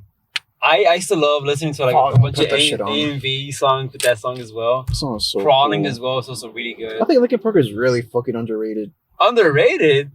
No. Well, they're dismissed as like, oh, it's just edgy, new metal, 2000s emo. Nowadays it is like dismissed as like an edgy band, but I think people who like grew up with Linkin Park and acknowledge them for what they are, they like appreciate Linkin Park for what they are. Do you know this one? One Step Closer? Yes. I love that one. Fuck. Dude, when I was you don't understand. Like when I was an angsty teenager, Linkin Park was the band that I would listen to. I understand that. I think they were the first band I got like really into.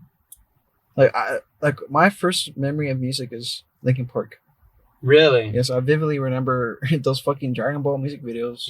And then I was watching the music video for In the End, and I was like just stunned. I was like, "Oh, this is beautiful." It's so funny how every like anime nerd or like anime fan adjacent just has that core memory, especially if you grew up in the 2000s. And also, if you're Hispanic and / or Black. That is true, yeah. Yes. Because I also have like this vivid memory of listening to like Dragon Ball AMVs, specifically Trunks with Paper Cut playing in the background, and just him like losing Gohan and like going Super Saiyan. And God, like my vivid memory of that is that scene, but bring me to life. You know the rap part, and then the guy screaming. Yeah, it lines up perfectly to whenever he's screaming too. It's so funny. Like, it's so funny that we all just share that same collective, very niche memory. Very specific community. Collective consciousness is a real thing. Like Texas Hispanic and / or Black. It's just funny how Linkin Park is able to bring in all these communities from different backgrounds, and everyone just appreciates it for what it is. Like anime nerds, really angsty teenagers, fucking white, Mexican, Hispanic. There's actually a song by them I've been listening to a lot recently, and it's from their latest album. Well, not the new one when they got a new singer, but their last album before the guy killed himself. Mm-hmm. I don't know if you heard it. Sharp Edges. It's an acoustic guitar. I don't think so. Yeah, I don't think you've heard that album. I haven't like. When it comes to Linkin Park, I'm only like knowledgeable on their older stuff. When it comes to the newer things, I'm not that. I used to really like that specific album, but I've listened to it in a long time. But that particular song has always stuck with me. Yeah. Why? I don't know. Like just sad.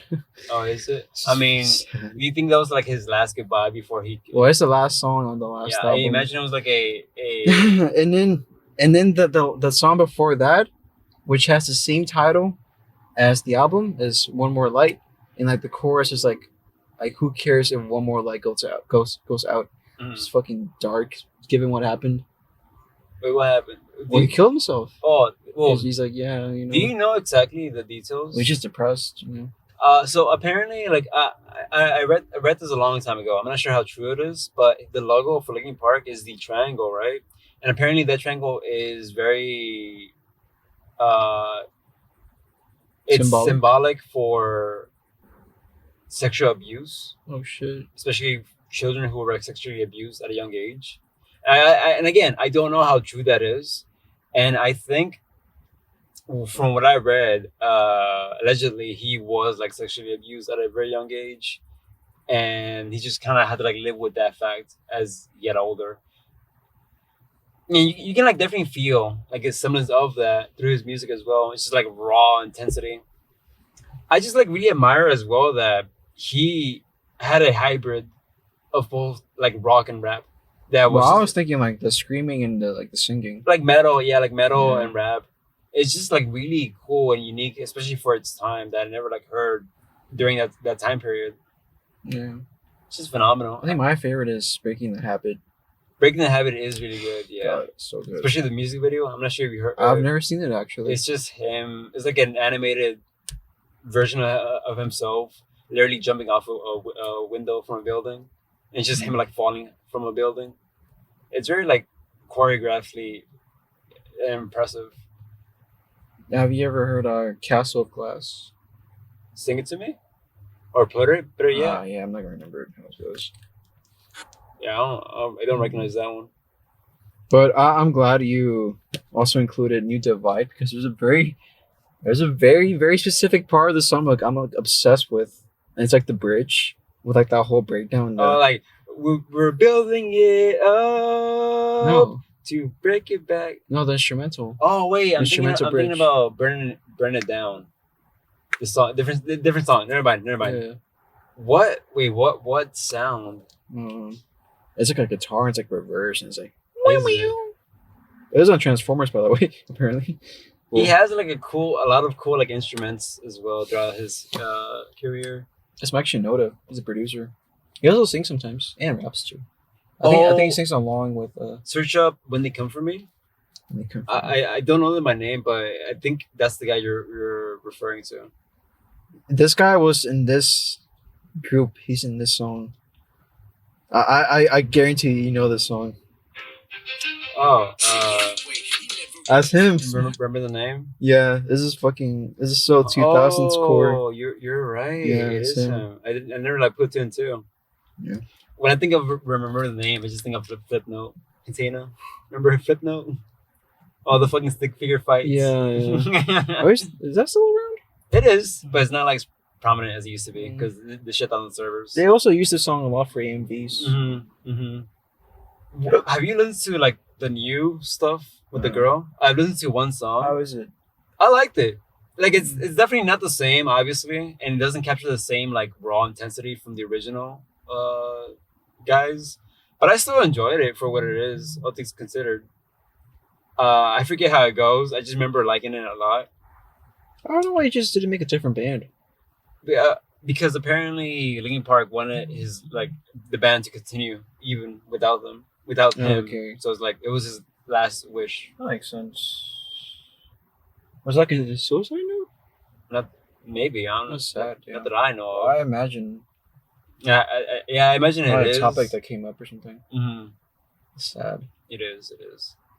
But yeah, I mean, he touched a lot of people's hearts. It's just the last. It's funny too because like just yesterday, like on my Instagram, I saw like somebody posted like something about him, and it was like the very last image of him, and he was like so happy. Well, he looked happy. He was with his family, just smiling. It's crazy. Just comes to show that people just suffer in pain in silence all of the time. Like even I don't know, it's fucked up. It's dark. Yeah. But he seemed like a really nice guy. I also remember seeing like they were on Good Mythical Morning. Really? Yeah, and they just seemed like so chill. Yeah. Good Mythical Morning is the Red and Link guy, right? Yeah. Okay. Yeah, they're just on it. I did not know that. Yeah, they seem really chill, That's down to really earth. cool. You know. Rest in peace, Chester Bennington. Yeah, for sure. I mean, that was like my fucking. That was my fucking like the guy I would go to as a kid. You know, so much angst. It's funny too because like I vividly remember exactly where I was when I found out he died.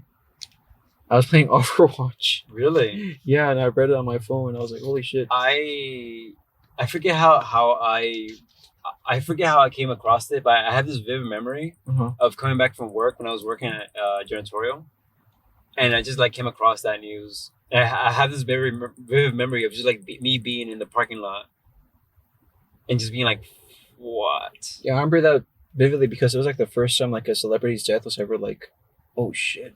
Yeah, damn. I felt that too. Yeah, it's crazy. But yeah, it's Linkin Park, man. What can I say? Fucking childhood. I felt that too with when Akira Toriyama died. Akira Toriyama, I didn't feel it as much, but like I still felt like I felt for the fans that are like really into his stuff. Like I may not be the biggest Dragon Ball fan, but like I still respect his work regardless. It's not even like his influence is undeniable. It's like it's such a prominent part of your life, especially like your childhood, that like it's like they're almost a part of your life, and then when they die in real life, it's like, oh shit. People die. Yeah, I felt that with Etika as well. Yeah, a lot of people felt that way. Yeah, it's sad. It is. Damn. But let's not. This might be the saddest episode. No, that episode was really fucking. Really? It was fucking rough, man. Let's not delve into it too much, though. Okay. R.I.P. to the GOAT. Shout out. But anyways, moving on from that, like that was Linkin Park, man. What can I say? It's just a fucking GOAT of an artist. Great music. I can't think of any bad thing I can say about his music. I just love every single thing he put out. Any other one that comes to mind, or should I start picking them up? You pick it up. Okay. Have you heard of Igor? IGORRR for the audience? I know the Tyler the Creator album, but not that one. No, I'm sorry. What? I know the Tyler the Creator album, but not that one. Okay, so Igor is one that I found recently, like 2 years ago, I believe, and it's an interesting band because they specialize in opera, orchestra. What the fuck? Opera, orchestra, breakcore, and metal into one single band. Opera. Yeah, opera, breakcore, orchestra, and metal. And holy shit, the raw intensity. Like one half of the song could be like this beautiful opera sounding song, and then like literal minutes afterwards, it could like break into just like the most aggressive screams of agony and pain. And it just like speaks to me. I'm like, holy shit, man. I don't know what this is. I don't know what to call it. I don't know like the technical terms for the genre. I want more of whatever the fuck this is. It's so interesting and cool. Are they like an active band still? I'm not too familiar. All I know is that I think they're Russian as well. I think I'm not entirely sure. They use a foreign language. That's all I know. So my least favorite to most favorite is Camel Dance Floor, Tot Petit Mon Noir, Cruz Form Dush Hond, Melting Nails, and Unpleasant Sonata. I must have butchered. Oh, they're French. Okay, they're French. That makes more sense. It's one guy? No. It says right here. Really? Igor is a pseudonym of French multi-instrumentalist and electronic producer Gautier Sura of electronic grindcore project Walker. If it's Wow. one guy, that's really impressive. I wasn't aware of that. I could have sworn there was more because I saw a band image once. It might just be his live band. A lot of artists have like a band that they put together and performing live. Oh, that makes more sense. I guess it says like French musician, not band. I guess that makes more sense. Yeah, Yeah. better known by his stage name Igor. Yeah. Wow. His screams are fucking. Trip hop. Wow. Is that what it's called? Yeah, he combines black metal, baroque music, breakcore, and trip hop. Where's the opera? Well, that's baroque. Oh, is that what that is? Yeah. Breakbeats, heavy metal riffs, tempo changes, operatic singing. Wow, that sounds cool as fuck. It is. Search out Unpleasant Sonata. It's my favorite one for sure. He said the project started when I was a teenager looking for a band or an artist destroying all the limits of music, a band able to bring what all the boring mainstream bands could not bring. It's Wow, Portishead, cool. It's so cool that his like influence in music stems from this Eclecticism. like frustration and wanting to hear a specific sound, and he just does it. And, like he just does it. But yeah, that's Igor. It's just Igor. cool ass band that I found. I'm gonna power through these real quick. Chikoi the Maid. I'm not sure if you're aware of these guys or this person. They specialize in maidcore, which is a subgenre of breakcore. What? I don't know the specifics of it. All I know is that there's a subgenre called maidcore. They sample like anime sounds and shit like Oh, that. okay, that's why. Asian Kung Fu is like they cheat artists. I'm pretty sure you're aware of them. They one of the Naruto openings. Oh, That dun, dun, dun, dun, dun, dun. I hate that one. What? No, you I take love that Naruto. back. That's lame. Yeah, it's just like one of my favorite anime artists, I guess. Pretty Patterns is the artist that I put last time we were hanging out. It's like the Porter Robinson-esque sounding music. Oh, I thought that was the remix though. What? Breeze? Yeah, Breeze. Was that the remix? There's Breeze and the Breeze remix. Well, did he do the remix or the original? Both. Oh. He tends to like have remixes of the same song for whatever reason. I bet this is that song a lot. It's beautiful. It is. My personal favorite. It's a she, by the way. Oh, I didn't know. Yeah, Spleen Pop is my personal favorite. That's how I found her music through that one song, and it's just so fucking beautiful. Mr. Kitty. I'm not sure if you know them. Mr. Meow Meow? I put a song Resurrection. I put the song once. You told me it sounded very like, I forget. I just remember you liking the song a lot. It's part of my playlist. I actually just added to my playlist afterwards. Mr. Kitty? Yeah, No. Resurrection. Resurrection. I put it once and I remember you liking it. What? You were saying like that sound in the very beginning reminded you of something. My personal favorite is that one and 0% Angel. That was beautiful, wow. Yeah, it's so good. I like the beeps and boops. What can I say? Well, I have not had the urge to do psychedelics in a long time until I heard this just now. Oh boy, It sounds like it'd be so much I fun. feel like Well, I feel like I'm tempting you with something really yeah, bad. don't do that. Bring me the horizon. I know you know these guys at least. I know. You know, I've actually never heard them. Really? Obviously, I'm aware of them, but I never really like sat down and listened to them. So their newer stuff is very different to their old stuff because it's more like pop culture esque. But their older stuff is like screamo metal type of shit. And I still like both. Like a lot of people don't like their newer music. I personally do, but I understand where people are coming from, where they miss that old angsty, aggressive sounding A music. similar thing happened with Linkin Park because, like, you know, they were also very heavy, but then 2017, their big comeback album, was a lot more poppy and people shed on them. I thought the comeback album was really solid. Yeah, I think good. people are just so like accustomed to like the old stuff, and they Yeah. want more of that. I like when artists just branch out and just Yeah. try out new things. NF obviously, like Oh yeah, I was gonna ask about that. Yeah. yeah. I mean, it's NF is one of those few artists where I've actually like listened to the entirety of his albums, specifically The Search. Like I just love his music. He's still active. I haven't heard about him in a long time. I mean, I don't keep up with them as much as I used to, but like that's the Surge album. I must have listened to that thing so many fucking times at work, and then when I'm like down in the dumps, like I just put on his music. It's very uplifting and inspirational. It's good, and like he also has this way of like just expressing how he feels about himself, and it's also very like negative a lot of the time.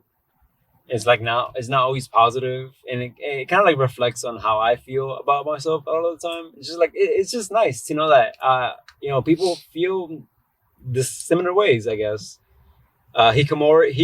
HK Mori is like this breakcore band. You showed me them, yes. Yeah, specifically the Lost one. Like it's good. Beeps and boops. Empty Blue, I like. It's very like melancholic. Who oxidized the perfect blue? TK from Ling, my favorite J artist. You know them through Unravel. That's him. He makes the first Death song. The music video for this song is fucking like intensive, and it's like the most psychedelic inducing visuals that I've seen in any music video song. And it's just like raw.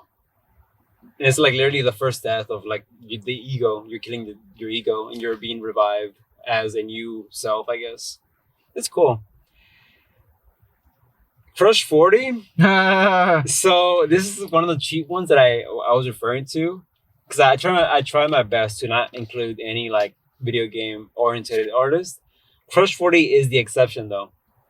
As you may know, I'm just a massive Sonic fan, and I live and die and breathe, and I live and fucking breathe fucking Sonic content, and that includes the music. I also have very nostalgic memories of listening to music videos of that song. Really? In his world. Oh, his really? world. Yeah, very fucking weird. I wasn't aware that you were into that song in particular. Oh, There's two versions that I know. It's like yeah, there's the one with and also like another one with the rap on it. I don't know who that is. that's Zebra Head. That's the Yeah, original. That was His World. crazy. I went crazy. I love Zebra. I haven't heard it in years. I want to listen to it. The actually. Crush 41 is good, but I prefer the Zebra Head version. a Nah, lot I more. remember like, oh, what the fuck? I have this very memory of like watching this sprite animation of Sonic and Shadow and Silver with that Mhm. song playing in the background, and I thought back then, like the animation right now is like archaic and messy, but like back then to me that was like the most holy shit, this is incredible sort of thing. Okay. Yeah, again, I'm just gonna skim through these real quick. Vocaloid, Hatsune Miku. Oh yeah, I don't know how I didn't guess that one at first. So Vocaloid is a really interesting one because it's not one artist necessarily, it's multiple artists. Vocaloid, in a sense, is a genre. It's not even a band or an artist. They just use the voice bank to make music. You know, they had apparently a Hatsune Miku concert at my university. I was gonna invite you, but I couldn't figure out how to get tickets. What? Oh, But it was like a student thing. It wasn't official. okay. I don't know That makes how it more works, sense. but yeah. I don't know how to get tickets though. Okay. Yeah, but next time. Do you have any videos? I saw like one time and then I never found it again. It was weird. I was like, what the fuck? People have like, as you can tell, like for me, Hatsumiku was really hard to me to pinpoint which ones I liked. I have a whole list of the songs that I liked, and I pin it down to these 5.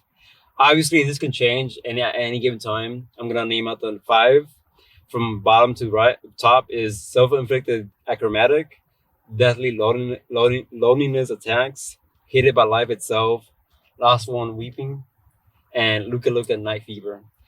To the unaware, the 4 songs that I pointed out, the 4 out of 5 songs that I pointed out, are some of the most depressing songs you can hear from Vocaloid. And I specifically picked out those 4 because I want to like showcase that people have this idea that Vocaloid music is these like happy-go-lucky, cheerful, upbeat songs. But a lot of the time, due to how like versatile the Vocaloid, fan base is, people just tend to create whatever, and that tends to be some of the most depressing shit you can imagine. So how has the Vocaloid community reacted to AI music? AI music? Yes.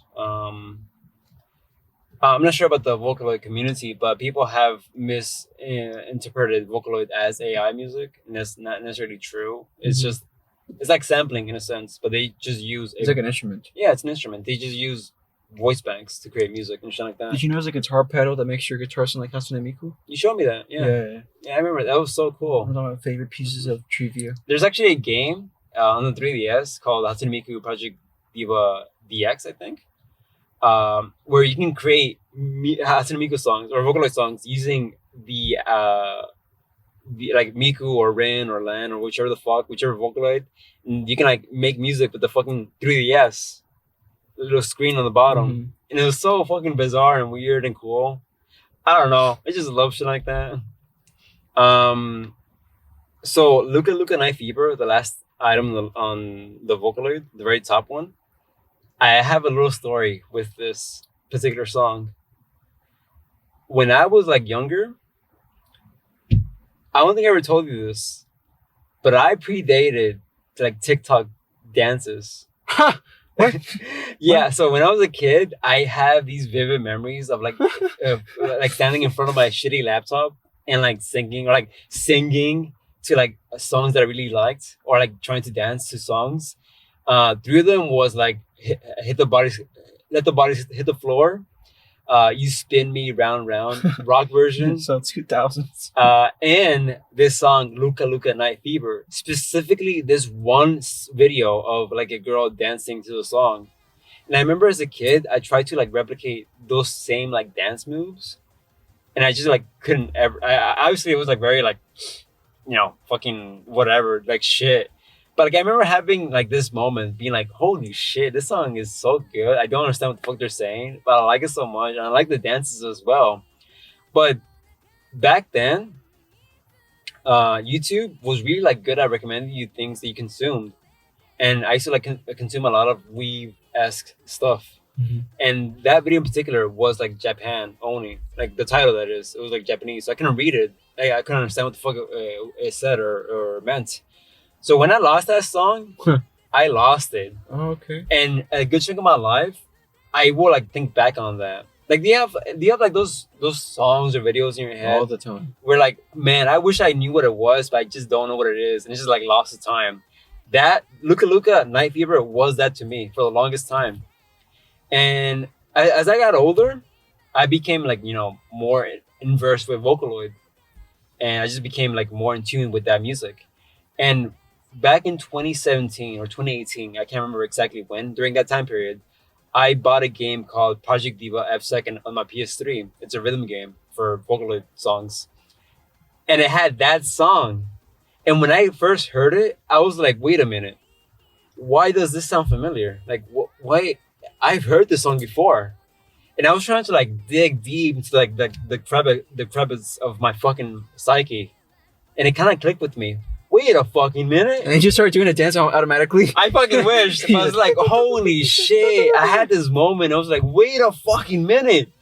It's that song. You couldn't even control yourself. You started doing the dance automatically. You I pulled out your wish. laptop. I wish, man. I have like a massive soft spot for this song for that same reason. Yeah, I can imagine. Damn. that's One crazy. day I want to like learn the dance moves because it's so cool, especially when she does like the fucking like when she's like crossing her arms. I thought it was like the coolest thing ever. Hey. My God, but yeah, that's all I gotta say about Vocaloid. There's an alternate universe where you pursue dance. You know what the craziest thing is? Huh. I genuinely believe that. Like even as a like a young age, I was so enamored by dancing. Isn't that crazy? There's a dancer Fabian out there. Yeah. And if I were to pursue that, like obviously at a young age, I was like really, it was like my guilty pleasure. I was kind of embarrassed by that fact, you know. But damn, I could have been a dancer, man. That's Yeah, because crazy. you started really fucking young. So if you kept at it, you'd have been fucking insane I was by like now. 12 or some shit. Yeah, you would have been insane by now. That could have been my Photoshop instead. Yeah, fucking imagine. You'd be like doing backflips and shit, break dancing. But yeah, I'm gonna put like the video clip of what I'm talking about. Oh, you have it? No. Oh, I thought the video of you dancing. No, so the craziest thing is, I regret deleting these videos because back then I had like obviously these 3 videos recorded dancing, but I also had like tribute / ANVs of like Zelda and Mario and Nintendo stuff. That's why you always tell me not to delete shit. Yeah, because I fucking regret like these things are lost to time. Unfortunately. That's so sad. Wow. I wish I can like look back to like my dumb fucking 12-year-old self just dancing to the song. It's oh man. But yeah, that's Vocaloid. I have a soft spot for. So and also okay. So the craziest thing is, back then Vocaloid to me was this like guilty pleasure thing that I was like so afraid to like tell people that I was into, and it's just so crazy to see that in a sense Vocaloid has become like mainstream, and I'm fucking happy about that. Like I had this moments where she was in Fortnite, and like everyone was like getting excited by that fact, and I had this moment where I'm like, holy shit, man! Like Vocaloid, like weeb culture and like anime fans, and to an extension Vocaloid, it's something that people are not like afraid to admit that to like anymore. Like it's become mainstream, and a lot of people are like against that idea. But me personally, I'm like, fuck, man, that's awesome. Like it's become so ingrained in our culture nowadays that it's kind of uncool to not like anime stuff anymore. Yeah. And I think that's fucking like amazing. I wish I had that growing up, you know? Same goes for video games. Like back then, you're like a loser. It's like that's just everybody's favorite pastime. Playing video games. Yeah, it kind of like went full circle. Yeah, it's really cool. There's an overlap with that as well. I just love Vocaloid so much. It's just I have this picture in my head that as soon as you found the song, like your body like immediately jumped up and you started doing the dance. I might as well, man. I might as well. I should have actually, but like, yeah. I fucking yeah. It just brings me a lot of joy. Yeah, that's beautiful. It is. Surslot, you know Surslot? I mean, you must have. I've heard about them. Yeah, they're like the most pronounced breakcore artist there is. I thought like metal or something. No, it was like a metal artist. Yeah, breakcore. Oh, they got canceled unfortunately for a lot of reasons, and they kind of like left on a sour note. Why? Did they make a shitty song? No. It's a whole thing. Can you imagine? Like one last try at forgiveness, and then just this terrible fucking song. No. So they got canceled, and they fucking like left. They left with a bang. Their last album was called "We Still Had a Good Time." Don't forget that. Is that? That's the title of the album. It's the title of the album. Like we still had a good run. Don't forget that. Okay. And their last song called Goodbye, which is like 20 minutes long. Jesus fucking Christ. Holy shit, man. You just go through like the entire experience of like the human experience. You get like this euphoria, this like absurdist sounding where it's like kind of like fucking bizarre and all over the place. What being canceled does to a motherfucker. But then it kind of like coalesces to this somber sounding like goodbye. And like the thing is, they're also like during this time period, their girlfriend, and I'm not sure how true this is or not, but I'm just gonna take it at face value. Their girlfriend like committed suicide as well, Shit. and this was like they're also their last goodbye to her memory to that person, and they're just showing like voice clips, like voice messages with that person, Oh, it's just dark. and it's like the last place where they hanged out, and like the last place where they saw each other. You see like streets and like buildings of where their last were, and you see like flashes of images of like drawings that this person made for her, and it's like fuck, man.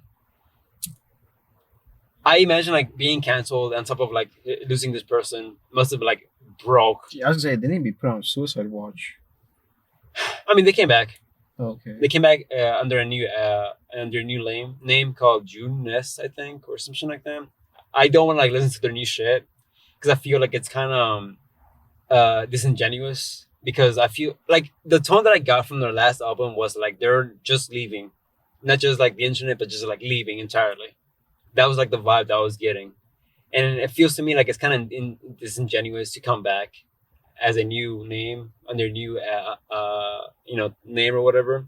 So I just don't want to like delve into that. But even then, it's like fuck, man. Their music make me feel things in ways I can't describe just by hearing the beeps and boops, the breakcore, the sampling. And in a lot of ways, Sewer Slut is like the polar opposite of what Paul Robinson is. Where like Paul Robinson, evil Porter Robinson. exactly, it's like the pessimistic, nihilistic way for like Paul Robinson, and like it like encapsulates like the worst parts of like the human negativity or like the human like all of that, and just gets exploded into music form, and it's fucking like brutal, but also simultaneously like very beautiful as well. Like I remember telling you this, like sometimes to create some of the best art, you unfortunately have to be at your lowest point in life.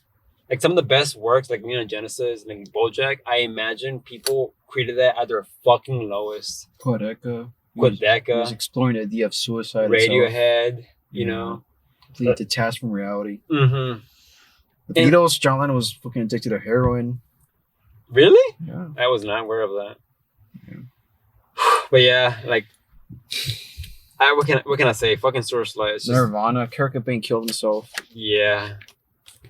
My last two, Wisp. This album I go back to every now and then. It's like EDM instrumental, almost breakcore-esque. And throughout like the entire album, you always hear it sounds like off-putting. Like it doesn't sound right. Like the melody tends to like be Uncanny. not uncanny, but like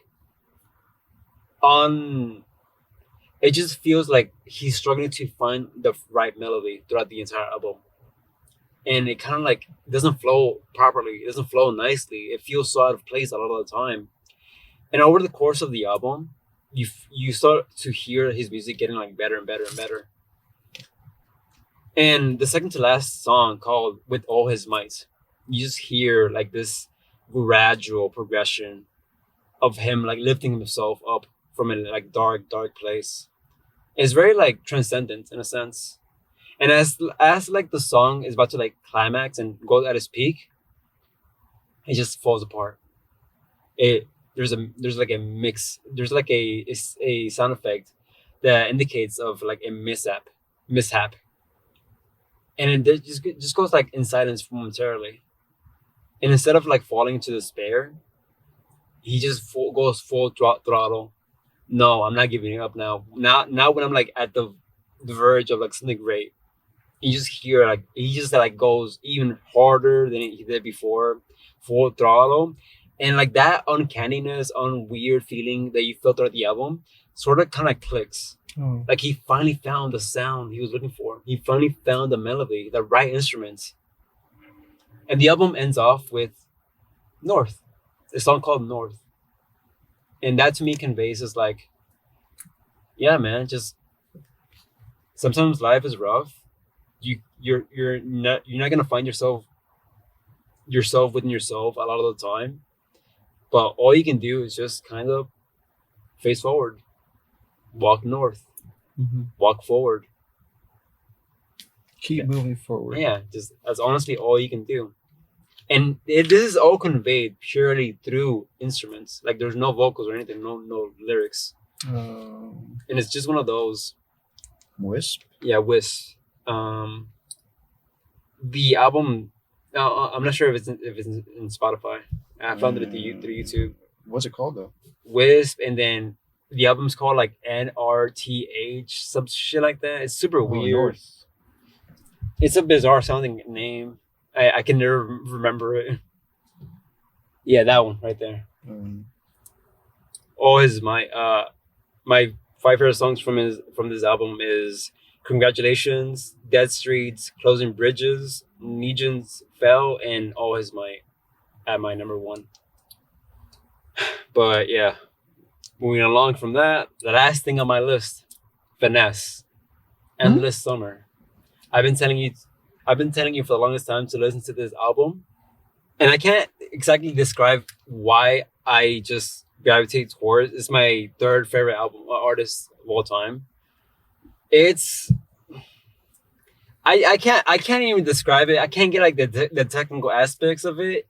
All I know is that a lot of the time you hear this acoustic guitar playing in the background being overshadowed by these like distorted sounds, almost like EDM. Not even EDM. It just sounds like very glitchy, very distorted. And the guitar itself in the background, it sounds very muffled a lot of the time. And you don't know exactly what that is.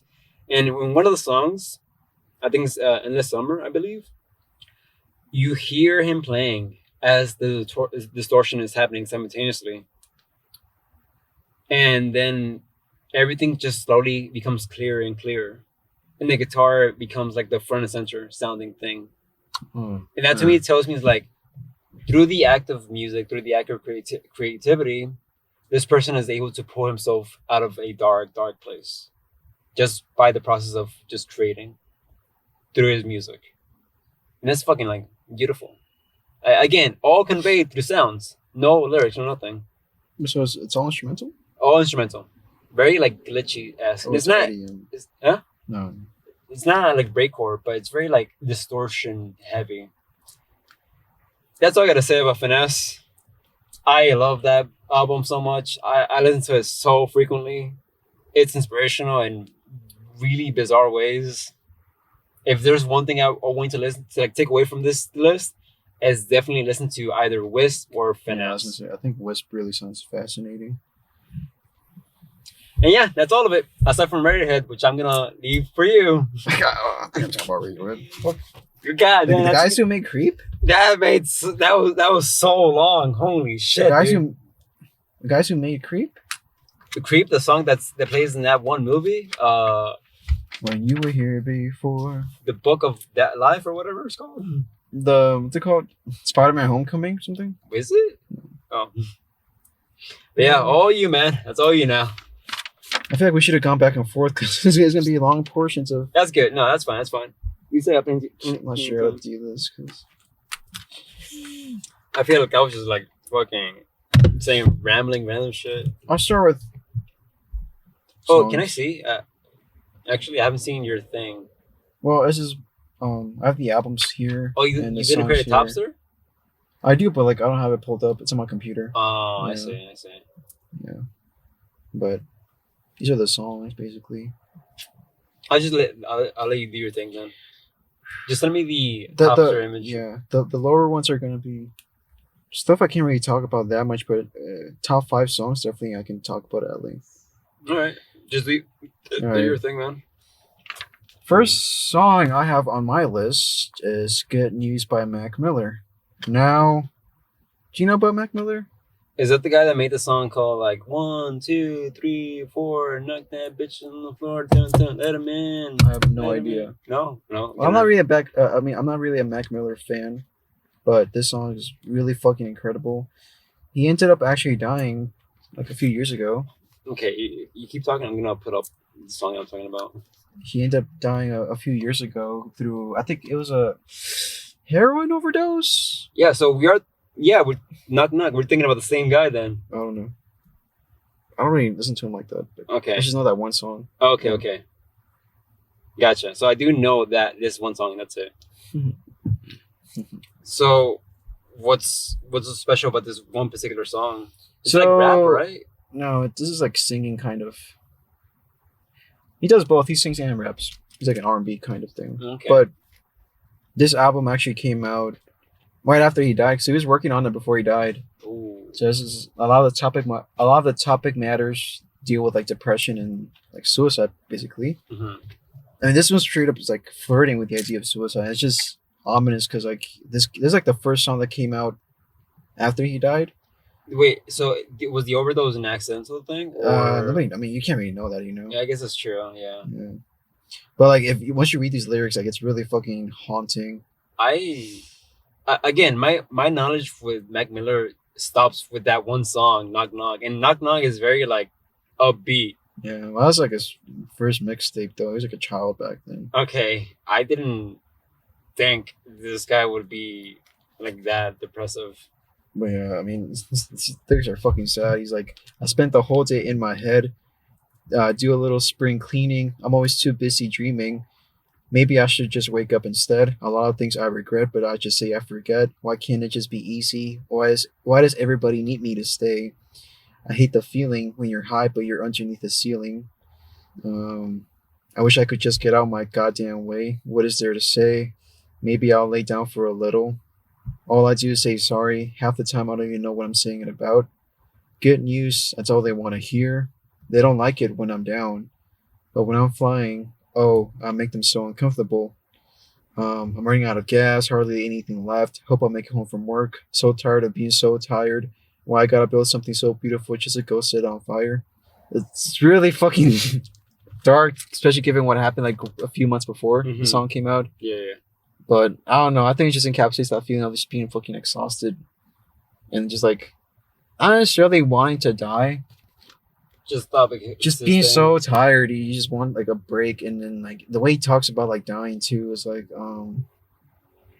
yeah, he's like, there's a whole lot more for me waiting on the other side. It's fucking. Was he like religious? Nah, but I think it's just the idea that.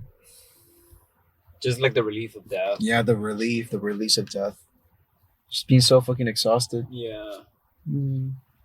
Yeah, I didn't expect my fucking list to be this depressing because you're talking about how to name Miku and shit. No, it's like this. Yeah. I mean, I kind of there's a reason why I wanted to go first because I kind of figured this was gonna be. Yeah, the it's case. gonna be a sad ending then. No, it's fine. It's fine. But yeah, I think that song, like the way he sings it too, it just sounds so fucking exhausted. And the instrumental itself too, it sounds very like gentle, very quiet. Like these very, very quiet guitars, this very gentle bass line. There's like barely any drums in it. They just sounds fucking exhausted. It's not even a song at that point. It's just like a goodbye letter. Yeah. And then like it really helps me sympathize with addicts, you know? Like we like to think of like junkies as like, you know, deadbeats or whatever, but also like okay, so it's funny you bring that up because for the longest time I resented addicts because I lived with an addict a lot of the time, and I had to like live with the trauma of like just not knowing when shit's just gonna hit the fan. So a lot of the time I didn't like really care for addicts, but as I've gotten older I come to like realize that my way of thinking is very close-minded, and all this stems from something, right? Like the way he felt, it wasn't because he was necessarily a drug addict or anything. It's because his feelings and troubles stem from something, and then he felt like drug was the only outlier. I mean, not outlier, but like the only relief in that, which led to his like demise. Yeah. But it's just like really unfortunate to see how sometimes people just feel so cornered in life. I think it's more so it's sad to see how like we just let these people down. They could get help. I mean, sorry, I shouldn't say that. No, we could give them help, but it's just like they refuse it a lot of the time. Yeah, but that's the thing though. It's like a big part of like, you know, being stuck in that loophole is like just being on a path of self-destruction, and like that cycle of self-destruction is the only thing that like feels like anything, you know. That's when you put it that way. Yeah, you just get so numbed out, and the only thing, not even just positive things, but the only way you feel alive is like through drugs. Yeah. And like the way he talks about it too, it's like he doesn't even care if he's gonna die. It's like, well, especially like a drug like heroin that just yeah, it's puts insanely. yeah. Yeah. Hmm. Oh my god, this is fucking sad. I have a song here called Heroin too. Oh my, wait, who? The Velvet Underground. Don't know who that is. Next song is All Apologies by Nirvana. Also by somebody that killed themselves. Fuck. But yeah, it's again, this is like this hurt of like just being exhausted. What else should I be? All apologies. What else could I write? I don't have to write. In the sun, I feel as one. This is the kind of writing that I really like. Because, like, you know, when you take him in isolation, it doesn't really mean anything. But, like, the way he sings it in the instrumental and, like, the way it all sounds together, like, it creates an experience. Like, the last part of the song is literally him just repeating, all in all is all we are. And, like, it just is, like, a nonsense term, but, like, All in all is what we are. it's all we are. All in all is all we are. He just repeats that over and over for like the last 2 minutes. All in all is what we are. No, all in all is all we are. All in all Is all we are. What does that mean? I don't know. But it reminds me of like Stoner. All in all is all we are. All in all. I think it's meant to like convey like good. There's good like and there's like no bad. final resolution.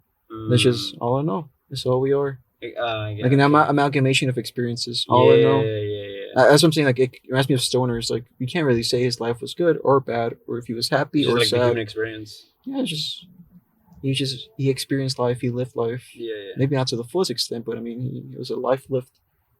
And again, this is like the last album and the last song. So again, Oh my god. kind of yeah. Yeah.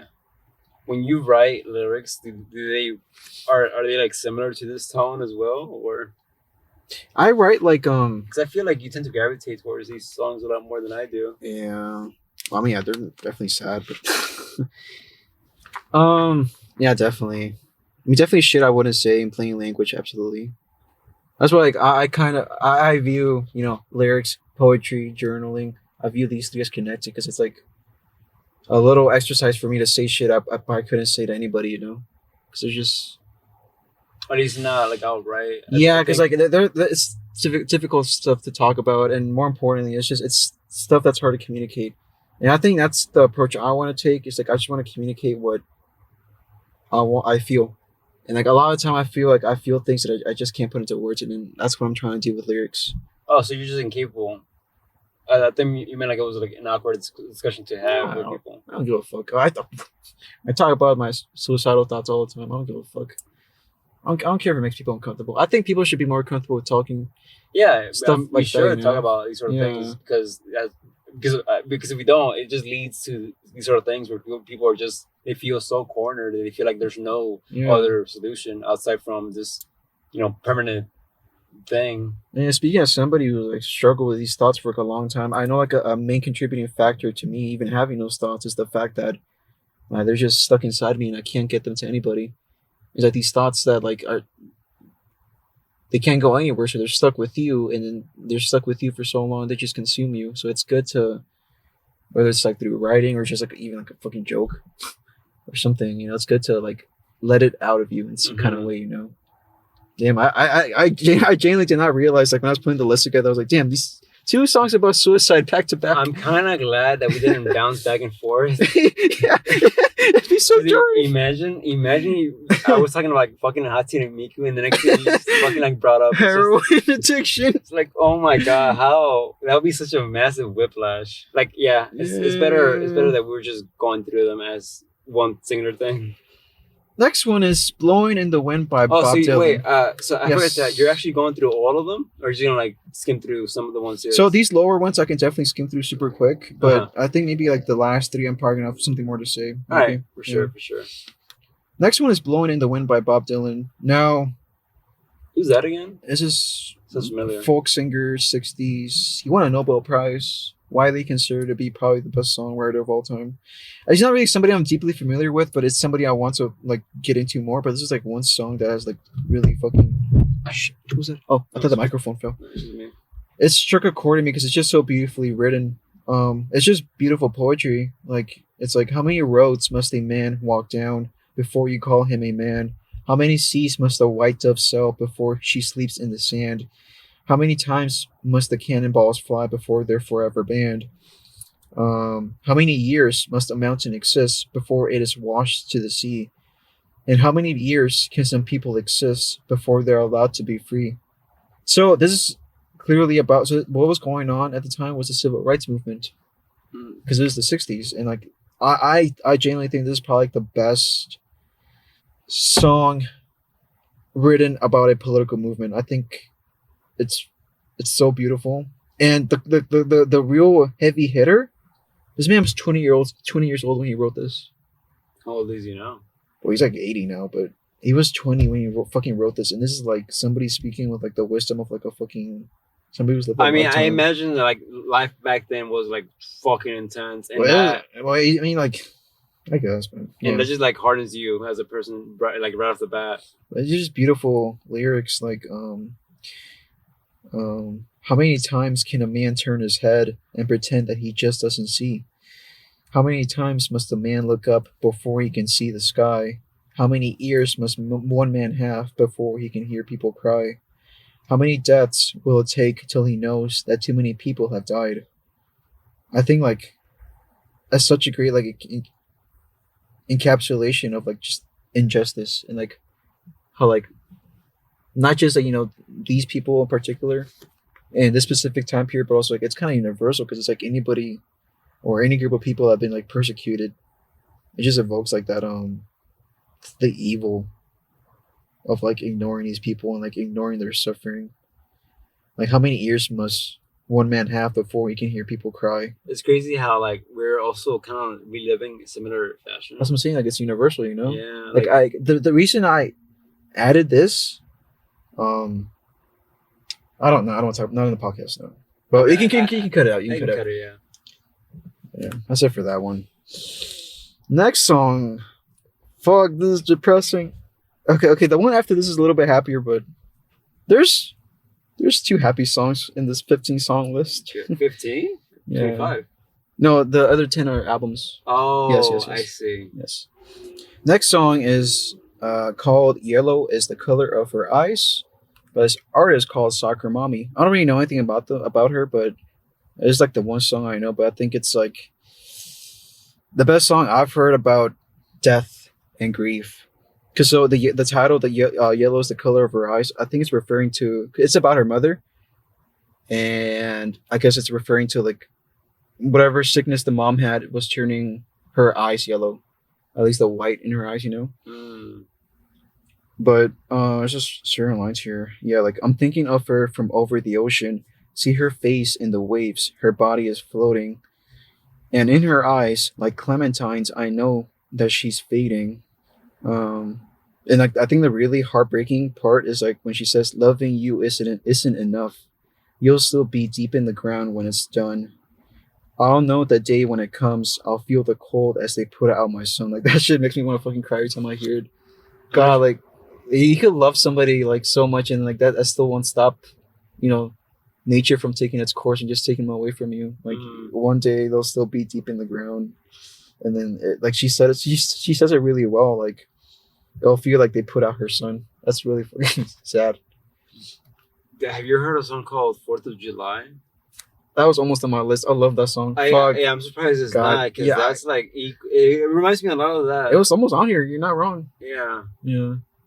Because the last refrain from that song is like we're all gonna die, and then and it's like the song's about his dying mother as well, and he's talking about his memories because I think the mom abandoned him and his brother, and it's like this difficult. Even then, it's like he still loves her regardless. This difficult situation where it's like you love her, but also like you did hurt me, but also like I'm gonna miss you. Like, fuck. Yeah. I think. Well, I don't really listen to these sort of songs personally, but 4th of July, it's incredible. It's incredible, and I think it's like it depicts grief, but also like this like complication of like not knowing how to deal with someone that you love, but you also feel a bit of like resentment. Like I don't know, that song is like fucking tragic. That reminds me of another song that almost made the cut. Mac DeMarco. It's called "Watching Him Fade Away," which is also a very similar topic matter as Sufjan Stevens' "4th of July." The entire album is about his dad, who was diagnosed with cancer, and then but actually the dad was like he was a deadbeat basically. He abandoned him and his mom when he was like younger. And the last song is like "Watching Him Fade Away," where he's like he talks about him like he walks around as if he never cared in the first place. But if you never call, you'll end up stuck. And he talks about how like he's gonna be gone soon, but also like it's not something that he's not used to. But then like the chorus is like it still hurts watching him fade away. I'm not sure how to. Yeah, I know. This is I genuinely did not realize until now. Wow, this is heavy. It's not. It's less so that's heavy. It's just like, how do I talk about this? Well, I think back on Stoner, and it's like, well, there's not really much to say about it. The only thing really is just to feel them, you know? Or at least that's what I've come to learn just through experiences. Like, you don't really need answers per se. Just let yourself experience the emotions, and then, you know, it's not about having the answers. It's about, I don't know. Well, next song is not a sad one. This is called "Anything" by Adrian Lenker. So far, I haven't recognized a single. Really? I mean, these are very famous songs. Yeah, but you extremely don't famous. Understand how like I'm not well versed in music, especially not mainstream music. That's very odd. I like to like dabble in very specific, obscure sounding sounds like breakcore, and that's about it. Maybe like the occasional like rock band. But like so far, the only one I recognize is Mac Miller, and it's because of the one song that I listened to as a kid.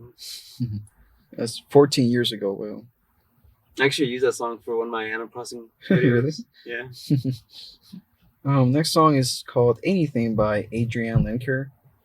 I think this is probably one of my favorite love songs. I think it's just very beautiful. She's just talking about like spending time with her partner. Like the way she's probably like one of my favorite. Cause she's still active today, but she might be like one of my favorite active songwriters because I just love her style of songwriting. The whole album's really fucking good, but this is my favorite on it. She says like, "I don't want to be the owner of your fantasy. I just want to be a part of your family. I don't want to talk about anything. I want to kiss your eyes again. I want to witness your eyes looking. I don't want to talk about anyone. I want to sleep in your car while you're driving. Laying on your lap when I'm crying." But it's just so beautiful. Like the song itself is just like her, a guitar, and like some violins. Beautiful. I can play this real quick. See. Sure. I'm gonna have to cut it down. But also she's part of another band called Big Thief, and she's like Chester Bennington. She's got range, so she can also scream if she wants to. Like, yeah, that's Adrian Lenker. Incredible, amazing. I remember when I first met you. I asked you like how if you are into like women singers, and then I'm surprised like so far you've had like what 3, 4? Oh, that's it. That's it. No. What? I guess there's one more so far. Not that I'm seeing. Oh, I must have misheard then. Never mind. Scratch that then. Yeah, sorry. I'm misogynist. I do want to explore more though. It's not even that. It's just like people just have preferences in music. No, it's like I genuinely just need to explore more, and like it's even now when I'm like actively trying to discover more music. Even now, I still wouldn't say that I know as much music as I should know. Like, I mean, it's funny because you say like I don't know music, but definitely a lot more than me. I don't consider myself as like very knowledgeable. Like it's still so you're not the music version of me when it comes to games. I thought I was, but then I realized it was way more shit for me, and I'm not letting that hurt me. If anything, it makes me excited. It's like fuck, so much music out there. The 2 people that I know that are really into music, well, 3 technically, is you and Braulio, and I guess another friend. But also remember, this is just like my temperament. Is like I just hyper fixate on like I can talk about Radiohead for fucking forever. It's like there's like 5 or so artists I could like just not shut up about. And like maybe there's somebody like maybe Fabian. I mean, sorry, I'm saying Fabian. Sorry, maybe Braulio. Maybe Braulio does know like more art. He's got like more breath. But I could definitely just talk about like fucking Radiohead for like 2 whole days straight. That's a good point. Yeah. And like in that sense, yeah, I'm like the video game version of you because I could just fucking For yeah. very specific artists. Yes. Next song, "Heroin" by the Velvet Underground. Not a very happy song either. I'm seeing a pattern. Yes. Maybe I should be concerned. Another great depiction of depression, I would say. So this is the guy who wrote this was not an addict. However, I think he really like I said that Mac Miller made me like empathize with like addicts. I think actually I take that back. It was probably this song. This song really gets into like the psyche of like an addict because like he's talking about like the hopelessness he feels. He says like I don't know where I'm going, but I'm gonna try for the kingdom if I can because it makes me feel like I'm a man when I put a spike into my vein. When I'm rushing on my run and I feel just like Jesus' son, I've made the big decision that I'm gonna try to nullify my life. Because when the blood begins to flow, when it shoots up the dropper's neck, when I'm closing in on death. It sounds like from that just those few lines, it sounds like he's going through that high where you feel like you're on top of the world. Well, yeah, and like also like what I really like too is like it's reflecting the music itself. So like you can cut this out, but as he's talking about like I feel like Jesus' son, like the song itself is very like quiet, very somber. Like when he gets to that line, the chorus, like I feel just like Jesus' son, and I put the spike in my vein. Like the song itself starts like elevating. Like up, you can cut this out, obviously, but.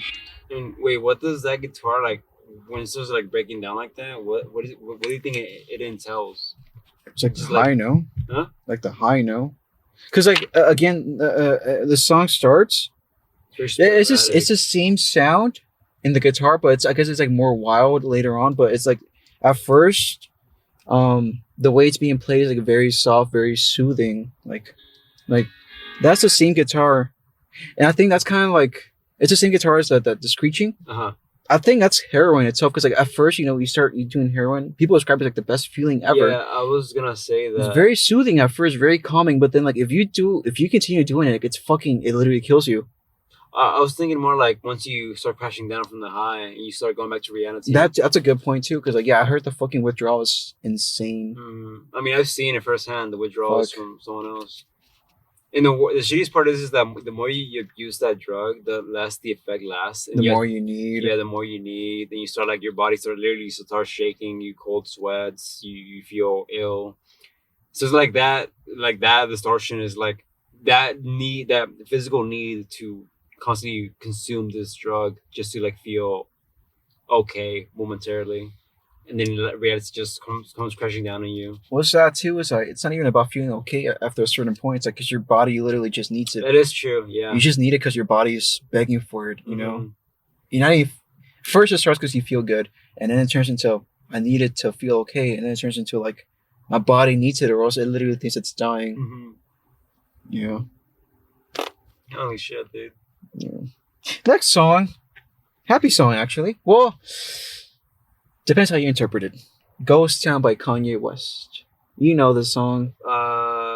Fuck, is this the I put my hand on the stove. Yeah, okay, I adore this song. It's my favorite Kanye song. I think the guitar is so fucking cool. I don't listen to a lot of Kanye, but I also love the song too. It's the reason I say it depends on how you interpret it. Like yes, on the surface level, it's a very happy song. It feels very uplifting, like a release, and like you literally have this weight lifting off your shoulders.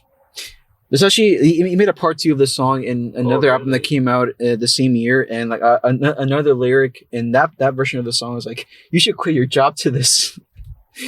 No, I think it's like that liberating, feeling that the song gives you. Okay. How was the chorus go again? I mean, yeah, nothing hurts anymore. I feel kind of free. But the reason I say like it depends on who you interpret it. Bear in mind, Kanye's bipolar, so this could just be like one of it probably is because he was off the meds at this point. He was like it could just be one of those episodes where he's like really fucking manic and he feels godlike. And I mean, he straight up admitted, he's got a song where he calls himself God. He's not shy from saying those kind of things. Yeah. So it could be like, you can interpret it from that point of view. Kanye says some outlandish shit. Even recently, have you heard about the fucking incest thing? No.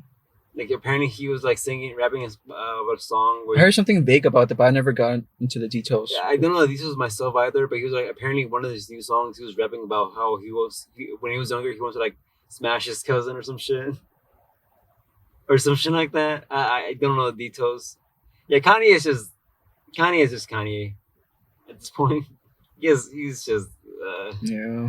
But anyways, That used to be one of his like strengths, but then like I feel like now he's just kind he's of like off a the fucking rails, Nazi, fucking white supremacist. Nazi, weirdo. Yeah.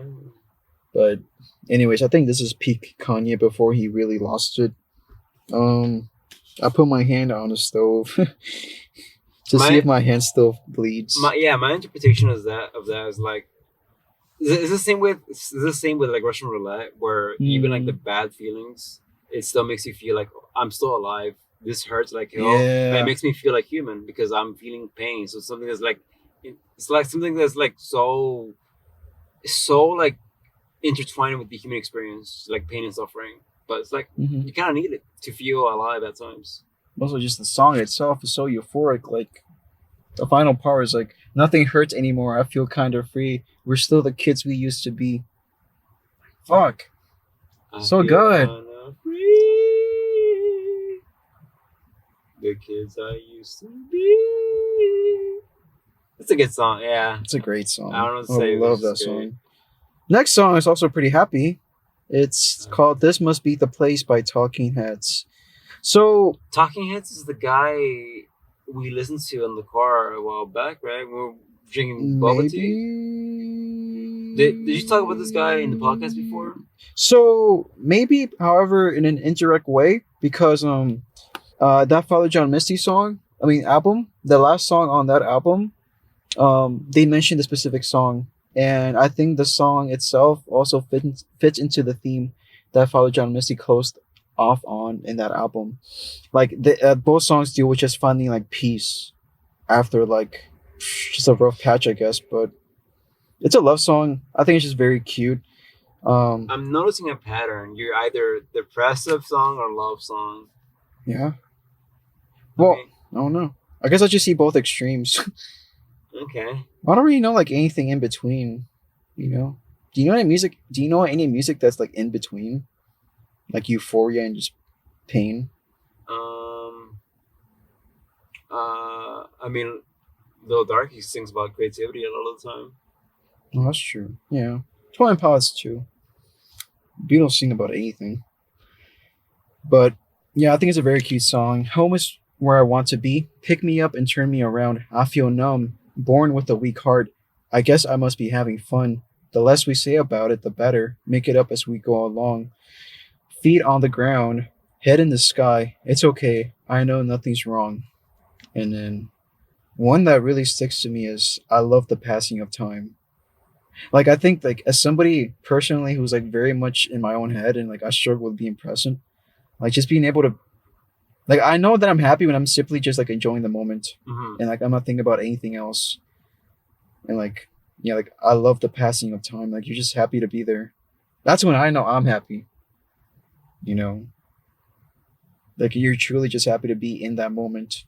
Maybe it's not even just again, maybe it's not necessarily maybe the only way to interpret it is not simply just as a love song, but also just to be present. This is really interesting that a lot of people, a lot of songs tend to like minimize the passage of time. So it's kind of interesting how this person is like, yeah, man, just be in the moment, appreciate life for what it is, appreciate the moment, appreciate the now. Like time is not this end all be all, like just part of life, process of living, I guess.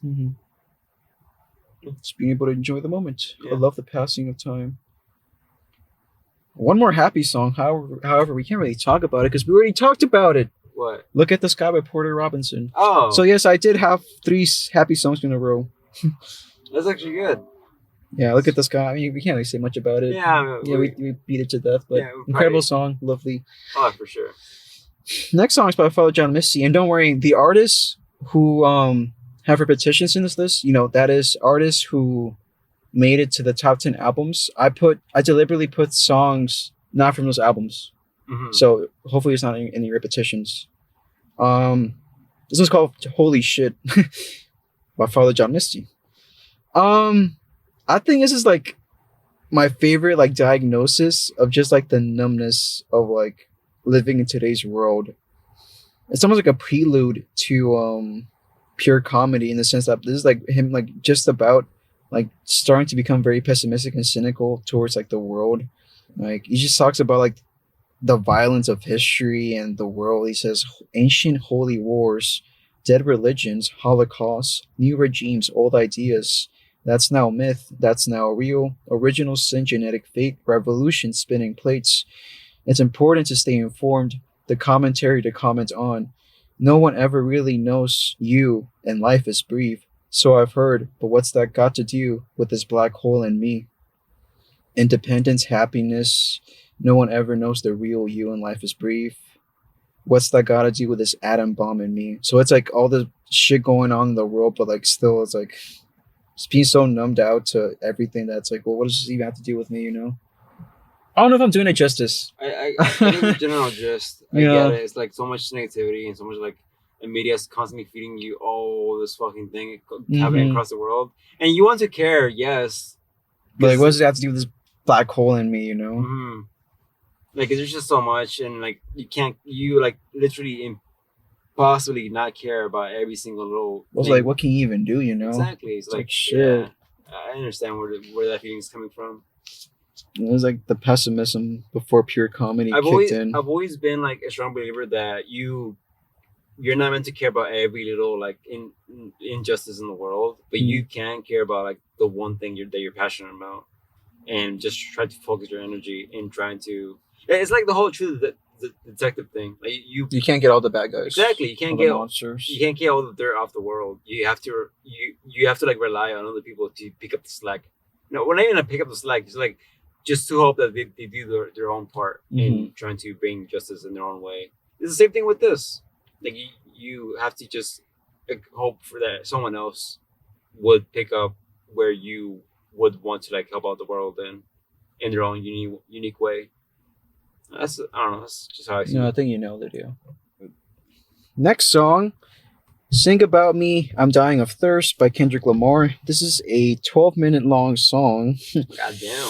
Yeah, so this is from his first big album, like his first album that was not a mixtape, technically speaking. But I think in this one, it's just a lot going on about in this song. Like, I think it's easily his best song, but he's just like, it's like a meditation on like legacy. The section at the end is like about like Christianity and like the role that plays in Kendrick Lamar's life. He also talks about like systemic, what's the word? Just the system that like poor people are stuck in.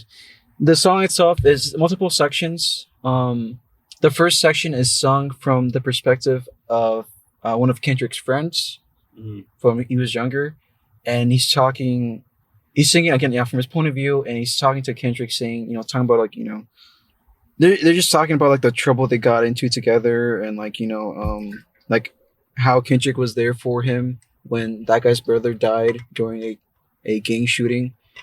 And like there's like his part ends in this really heartbreaking way because this is from the point of view of somebody who's like really like stuck in like the gang life in Compton. Yes. And like it's hard for me to get out of that because it's what he was raised in, right? But like he says like dumb N-words like me never prosper.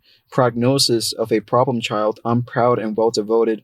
This Pyru shit been in me forever. So forever I'ma push it whenever, wherever. And I love you because you love my brother like you did. Just promise me you'll tell the story when you make it big. And if I die before your album drops, I hope. And then the sounds of him getting shot. Oh, he just dies roughly? Yeah. That's the first part. Wait, so the singer is Kendrick or? It's Kendrick singing, but he's singing from the perspective of different people. Okay. Yeah, so that was him singing from that perspective of, that friend of his that died. Mm-hmm. Next section is from a prostitute that is related to another prostitute that Kendrick wrote about in his mixtape. And this part talks about like just like the shit that like black women get stuck into, because obviously, you know, if you get stuck into something like prostitution, chances are you probably got like a really fucked up childhood, right? She talks about like how she was like abused. I don't know. I don't know what else I can add to it. It's just I think it's a good like perspective. It's I think the true value of Kendrick Lamar as an artist is that he gives voice to like these people. Like the black community. Yes, these people that are like who don't have a voice. Mm-hmm. And from by rapping through their perspective, you know, through somebody that was involved in a gang and died because of it, and also from the perspective of some woman that was like stuck in prostitution, you know, as a society, those two kinds of people, we kind of just dismiss them, you know, as like fuck ups or failures, and then we a lot of racist shit comes out, like, or they're just like that because they're lazy or you know whatever. Yeah, you they know? never like acknowledge that. Yeah, all the things that led up to that point. exactly. And then Kendrick Lamar, he came from an environment like that, and he's rapping from their perspective. Mm-hmm. And he's talking about like, for example, like the prostitute lady. She talked about her abuse, and like she just talks about it like it's something she's numbed out to. Like, oh, at the first time I was raped, you know. Just says nonchalant. Yeah, it's nonchalant, you know, because it's just you just go through like so much fucked up shit as a prostitute, you know. Next section is point of view of Kendrick, just talk about like more mortality and like what he hopes his legacy would be. So this section is like Kendrick talking about why he rapped from those two perspectives. He says, "You're right. Your brother was a brother to me." So he's talking about the first gang guy. And he says, "Your sister's situation was the one that pulled me." And that one he's talking about the prostitute case. Your sister's situation was the one that pulled me in a direction to speak of something that's realer than the TV screen. By any means, wasn't trying to offend or come between her personal life. I was like, it need to be told. Cursing the life of 20 generations after Rehearsal. Exactly what had happened if I ain't continue rapping or steady being distracted by money, drugs, and 4 5s. I count lives all on these songs. Look at the weak and cry. Pray one day you'll be strong, fighting for your rights even when you're wrong, and hope that at least one of you sing about me when I'm gone. Am I worth it? Did I put enough work in? Promise me that you'll sing about me when the lights shut off and it's my turn to settle down. My main concern. Promise that you'll sing about me. And so it's like I see this song as being like the mission statement for Kendrick. You know, maybe, and this is something he later touches on with Mr. Morale, where he straight up admits like, yes, I do have a savior complex. You know, I too see myself as. And it's something he confronts in that specific album later on. But for now, I think right now, you know, he's doing a good job. I think like as long as you're giving people voices and people hope when they have like no fighting in any battle, that's perfectly fine. Like I don't understand why people have like this idea that like having a savior complex is like this bad thing. Like why does it matter if you're helping people regardless? You know, like that's whatever, man. Yeah, I think it's like the beauty of like Kendrick's music as well. Like he just like you said, you put it perfectly. Like he gives people voices and he puts like the nastiness of what happens in poverty a lot of the time and puts in the forefronts to people to like acknowledge, to like not shy or not to like turn a blind eye from it. And it's like the power. It's like the power of like Kendrick's music. Like, yeah, man, just says it how it is, and a lot of people acknowledge it, and a lot of people don't, and it's unfortunate. He just, yeah, that's all I gotta say. Yeah, I mean, the rest of the song is just him almost like remembering, because a big part of this album in particular are like also like spoken scenes that straight up sound like a movie. Like there's certain like the interludes between songs are like straight up like spoken words between like, I'm not sure if it's actually his friends, but it's definitely like some people pretending to be his friends, because like it could just be actors, but like they're like recreating scenes of like them hanging out in the van, or like putting a mixtape in, or like just like robbing something. Okay. But yeah, the part of this, remember, again, this is like a 12-minute song. So in the middle of the song, it does like a beat switch, and it cuts back to another spoken word part, and all of a sudden you're in this scene where that guy's brother got shot, and like, but yeah, it's like it's sad because it's like you just hear like the brother like being like, I'm tired of this shit, I'm tired of fucking running, I'm tired of this shit. And like I guess the refrain during this section is like, tired of running, dying of thirst, daughter is dead, mother is mourning her. Straight bullets, AK bullets. Resuscitation was waiting patiently, but they couldn't bring her back. Who got the footage? Channel 9 cameras is looking. It's hard to channel your energy when you know you're crooked. But yeah, it's like, I think this part of the song is like being trapped in that environment. And like just constantly seeing violence around you, people you love just dying. And trying to find some escape. And he does find an escape. He finds a solution. And for him, it's religion. Like it cuts. Okay. Wait, so he's a religious man? yeah. I don't know that. So the refrain during this section is dying of thirst, right? Mm. So it cuts back to another spoken word section, which is presumably like it's all these friends trying to figure out what to do now that this guy got shot. It's like, what do we do now? And like they're all like confused. Like, what do we do? Like they're genuinely lost. You know, we keep in mind these are like 16, 17-year-olds, 18-year-olds. Okay. And like their fucking friend just died, got shot, and like they're confused. Like the guy said earlier, like, I'm tired of running, I'm tired of this shit. It cuts back to that, and then you hear like an old woman come out, and she says, young man, why are you so angry? You young men are dying of. She walks up and she sees them, I guess, having a meltdown, and she's like, why are you so angry? You young men are dying of thirst. Do you know what that means? That means you need water, holy water. You need to be baptized with the Spirit of the Lord. And basically, like during this whole section, being baptized, and like they're like reciting like I believe that Jesus is Lord. I believe you raised him from the dead. And like, you know, you could have like your reservations about religion, but like this definitely it helps me empathize with people who like are religious, because it just the way Kendrick. It's fucking art, man. Like fucking, this is art. Like it feels like being reborn after like witnessing all this trauma, and then like you're being baptized, and then like the old lady ends by saying, "All right, now remember this day, the start of a new life, your real life." Like this sense of being reborn. Like I'm not saying religion has the answers, but like it gave Kendrick an answer, you know. Mm-hmm. You know, somebody who was like raised. Maybe it's a combination of religion and also just him being an artist that, you know, that gave him the answer and an escape to like, you know, get out of like that cycle of violence that he was raised under. Yeah. And I don't know. I think about like maybe this is why I see so many people like. Okay, if I'm being completely honest, like I have been becoming like increasingly more like empathetic towards like religion.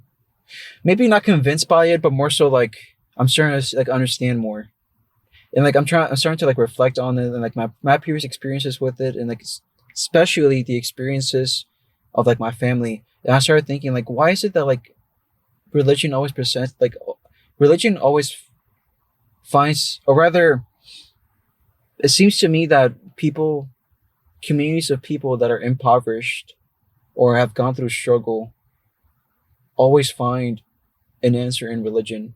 And I think about like, for example, the case, maybe I don't have, okay, maybe a better case example that I have more authority to speak of is like the case of Hispanics, right? Mm-hmm. So like, obviously, you know, Christianity was like a European thing, and then it was brought in by the colonialists, and we know how that turned out. It was extremely fucking violent, you know, genocide basically. So my question that I've always had in the back of my mind is like, well, all that happened, right? You know, they fucking basically committed genocide against like my people. So in that case, like, why did we decide to keep around religion? You know, if it's like something that came from like, that was not only came from like a people deliberately trying to hurt us, Mm-hmm. but also was literally forced on us. Like there's been multiple accounts particularly in the case of indigenous Americans, where like they're forced to like become like Christian. They were forced to like denounce their religion, whatever indigenous religions they had. They were forced to change their clothing. They were forced to look more white, basically. Yeah. And like, I'm starting to empathize more, because at first, like, I just thought like, oh yeah, like, I guess my people were just weak. Like, how could you like accept this? You know, you're weak for accepting this. But also, like, I'm starting to understand more now. Like, maybe it's the content inside religion rather than like, you could still pull something out of religion. Maybe there is some truth in religion, regardless of how it came to you. You know, like, I definitely think religion can absolutely, and 100%. There's been cases, historical cases, where it's used as a weapon. Yes. 100%. During the witch hunt era. Matter of fact, it has a history, very prominent history of, it's fucking. Even now, today. I mean, Yeah. we see it like the fucking conservatives, right? Mm-hmm. Like, this is not Christian. Like, and that's really just code word for this is not white enough. You know, again, I was saying that I've been very recently I've been becoming a lot more like sympathetic towards religion. But the one thing that always keeps me like hesitant is that, okay, well, what about, like, you know, the people it excludes? And I've wrestled with this in my mind so many times, and something that, you know, I don't have the answers, but I'm still exploring. But it's like, it could just be that the religion that's forced on us is not the religion itself. So what I mean by that is, like, maybe the Bible isn't supposed to be taken like literally. Maybe it's like, the way I'm thinking about it more is like, maybe it's just a collection of like poetry, even or like then, literature. You know, Yeah. it's open for interpretation. Mm-hmm. But even then, there's like many testaments. You know, it's been That's right, rewritten yeah. so many times. Like, where do you like know where's the beginning and the end? Like the original testaments Yeah. and the new ones. But like, even then, like, what makes that any different from like any other philosophical book? You know, like something like Aristotle, right? Aristotle's Nicomachean Ethics. Like, it's still like a book that, you know, although he's got a shitty take on women, very terrible take on women. It's a byproduct of its time. I Exactly, you know, and there's still absolutely wisdom and shit we can learn from that. And I don't know anything about, like, you know, like the actual like possibility of God. I don't know. I'm not as hostile to it as I was initially. I don't know. It's like, it's something I've consistently like observed is like, I didn't expect this to turn to like a religious. We went from suicide to like religion. Okay, I'll just say, like, a lot of the people that I admire are Christians, I can see that. Yes. right? And then that's not even me doing a conscious thing. It's like a lot of philosophers, musicians, or as people I look up to as being like good human beings, were Christians. And I'm not saying that you need to be a Christian, be a good person, but it's like, it's me saying that, okay, these people were clearly knew something. They understood something about life. They knew what to do. So like, they clearly saw some value in religion. There's some truth to it, you know? And all of this stems from fucking Kendrick Lamar. Like, all these ideas. Well, actually, it's Tim most, because like 21 Pilots. So 21 Pilots was, okay, I'm gonna skip this one.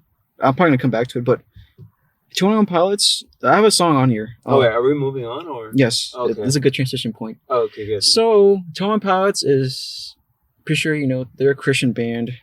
What? Yeah. I didn't know this.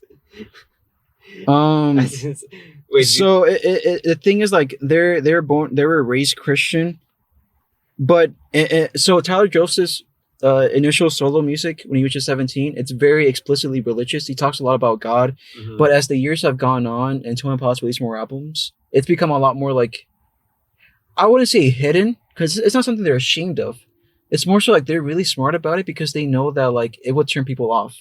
So what they do is like, it's more symbolic. So like they use symbols, you know, all this lore that's been going on. Yeah. Like, a lot of it is like symbolic of religion. But that's a cool thing about it, you know? It's like they don't force it on you. It's still up to interpretation. But like, if you really think about it, a lot of it is very religious.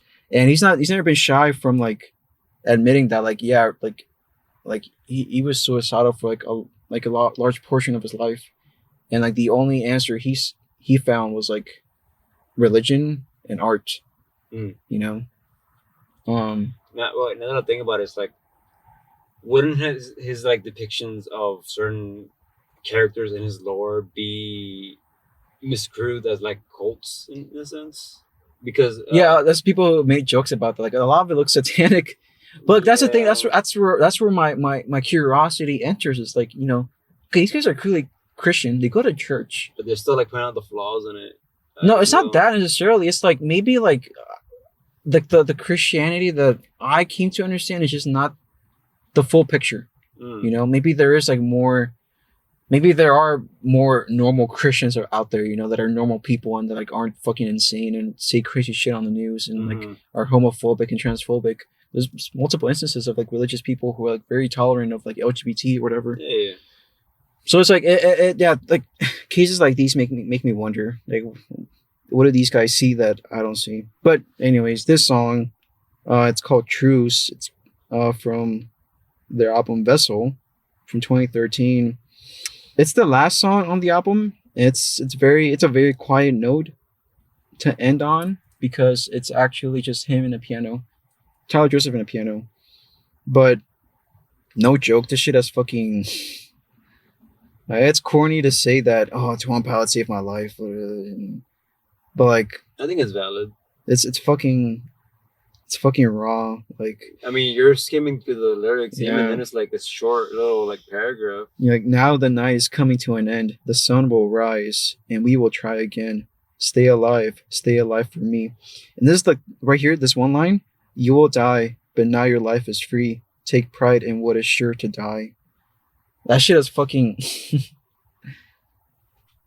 grounded me so many times. Like, I've struggled with like suicidal thoughts for so long, and then just that line, you know, you will die, but now your life is free. Take pride in what is sure to die. What does that entail? I don't Well, follow. So you're gonna die someday, Yeah, I get that. right? Uh-huh. But now you're free. Okay, that's the part I don't get. What do you mean you're free? Like the idea of like your life having a finality is freeing? Or? No, like, you're gonna be dead one day. Uh-huh. Now you're alive. Right now you're alive. Oh, Yeah. okay. Gotcha. That's freedom. Being alive is freedom. I gotcha. Yeah, that's why he says, like, take pride in what is sure to die. Take pride in yourself, because you will die one day. You know, one day you're gonna be nothing, but now you're something. You have freedom. Take pride in that. Mm-hmm. And then I like how he says, like, immediately, like, I will fear the night again.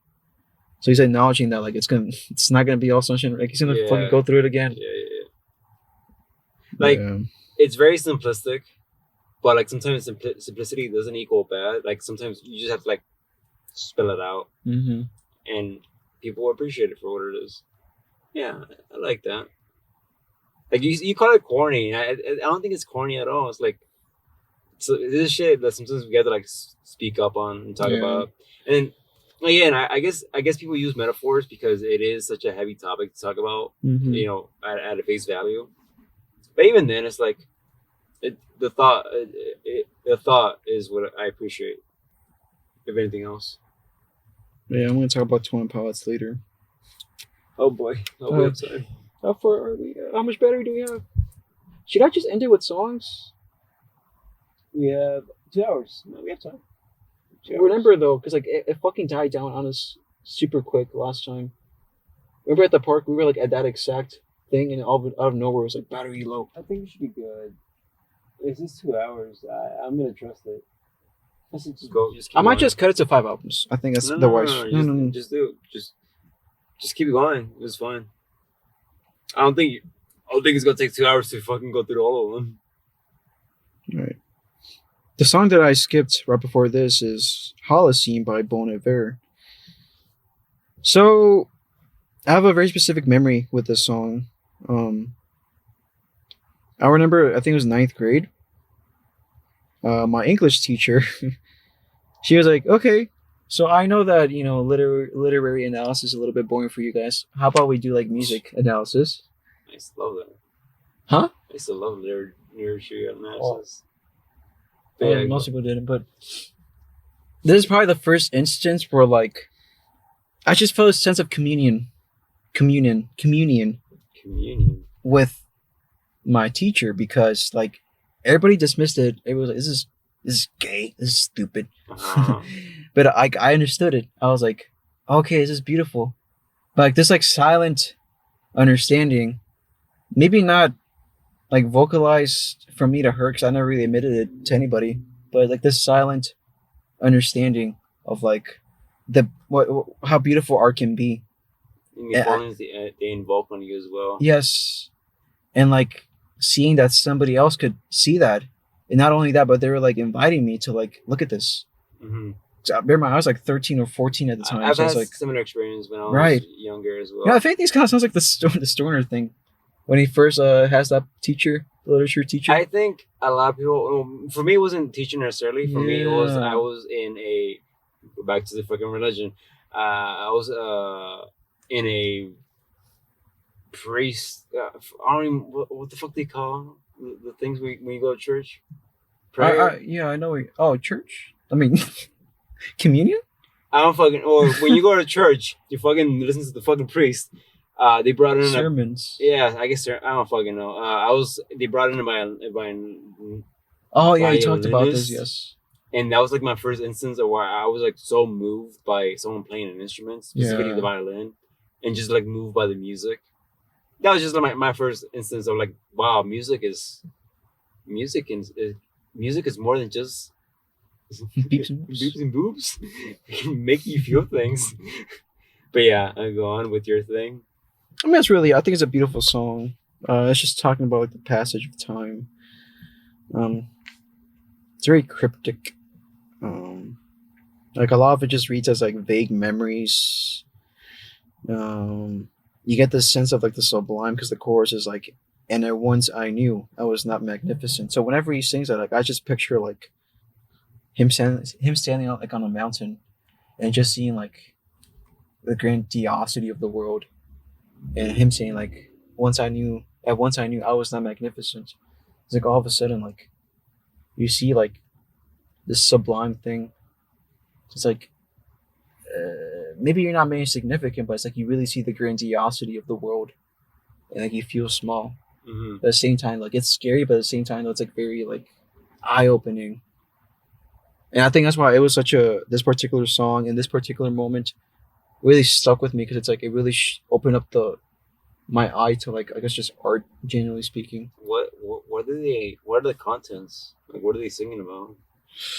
I think it's just like It sounds I'm not really sure, but it's like the way he talks about it. It's like it sounds like very like cryptic, vague, sporadic memories of like different like just different points in his life. I guess like the night you played me lip parade, Third and Lake and burnt away the hallway was where we learned to celebrate. Straight above the highway aisle, jagged vacants, thick with ice, but I could see for miles, miles, miles. Like I just think about like whenever I hear the song, I just think about like memories. Maybe like when taken together, they don't really make much sense, but like when you view each one individually, like it does make sense, you know. Why this memory stuck with me for so long, and I guess the crypticness of like what the significance of every memory he lists is kind of the point. It's like it really only means something for him because it was an experience for him. Yeah. And like for us, we can't really like access, you know, whatever that memory meant to him. That's what I'm saying. Like it stirs like memories in me, you know, like whatever the fuck, like random, what people would perceive as insignificant and tiny. For me, they're like really fucking mean a lot to me, you know. And for example, like one of my favorite memories ever was like my recent Colorado trip. Like, I remember we first got there, it was snowing, and then like me and my friends were having like a snow fight. It just meant so much to me, even though like to anybody else, it was just like, whatever the fuck. Yeah, and even then, it's like people can be like, "Well, you're not the first person to experience that same like experience." But even then, it's like, why does that matter? It still means a lot to you as an individual because you're experiencing it for the first time. Yeah, for me, it was because that was the first time I had a snow fight. You know, somebody in Denver, it's like I had that when I was 5 years old. What's the big deal? But it's like somebody, 23-year-old having a snow fight with his friends for the first time. It's very moving. Well, I think this song is just an ode to memory, It's funny too because I didn't even I didn't even pick up on that when I was younger. To me, I just thought it was beautiful. Yeah, I was gonna ask you about that. Like, what kind of teacher is putting you on these sort of songs to begin with? I don't know, but she was onto something. She was onto something. What kind I of guess. teachers like, oh, these fucking 13-year-olds, they're gonna fucking love this. Well, everybody commented on her. This shit's ass. He sounds dumb. I was like, I like this. That's cool though. Because do you think like this was like your kickstart to? It was like the gateway to you enjoying music. I think so. To be level honest, you do now. I think so, or at least like it opened. Because I think at the time the only thing I was listening to was just like Gorillaz, probably. Gorillaz. I mean, that's still valid. Did you know that I was this close to putting Gorillaz in my thing? It was on my list, but I had to cut it. Yeah, I had to cut it too, unfortunately. Yeah. Next song, "How to Disappear Completely" by Radiohead. Oh my god. Okay, before we start, did you know that in my Discord bio, I have this linked, and I've had it linked for such a long time now? I didn't notice it. Yeah. I think, Really? wait, before we begin, I should have like stated my top 5 Radiohead songs. Bottom to top is Where I End and You Begin. Wait, that's the song I showed you. You liked it? The live, I sent you like a live performance. Sing this to me, because I don't know about fucking When you begin, I am up in the clouds. I am up in the I feel clouds. like you showed me a song a long time ago, though. I showed you this. I sent you like a live performance like a couple weeks ago. Yeah. It was this song? Yeah? Yeah, but I've known this song for a while, What? though. Yeah. I didn't know that. Yeah. That's a great fucking song. It is. House of Cards, obviously. Oh, so good. Idiotech. Yes. Idiotech because it's super nostalgic. It's Yeah. the first song that I've heard from Radiohead. And I have like a lot of memories attached to that particular song. Weird Fishes and How to Disappear Completely is my favorite song. Like Valid. when I'm like down on the dumps and I just don't want to like exist or feel that, like I just don't want to like feel anything. That song is like my go-to. It's like it just encapsulates everything I feel during that time period. It's crazy because like as soon as because the song starts with just like ambient string noises, but as soon as the song starts, I immediately get like this physical like gut punch in my stomach. Mm-hmm. Like, oh, I feel like I just got punched in the gut. Like as soon as the song starts, and it's just those violin strings just creeping up in the background, and the guitar comes in very softly, and then the bass line, dun dun dun dun dun dun. And the fucking like the well sound as well, like it's so like not even divine. It's just like not even transcendental. It's just like you become one Yeah. with everything. You know? I was gonna say at first like the song was like extremely fucking depressing, and I avoided it at all costs. And it makes me sad every time I hear it too. But it's like This is now- kind of beautiful. Yeah, I was gonna say it's like it's sublime in the sense that it's terrifying. Not terrifying in the usual off-putting way, but like terrifying in like you're staring into like you see The accumulation of humanity, of everything. of the universe. Yeah, like you just see like the universe collapse on itself. I think like the culmination of the song is like when he's singing like fireworks and hurricanes and blown speakers. Like the way the instrumental itself just fucking. They can't see, but I'm making like hand motions right now. Yeah. But it's like you know what I'm trying to say, right? It's like, Uh-huh.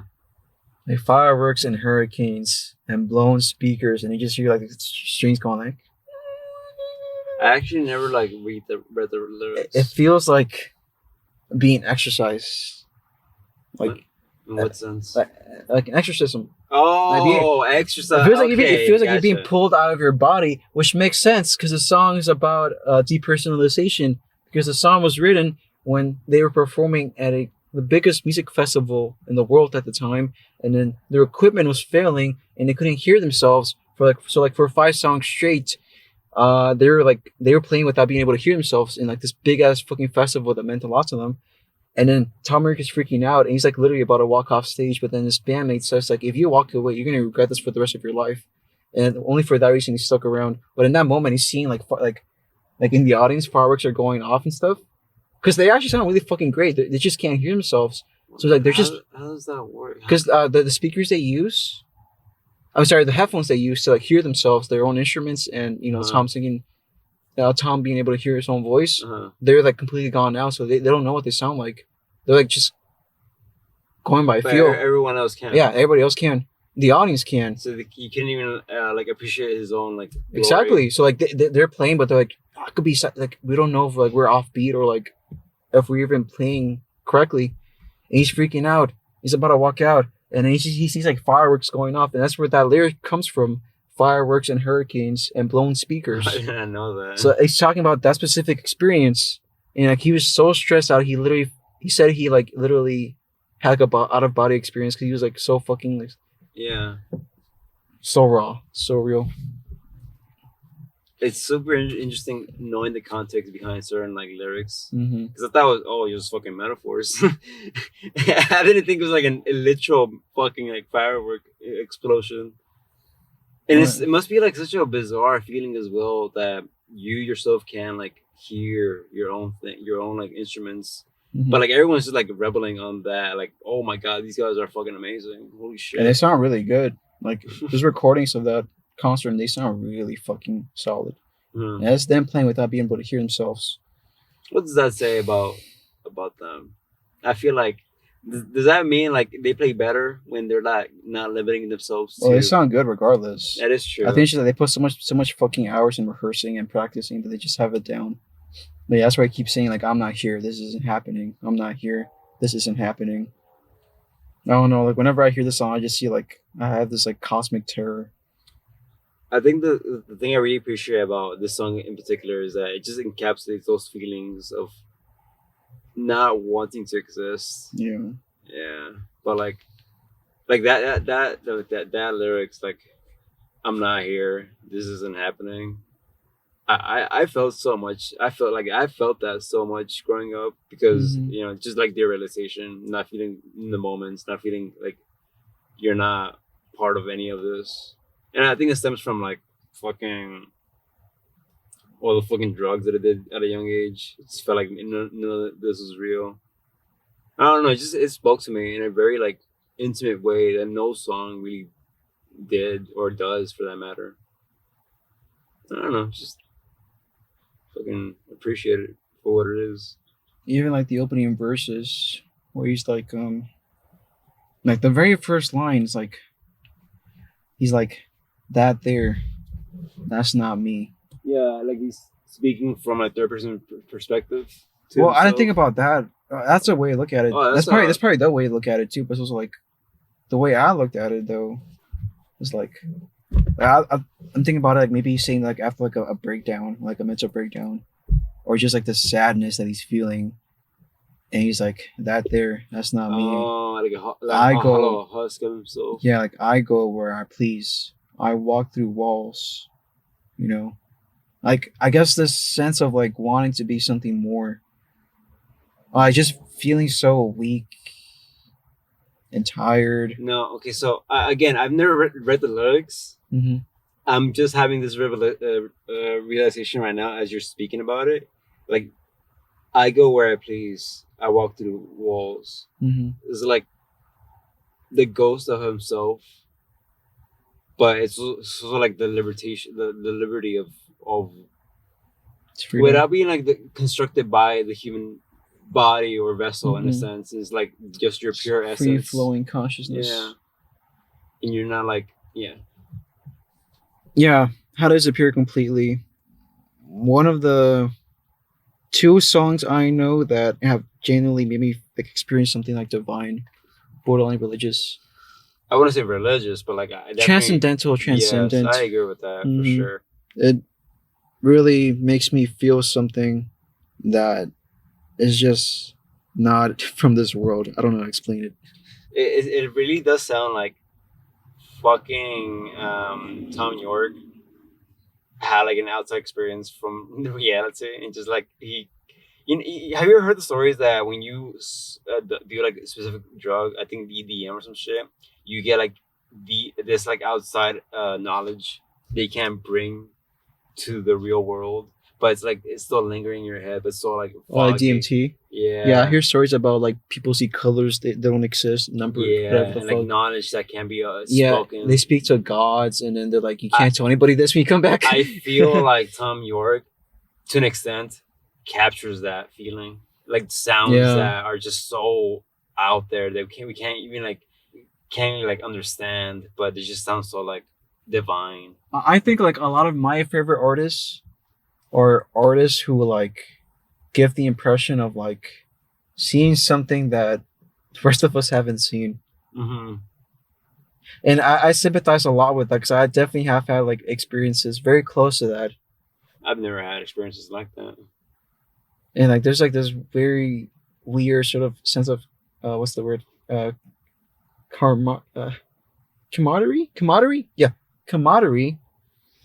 In unison, I also imagine. Yeah, not unison, but like just this acknowledgement that, you know what?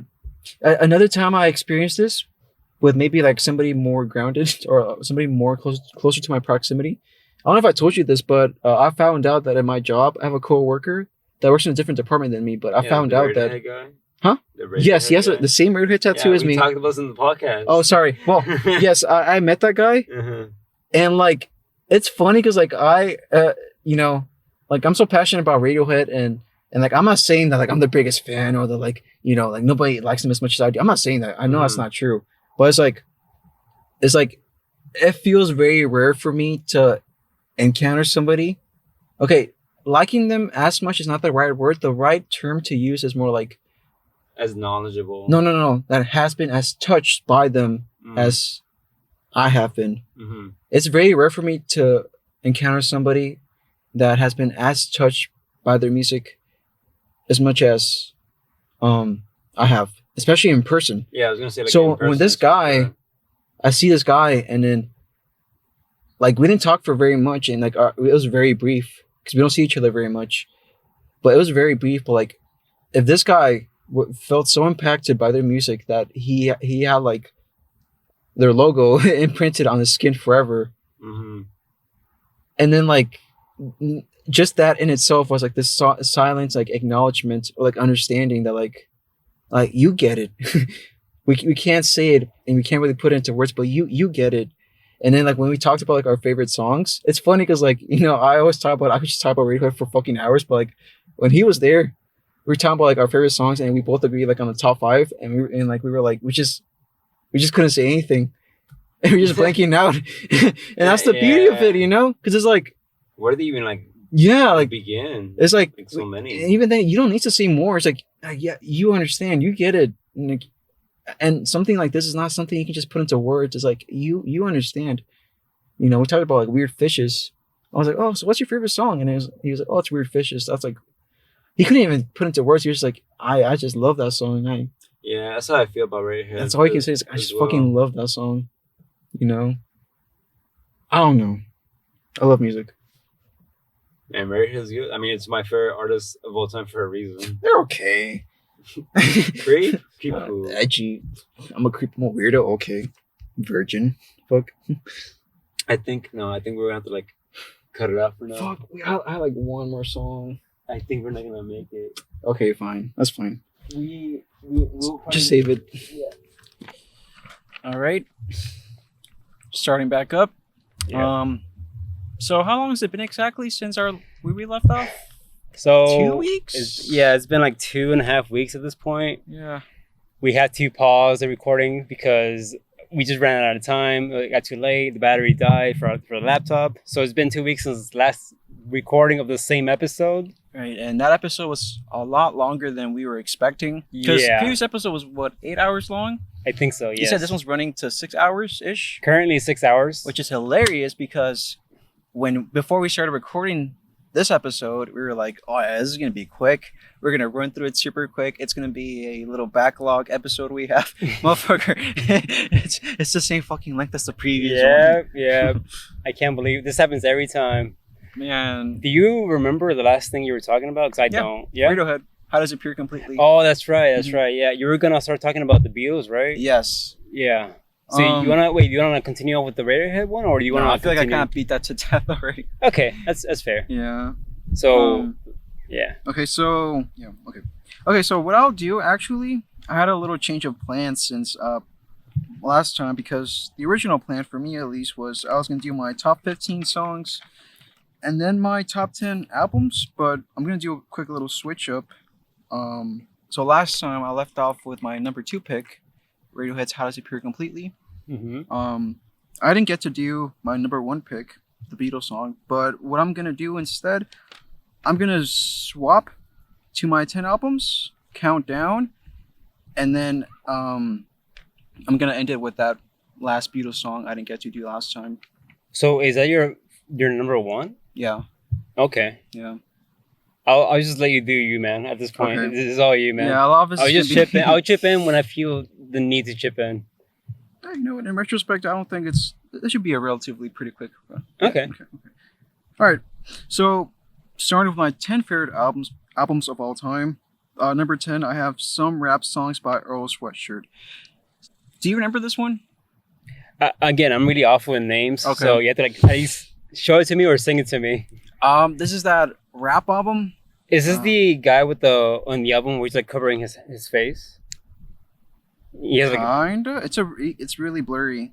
As soon as I show you the picture, this guy. oh, okay. I do remember that album cover. So I have this vivid memory of like whenever we first met back at P4C. I remember he told me like, oh, I don't like rap music. You know, it's not very.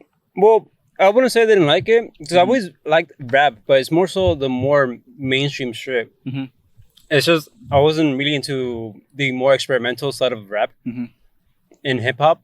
But over the years, as I met you, obviously, I've Mhm. gotten more open to the idea of just like listening to rap and hip hop. Yeah. One of them being this. Yeah, so there's a reason why I wanted to show you this one back then is because like this is probably the most experimental rap album that I know of. It's really fucking weird. It's only 24 minutes long. Each song is only like 2 minutes long. Very short songs, but I've noticed that a common characteristic in the music that I like is that it's not necessarily that they're like experimental per se, but it's more so that there's always like this little barrier in a sense that when you first start listening to it, it just sounds like noise, but you get the intuition that there's something there, and you keep listening more and more, and then after repeated listens, you start like actually like Picking up the noises. yeah. Well, not just okay. You start being able to pick up on music hidden behind all that noise. Mm. And like it's funny because maybe upon first listen, this album is very ugly. It's very disturbing. Like I think a lot of it is inspired by like like an addiction and depression, a period of Earl's life where he dealt a lot with addiction and depression, and the album itself sounds a lot like that. Like, when I listen to this album, I just imagine like this fever dream, like just these, I don't know, like fever episodes where like you're half awake but you're half asleep, and then I think like it's so freaking cool how And this all gets conveyed as well, not just like lyrically, Mhm. lyrically, but also through the instrument and melody Yeah. in the background, right? so a lot of the beats themselves are like very like they're based on loops, and they're really fucking weird loops. Like the second song, Red Water, it's like the same verse repeated over and over Mhm. for the entirety of the song, but the song itself is only like a minute long, and it's got this really weird sample of like this old guy going like "Ee, ah." It's really fucking weird, but like there's a certain beauty to it too, because like a lot of the beats are also just straight up beautiful. Like one of the songs, Azúcar. Azúcar? Yeah, Like sugar? yeah. So I think it's a reference to heroin. There's a lot of Oh. implied references to heroin because like he never said it outright, but like the way he talks about drugs, it's implied that the addiction he struggled with was heroin. But yeah, again, like these disturbing, really fucked up. Man, it's a very ugly, disturbing, feverish album, and it does one of my favorite things that I think art should do, and that is turn your fleeting experiences into something more permanent, Intangible. more tangible, right? Something that can later on you can reflect on and look at from a different lens. Like he's never really done music like this ever since. people have commented on how like a lot of his music nowadays is a lot happier, and I was yeah, that's good for him. You know, that's good. He's fine. I think he's got like a wife and kids now. He's like making a lot happier music, and that's good. You know. It's a weird conundrum because some of the best art, I've noticed that they stem from people being in the worst situations to be in life and be in some of the worst mindsets as well, and that leads to people creating some of like the most greatest art pieces you can imagine in anything. Mm-hmm. I think that's what an artist is, you know, somebody who creates art in order to cope. You know? Yeah. Maybe not even just cope, but just express. Mm-hmm. I will also say, like, I really like in particular the last song on the album called Riot. So it's actually an instrumental track, but I think it's really beautiful. It's only like a minute and a half long.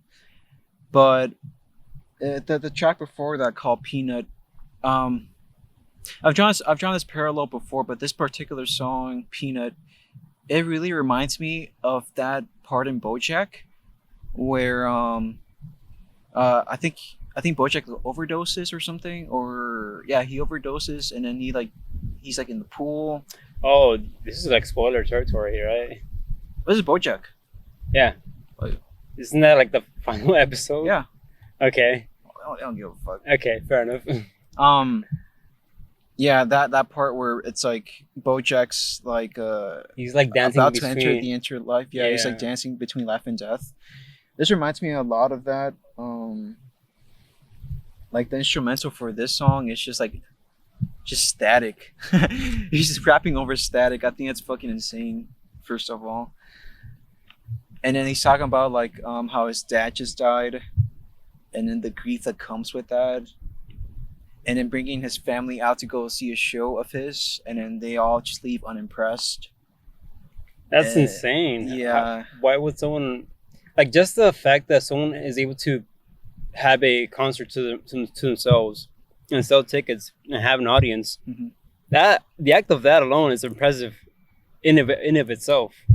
So it's like, I don't know. I can't understand how people could leave unimpressed. Well, it's not that necessarily. I think actually the exact words he uses are like they left it unamazed.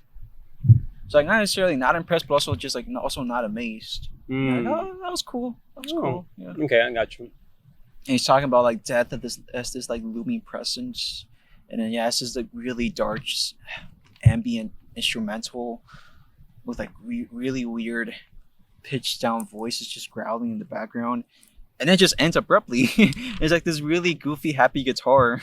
What? But it fucking works. It somehow fucking works.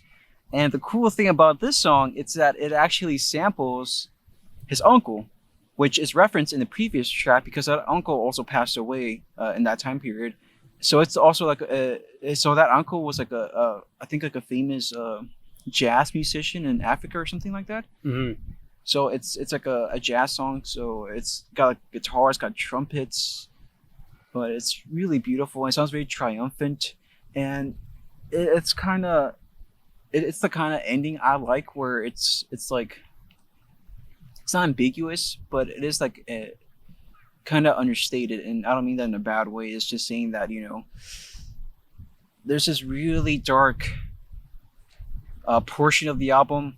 Like 99% of the album is just dark and depressing. So, and then this little bookend is just really small, but hopeful. And I think like that's the beauty of it. It's like the way out is not like some grand like revelation and then, you know, happiness. It's more just like this little fleeting moment of happiness that you end on. Yeah. So the thing I wanted to add on to that was when you said that it transitions to this very goofy sounding guitar.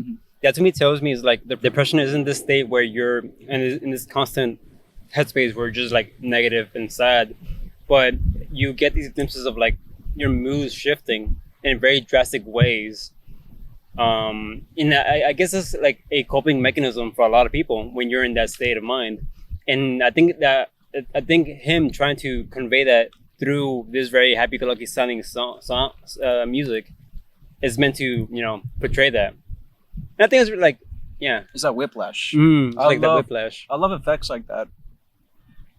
Like on the drive here we were talking about that one Beatles album, the one that ends with that really like doom rock noise, and then it opens up the other side with the really happy acoustic guitar. Mhm. I love whiplashes like that. That's like my favorite little trope in music. I adore it. But yeah, that's really it for Earl. I think it's a very unique sounding album. It's a very minimalistic kind of approach to art. Yeah, it's a really very raw. Sometimes minimalistic is nice too. Like it Mhm. doesn't have to be this grandiose thing. I guess just like when you're able to convey your general thoughts and feelings in a very simplistic way is a lot more impactful and powerful because there's no room for interpretation. It's literally laid out for you Mhm. right there and then. And that's I think that's kind of cool. I think the final note it ends on too is like it kind of just shows that sometimes like you just don't have the words for certain things. Like the final little joy expressed in that last song, I can't put it into words. It's just you just gotta feel it. You feel it and it's there. That's Earl. 10 out of 10. No more scores. I will say it's one of my favorite albums ever. Number 9, I have Feels by Animal Collective. This is probably, well, I would say one of 2 albums on this list. Oh, no, actually. Wait, no. Oh. One of 4 albums on this list that I would say center around love. Okay. Yeah, first I was going to say this is the only album on here about that, but no, it's actually like 1 out of 4. The cool thing about Feels is that like it's split in 2 parts, I've noticed. So the artist again? Animal Collective. Do I recognize them? No, right? Okay. Yeah, they make like really weird, like I want to say like psychedelic pop. That sounds interesting. Yeah, it's really weird stuff. So the first half is like this like very joyous, upbeat, bright kind of sound, and a lot of the themes discussed are about falling in love. But the second half is a lot slower, a lot more ambient, and it's pretty clear that the second half is about heartbreak. I just think it does both things really well. Like I can't think of better songs that convey the feeling of falling in love and being in love, like the joy of that, like the ecstasy of that. Like the last song on the first side, it just sounds so. The sound itself is just so heavenly. It sounds so pleasant. It sounds so nice. It's literally ear candy. The first song as well. Yeah, it's just very like ear candy. Ear candy is the only term that comes to mind. It's very pleasant to the ear. Very well crafted songs, and the second half, like I said, it's a lot more slower, a lot more ambient. There's a song on there, the second half called Banshee Beat. I think this one's like it's talking about like the immediate aftermath of heartbreak. Mm-hmm. It's like the last line really like hits me. So the entire song is talking about just like how sad he feels and stuff. He's like, I wonder why it didn't work out, whatever. Da, da, da, da. But then like the final lines are like, like the song itself is kind of like slowly like it starts out being like super slow and quiet, and it slowly like opens up and it changes keys, and then like different sounds are added. It just sounds so beautiful. And the last lines are like, and you can laugh a little bit. I think it's a very beautiful line, you know. You can laugh a little bit. And then I think earlier he says something like a friend of mine once said, you have your fits, I have my fits, but feeling is good. So the way I interpret that is like, yeah, like, you know, feelings are nasty. And complicated. Yeah, and it can hurt you, but ultimately like feeling is something good. And I think that's ultimately what the album is about, just feeling. Like it's literally called Feels. You know, it's talking about the feeling of both like the high of love, but also like the low of heartbreak. And the ultimate, you know, takeaway is like both are good. Like yeah, like one hurts, but also like it's just as valuable as the one as the, you know, the high. Yeah, because you don't You get know? to appreciate that high unless you're, you know, at the very bottom first, because it becomes like it's not a special occurrence anymore. It becomes this everyday occurrence where you're just living life at that state. Mm-hmm.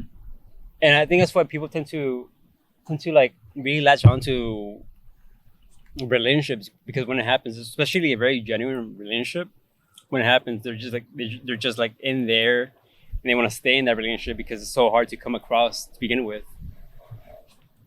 But I think also it's also a statement about art. It's like the creation of art itself. I don't really know much about the band themselves, but like it's I know it's definitely based on a real experience. But I'm thinking about like like yeah, for that guy it was probably extremely painful to go through that, but also like they made this really beautiful piece of art. I think that's the ultimate. That sounds very cliche, but like that's the ultimate beauty I see in life is like this really weird like what at first seems paradoxical, but whenever you start like really thinking about it, it's like this like it's like pain and beauty are both like just like intimately linked, and it's kind of paradoxical because like pain is supposed to be something to be avoided. It's not pleasant to feel, but at the same time, it allows for the creation of beauty. And I think for me at least, that's the value that I see in this album. You know, the fact that it doesn't shy away from because it could have started with the heartbreak side and then gone over to the highs of love, but no, it did the reverse, and it was like no, it actually just ends with like disappointment, and hurt. But ultimately, it's still a very beautiful experience in itself, and through music, they were able to literally turn that into something beautiful. It's a very beautiful. It's probably I want to say it's probably the most beautiful, one or two maybe beautiful pieces of I guess albums I've ever heard. Even the second half, which is supposed to be a lot slower, it's still very ambient, very beautiful. Does it lean more towards like instrumental and music over like lyrics, or is it a bit of both? Well, it does feel like a lot of the lyrics are like straight up like written to just sound like nonsense. Like I think I don't know much about this band at all, but he has a very unique approach of songwriting in the sense that it's very like childlike, and I don't mean that in an immature way. It's just that like he likes playing around with like these like playful images that don't really mean anything per se. Like I'm thinking about like the second song on the album, Grass. I think it's about sex. I think. Okay. But like there's a lyric which is like nonsense, but it's beautiful. It's like pretty little femur sitting on my cherry dreamboat. But yeah, like that, it doesn't really mean anything, but also like it still sounds beautiful, I'd be sad if you were rejected from my hip bone and my knee. If we sailed away from continents and I took my lover there. But yeah, you know what I mean, it just feels like trailing thoughts of like somebody with ADHD that probably read too much poetry and they're just spouting lines. It's very impressionistic, At least for me, whenever I hear this the songs, I get like a lot of imagery in my head. Mm-hmm. It's different from like a songwriter like Radiohead, where Radiohead like builds a world with like a one mood in it. Like the vibe I get from these guys is more just like it's playful, just putting shit out. I don't know. The only word that comes to mind is just ADHD. Okay. Yeah. Very sporadic. Sporadic, yes. Okay. But it's like I don't know. I don't know. It's like you also tap into like maybe how he sees the world, and I can't think of a different word other than just childish. And again, I don't mean that in insulting or immature ways. Like there's like wonder that children have. Maybe do you think that like childlike feel that you're describing could be when you're in a relationship, especially early on, you have like this honeymoon phase, and you feel like life just makes sense, is very like wonderful and lifelike.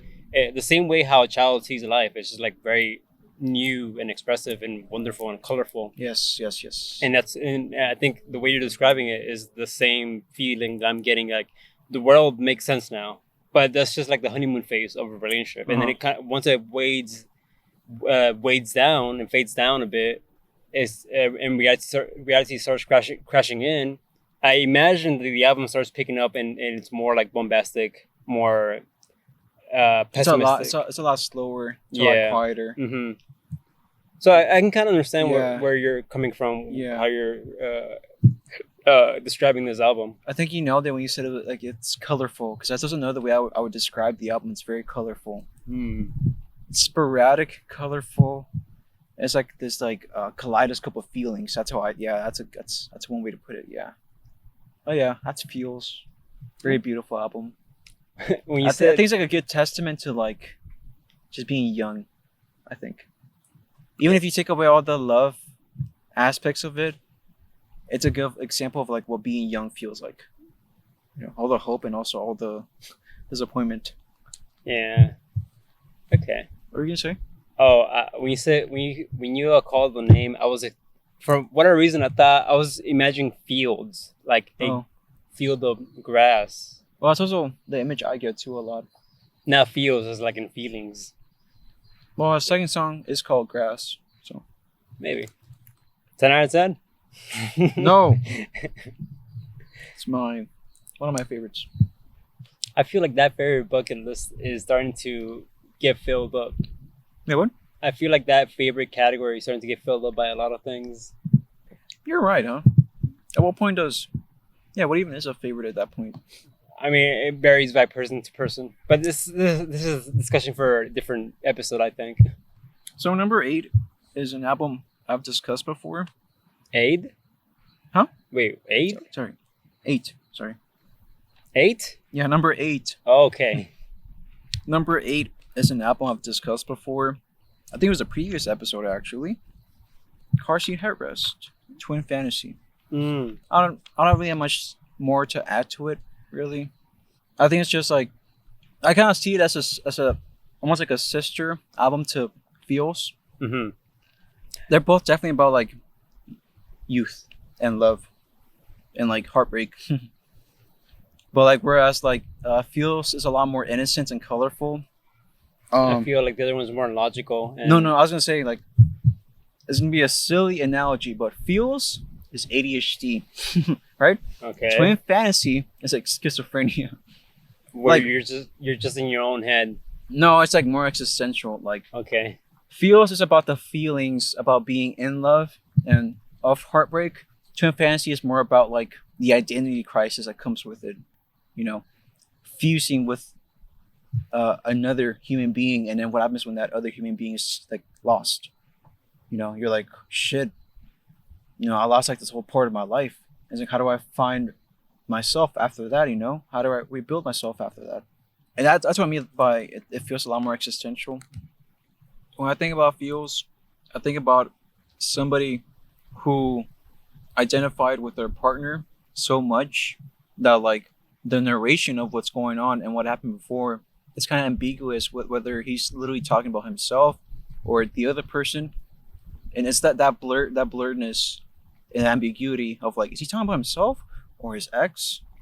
Who's he even talking? Is he just talking to him? Is he in dialogue with himself the entire album?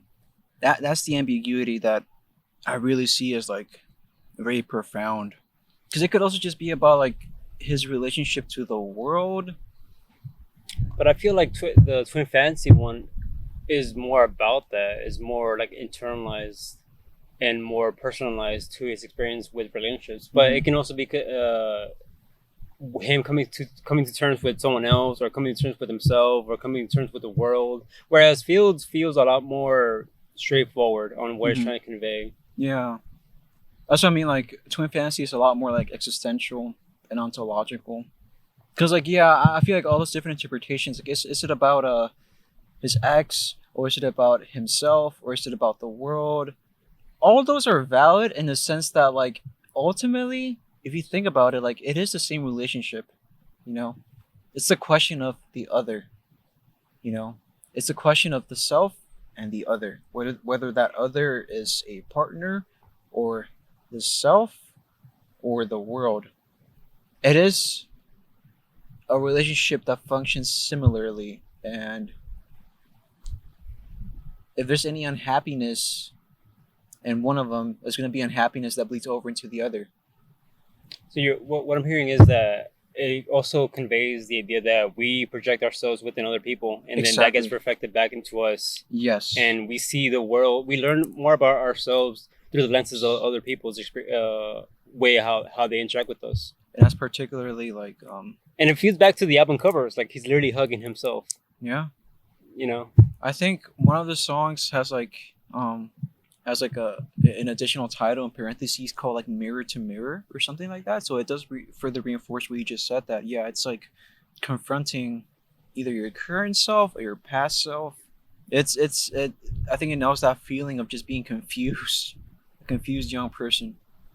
And I think ultimately, I mean, as someone who hasn't heard this album, the message that I get from the way you explain it, is that ultimately what really matters, what really boils down, is that first and foremost is that you have to learn and how to love and accept yourself before you're able to love and accept others. And that's only by doing so will you be able to let a relationship flourish to its full potential. I agree with that, but I will add the caveat that a relationship can also help you learn how to do that. That is true, yeah. You know, like not every relationship will be successful, but it is going to teach you more about this went wrong with that one. Okay, so that stems from maybe me not nurturing my relationship to myself that much. So this is what I'm going to do differently this time. And once you apply that to yourself, then you can be like, okay, well now I feel a little bit more ready to go take on this different relationship. You know, it's like this constant, I want to say cycle, but it's a if you learn to approach it correctly, it's a good feedback loop. You know, Mm-hmm. it's dialectical, if you want to use a philosophical term. That's what I mean. Like the whole album itself feels like a conversation between the self and the other, because the other can be another person, or it can be yourself, or it can be the world, and all those things can be improved by actually engaging with them. You know, Mm-hmm. you're not going to improve in any of them by completely avoiding them. You know, because otherwise you just turn into like this husk that's like dead, I guess. But yeah, that's really all I have to say about it. Okay. Yeah, I think we went into like great detail in the last episode, so there's no need to delve into it further. Before we move on, I just want to like clarify. I should have clarified this early on. Today is a very windy day, so sorry if the audio sounds a bit off. We have to work with what we got. So yeah, sorry about that, guys. But anyways, My number 7 is actually Jonathan's favorite album ever. wait, hold on, give me a second. I don't think you know it. I don't think you know it.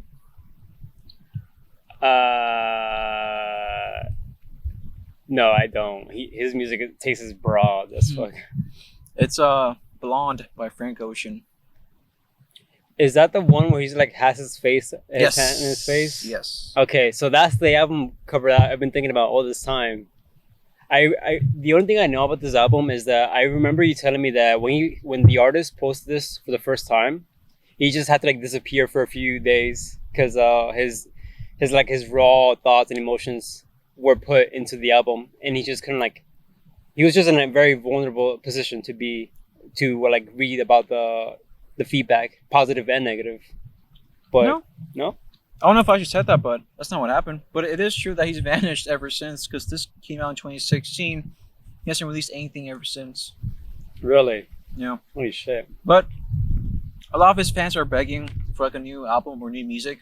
But the way I see it was like, this album is so good, I'm happy if it's the only thing he makes. Is he still active? Like online? I mean, he posts like an Instagram story every couple months, but that's about it. So he's still alive. Is what I'm he's hearing. alive, yeah. It's actually his second album, but it's so good. I'm just like, if that's his second album is his last one, fair enough. You know, it was that good. Just leave it at that.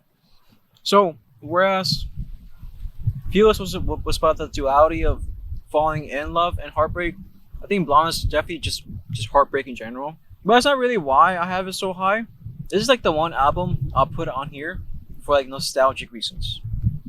Because Okay. like, at least for people my age, at least, and I know Jonathan as well, this just feels like the kind of album that's like generation defining. Like this is one of those albums where like if I meet somebody my age and they're like, oh, I like this album, like I automatically know that, oh, you have good taste. But what makes it generational defining? Because like everybody my age fucking loves this album. and it came out when we were like 14, 15, teenagers basically. Yeah. And like we all just associated with like the same time period in our lives. You know, we all associated with like late teens, early 20s. It's like people my age, we all just associated with like our first love. And it's like this like really weird like collective feeling. You know, I haven't really found anywhere else. But it's also very defining of like the music that was popular at the time. Like, there's a bunch of features from like artists who were big during the time. Like for example, like Kendrick Lamar is on this. The fucking guitarist from Radiohead does the orchestra for a couple songs. Oh, what? Yeah. Alex G, I don't know if you know him. No. He's like this. He's really big in indie rock nowadays. But he plays guitar on one of the songs. At the same time, during the same year, Frank himself is like on one of Kanye's songs. So it feels like there's like a lot of people my age also like there's always memes about like 2016 specifically, which is like when this album came out. There's a lot of memes about how 2016 was like the last good year.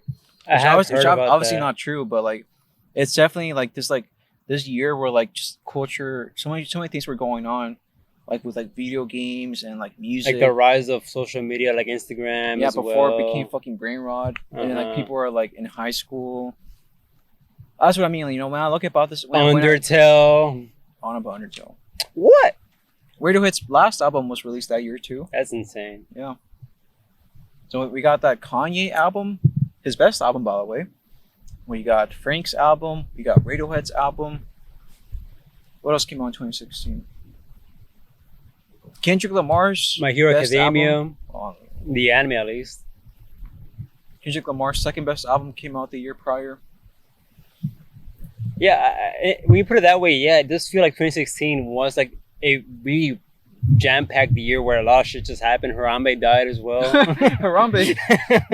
I think. So it sounds to me like it's less about like the music itself, but just like the emotions and memories exactly that they still. But also the album itself is very beautiful. Obviously, like it's produced very fucking well. It's I won't say experimental, but like for a pop R&B album, it's pretty creative. A lot of it's very beautiful as well. One of the songs actually samples the Beatles, which is really fucking cool. But yeah, I don't know. Blonde, I don't just see it as a Frank Ocean album. I see it as a collaboration among like different artists, and like Frank just brought them all together, like a bunch of like excellent artists. How for like one shared vision. So again, just to preface, I don't know anything about this artist, but back then did he have a huge following? Yeah, because he was like in the same group as Tyler the Creator and Earl Sweatshirt.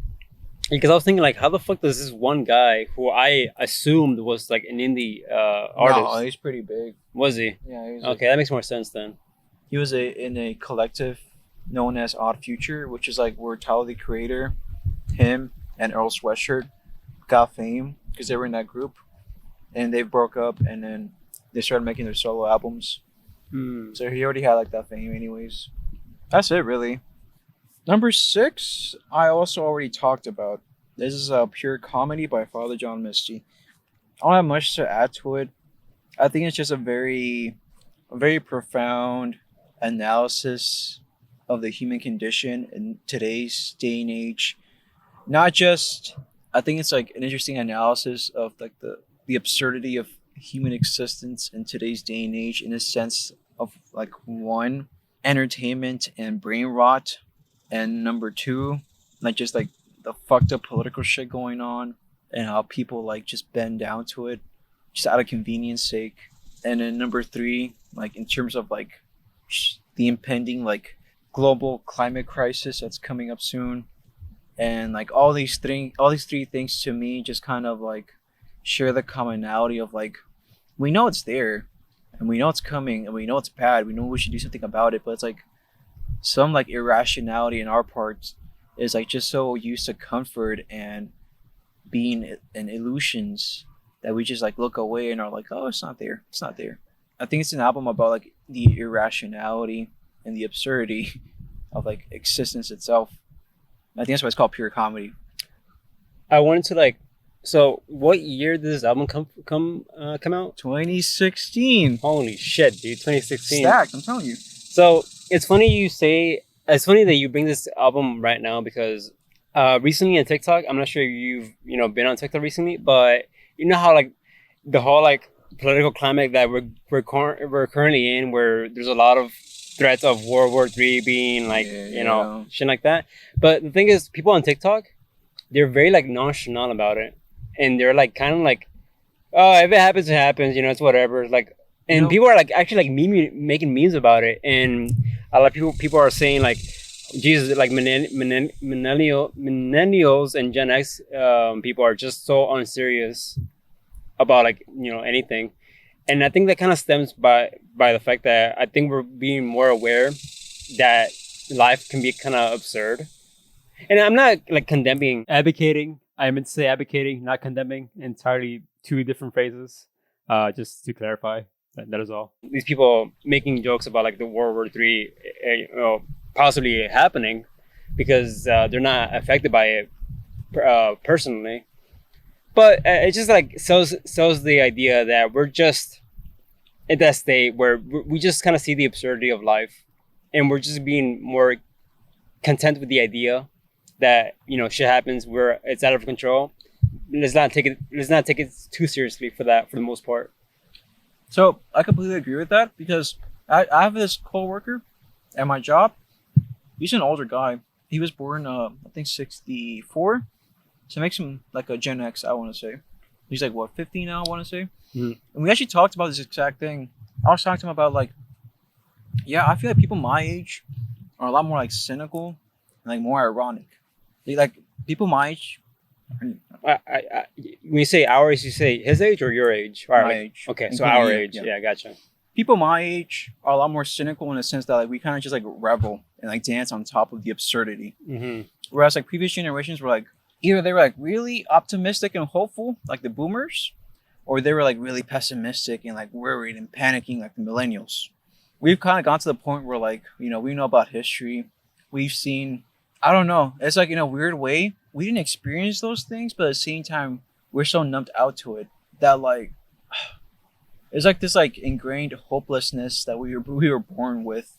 And I don't know, to me, I think it stems from the fact that like I know that there's gonna be a fucking climate crisis, there's gonna be refugees, that's gonna be a fucking disaster, nobody's doing anything about it, and it's like there's just this fucking crack waiting to fucking break open. And I think that's for me at least where the absurdity started, and just like this quiet, reluctant acceptance that I guess human beings just kind of have like this inclination towards just self-destruction or something. I guess also because like I don't know about you, but like at least in history class, I learned about like nuclear bombs pretty quick, and like you would think that's like a pretty like alarming thing to like learn. It's like, oh shit, you tell me countries have the power to just wipe everybody off the planet in like seconds? But that was I became aware of that at an early age, and it's weird how like I just became accustomed to it. Like, oh yeah, we have the power to just wipe ourselves off the planet. Yeah.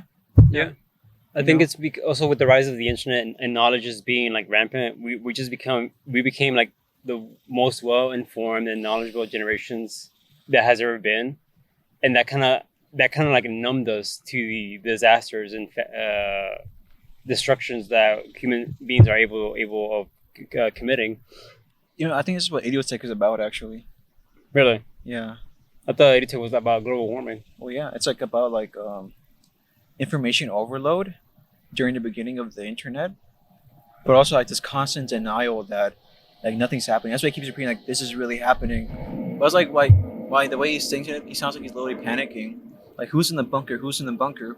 But I wouldn't even say that it sounds like he's panicking. It sounds like he's just not even content, but just at peace with the idea that the world is ending because it's so out of his control. What can you do at that point? You just have to accept it, So he has this melancholic sound to his voice, and like this like sense of defeat as well.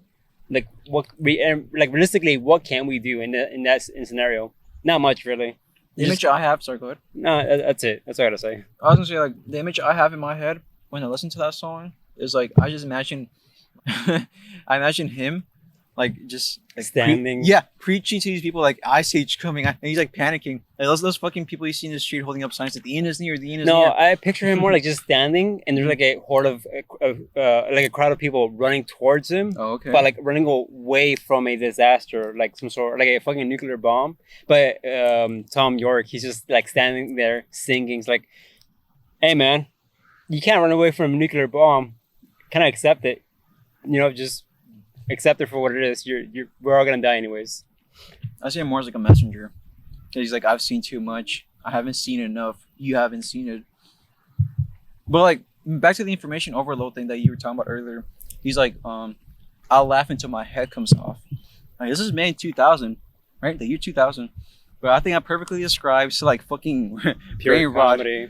Oh, that too. I'll say, yeah, well like that too. But like brain rot. When I think about me, luckily I don't do this that much anymore. But like, I used to just like stay up really late and just look at reels because they were fucking funny.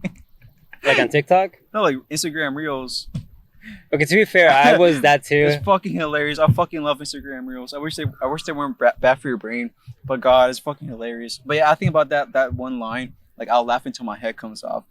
It's like, I don't know. It's like yeah, laughing is good, comedy is good, but also like there's a point where it just becomes excess, right? It just becomes an absurdity if you're just doing it ad infinitum, you know. Mm-hmm.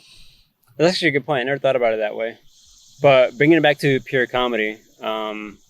Yeah, bringing it back. I mean, literally, not until this moment I realized, like, I think Idiotech and pure comedy are communicating the same things. Like, I picture both Father John Misty and Tom York being like these like prophets, talking about like this impending doom that's coming to everybody, and like they look like maniacs to everybody else, but like to them, it's like guys, this is really happening.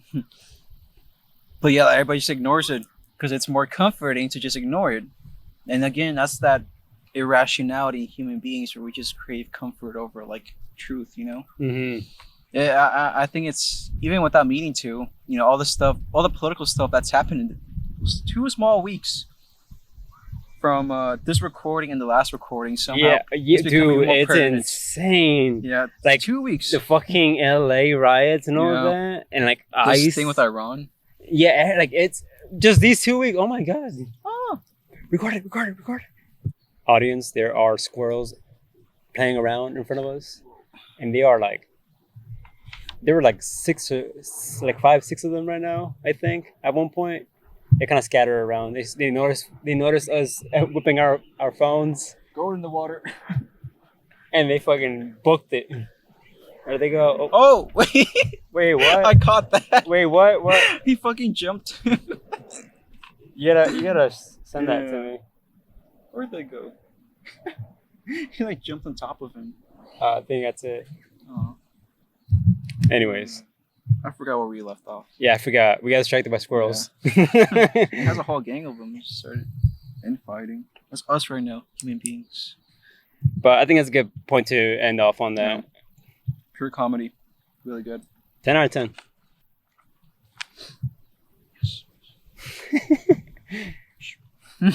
They can't know.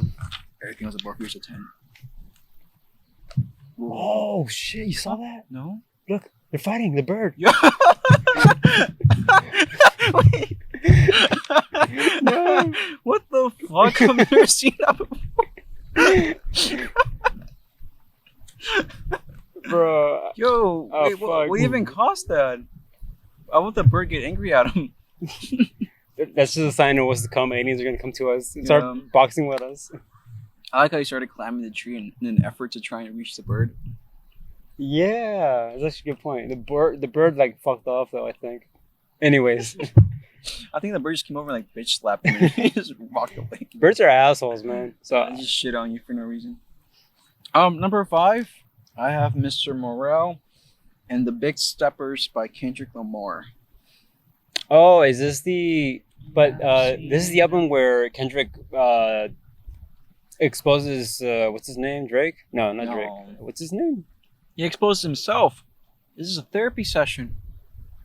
I'm serious. Which album is the one where he like exposes? There was just a couple of songs, a couple of diss tracks, but that was after. I characterized this album as a therapy session. Because like I think it literally is because he talks about his experiences with going to therapy for the first time, and there's constant like, little like voice interludes with like his presumably his therapist talking. Like the second half of the album starts with like a voice of a woman being like session 10 breakthrough. The first half is like him like breaking down or like destroying the image people had of him as being like this like and like even that he himself propped up because talked about this in the last recording about like being like this spokesperson for like impoverished black people, like, somebody who made it out and giving a voice to them. He's like talking about his disillusionment with being that kind of spokesperson and how he it's not necessarily that he regrets it. It's more so that he's finding that that's not really what's important in his life. What's important to his life is like spreading the word. No, like taking care of himself, taking care of his family. He admits some fucked up shit. Like he admits to just straight up like cheating on his wife multiple times. Like he doesn't stop there.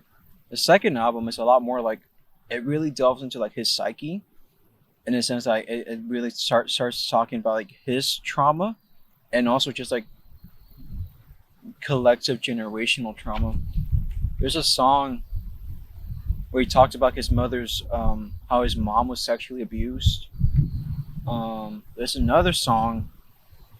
This was actually kind of surprising because like it talks about his aunt who was a trans woman, so male to female, which is very unheard of in the rap genre because like you're not really supposed to talk about that. And even when the album came out, like there are a lot of people, like people showed their true faces. People took off their mask, and then they gave Kendrick a lot of shit like, oh, I don't want to hear this gay shit. Like, what do you mean my auntie is a man now? Yeah. But like, he's talking about like I don't know, I think just like the struggles that everybody goes through. Whereas his previous albums were about Kendrick, like the Kendrick the prophet. This one's about like Kendrick the fucked up human being. Somebody who's made mistakes, who frankly you're supposed to question like, are we even supposed to respect this guy anymore? Ultimately it doesn't matter to him. Like the last lines on the album are like I choose me. Like, it's just this constant repetition of like, I choose me, I'm sorry. So it's like, yeah, he has this important role in like this larger social context, but ultimately like he chooses himself and his own sanity over trying to be like as opposed to trying to be like this like saint figure who's supposed to be perfect. He's like, no, like I've had like angry thoughts, like this person who abused my mother, I've had thoughts about harming this person.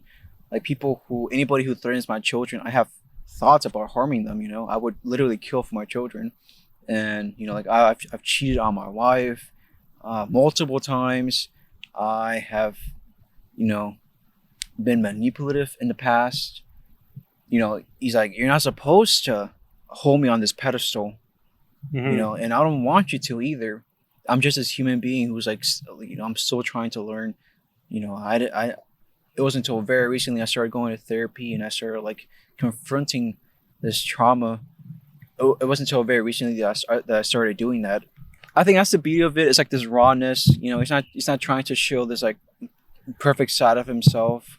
So like whereas previous iterations of Kendrick were like this saint or prophet for like the impoverished, this one paints like a really like detailed, raw psychological profile of somebody who's like really hurt and trying to like still understand themselves and who does not have shit figured out despite being put on a pedestal by the world.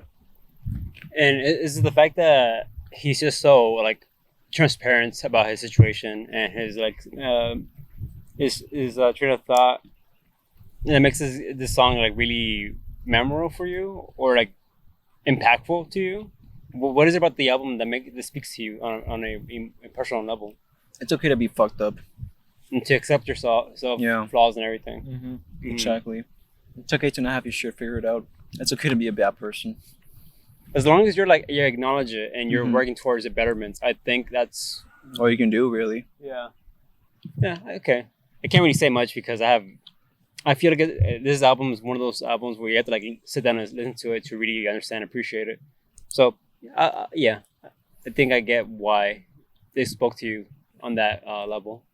Also, Versus Wolves kind of touched on this, but they made a good point by saying like to really like appreciate Kendrick's music, you gotta kind of like approach his albums as if they were like a like unfolding narrative, because they kind of are.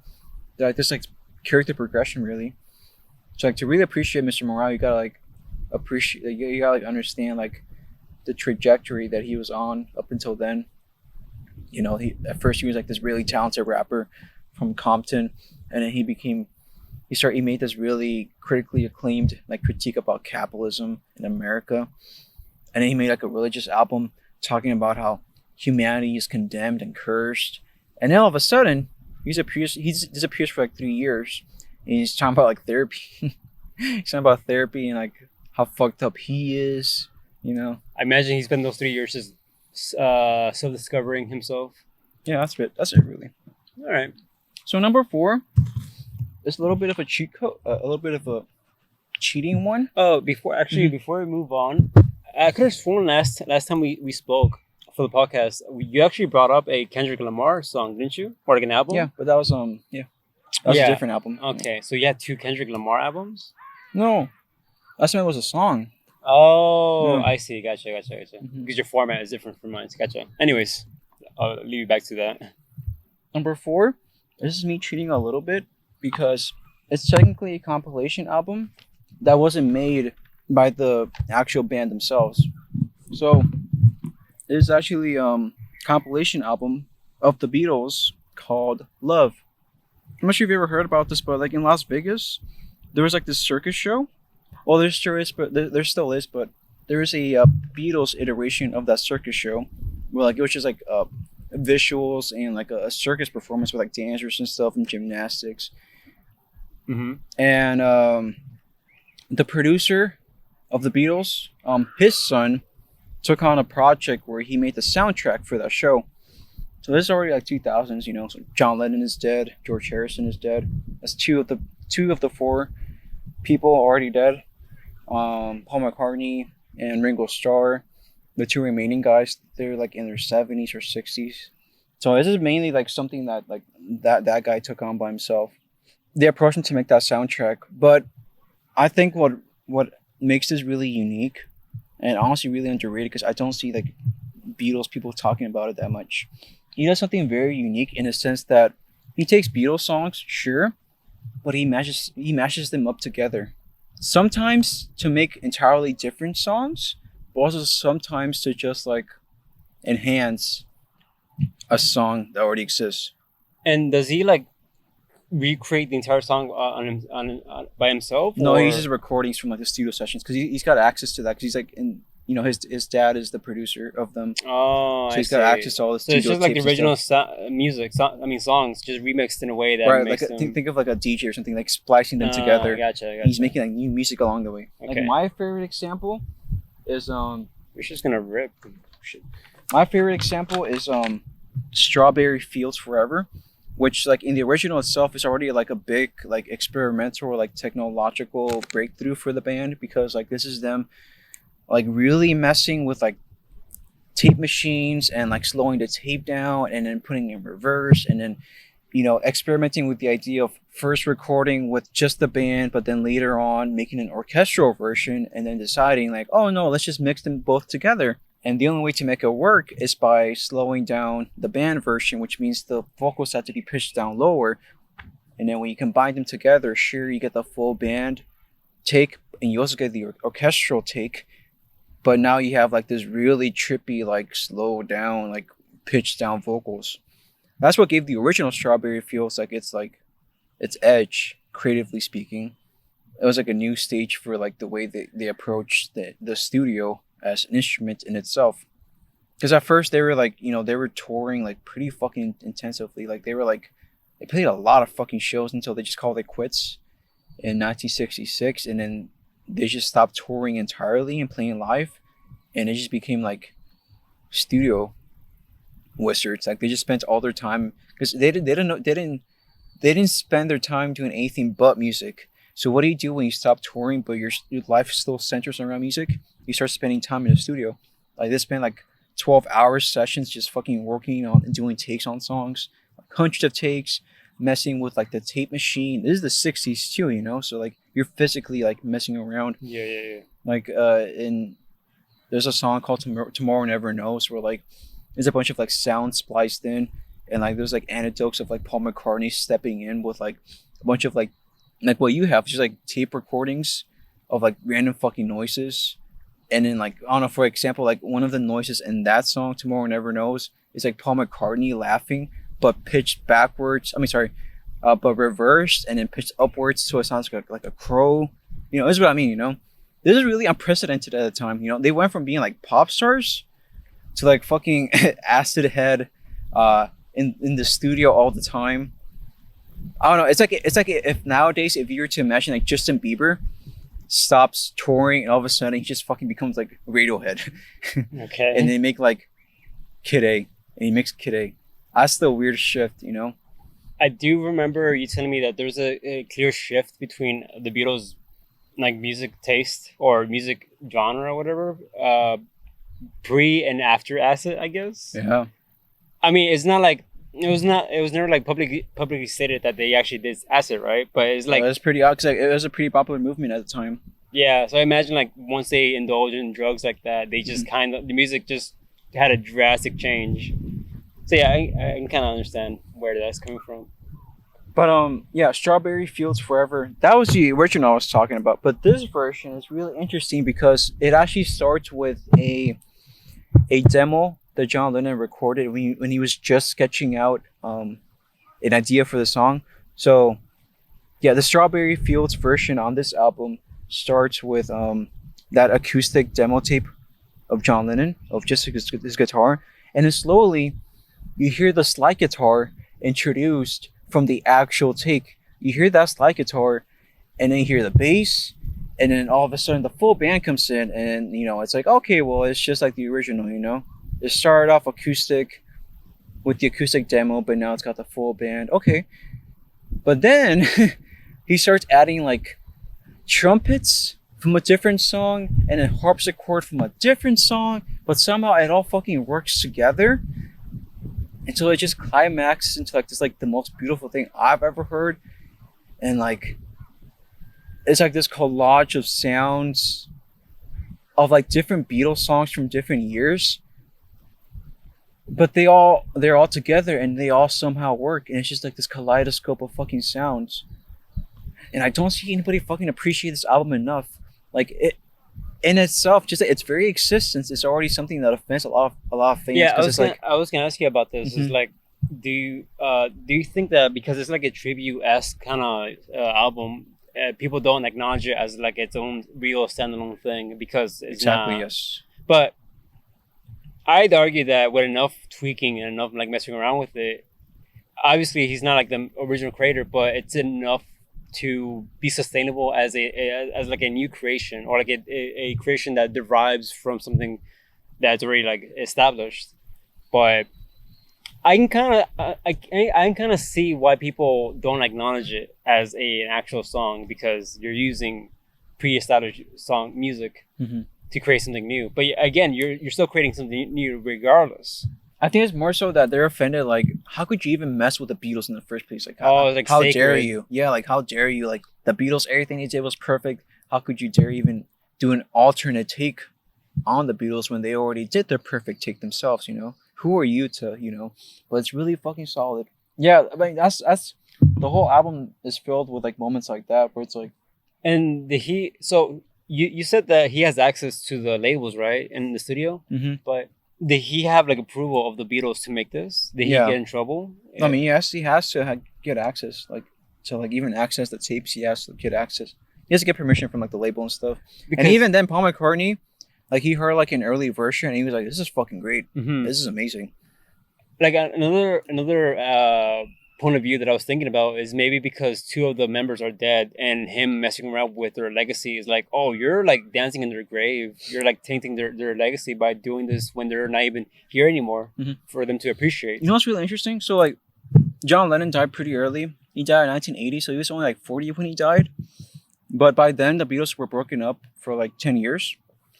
And then so he didn't really keep much in contact with like the people, like for example, like namely the producer, who was basically like a fifth member in the band, honestly, because like, he played such a big part. He wrote all the orchestras. He pitched in regards to like, hey, we should do this chord instead of this chord, or you should make the melody like this, or we should add this to the song.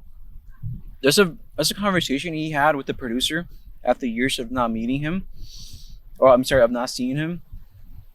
It was like months before he died, but he's like, hey, you know, we should at some point go back and re-record all the Beatles songs, because I really don't like how they all came out. And then like back then, like Strawberry Fields, the one we were just talking about, that was seen as like the best song they ever made.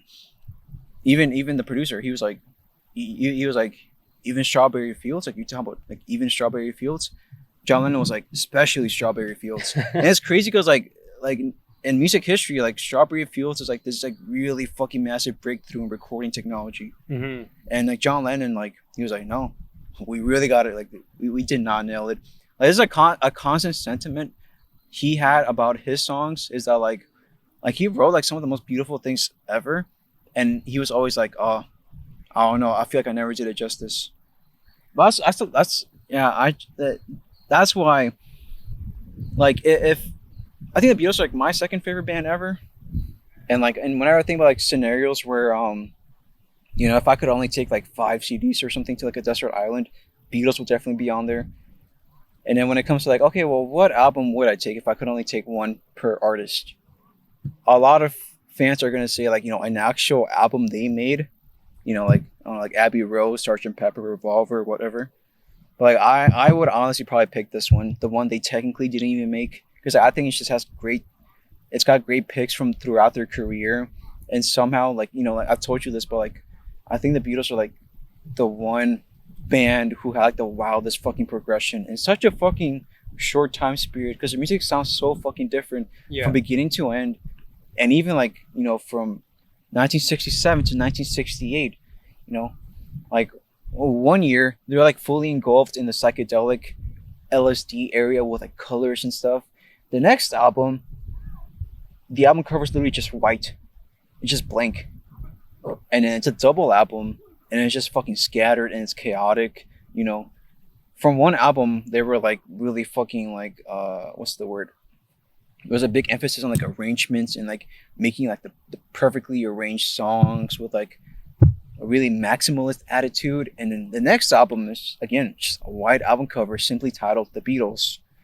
The songs are a lot more raw. It's just them playing live. Some of the songs are just one guy with an acoustic guitar, and then it's a sudden whiplash to like literally a sound collage. It's literally just sound effects, like a fucking 9-minute song of just sound effects of people talking and noises. And then the album ends with the next song, which is like an orchestral lullaby. This really calming lullaby. This is what I mean, you know, that's what I was talking about earlier, like that whiplash. That's just my favorite cliche in music.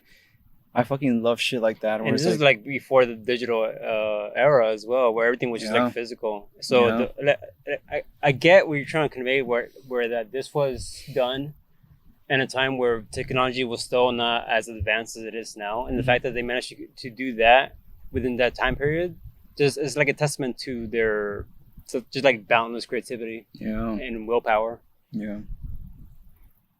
Also, you know, now that I think about it, this probably was technically the first Beatles album I ever listened to, so maybe that's also like another reason this why. Collage one? Yeah, it probably was accidentally too. Oh, what? Yeah. Okay, because that makes sense. Oh.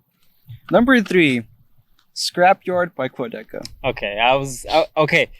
So all this time I've been expecting this fucking album or this artist to pop up, because I know for a fact every time I hop on Spotify, I always see you just fucking listening to Quadeca. The same album too. The same one too. It's a fucking amazing album. Hey, you know what's funny? You know what's funny? You know what's funny? What?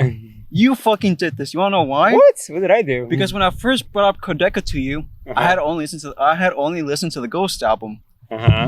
So you showed me, hey, brother showed me this artist before. This is one song that I really liked, and you sent me the no. Wait, that was me? That was you. I thought you knew about him prior to. Well, as I'm that. saying, like I only knew the Ghost album, and like I was gonna check out this album eventually, but I was just so engulfed by the Ghost album, I was just putting it off.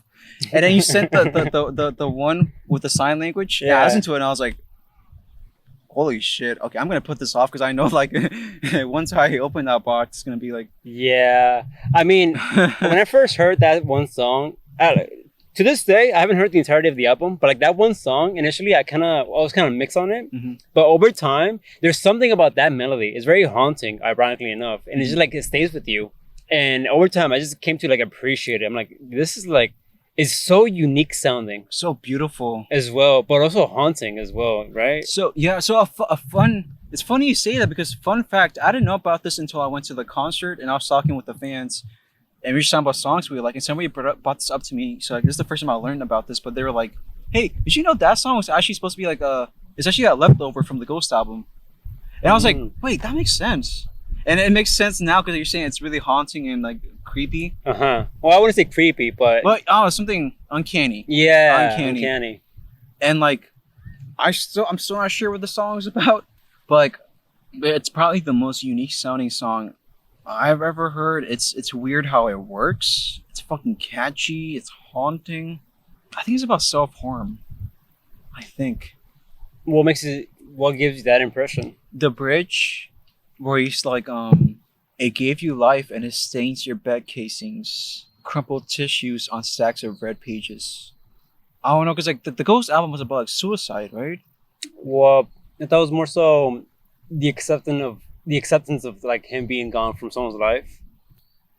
Is it not the case? Yeah. But I mean, the Ghost album starts with him committing suicide, and then like he's carrying from there.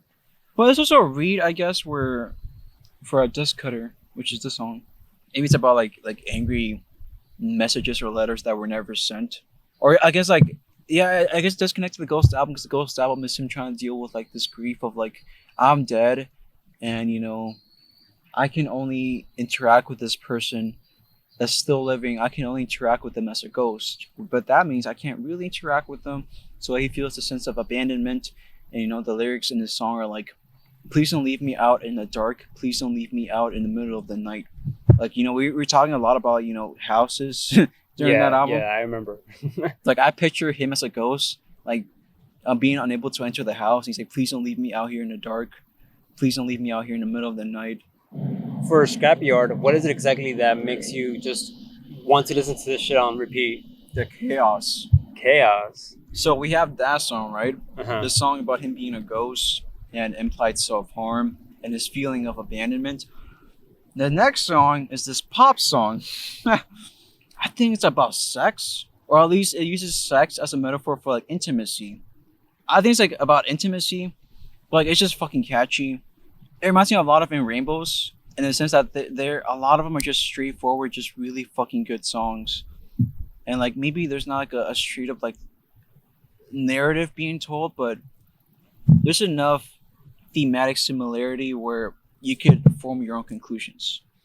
Yeah, A La Carte is the second song. It's just a really fucking solid song. Again, I was talking to the fans at the concert, and then some guy was telling me that's his favorite song because he was like, "Yeah, I can't think of a more perfect song." Because like, yeah, you know, it's not like a deep song or it's not sad or anything, but it's really fucking. It's well produced, well performed, well written. It's just perfect. You can't ask anything else from it.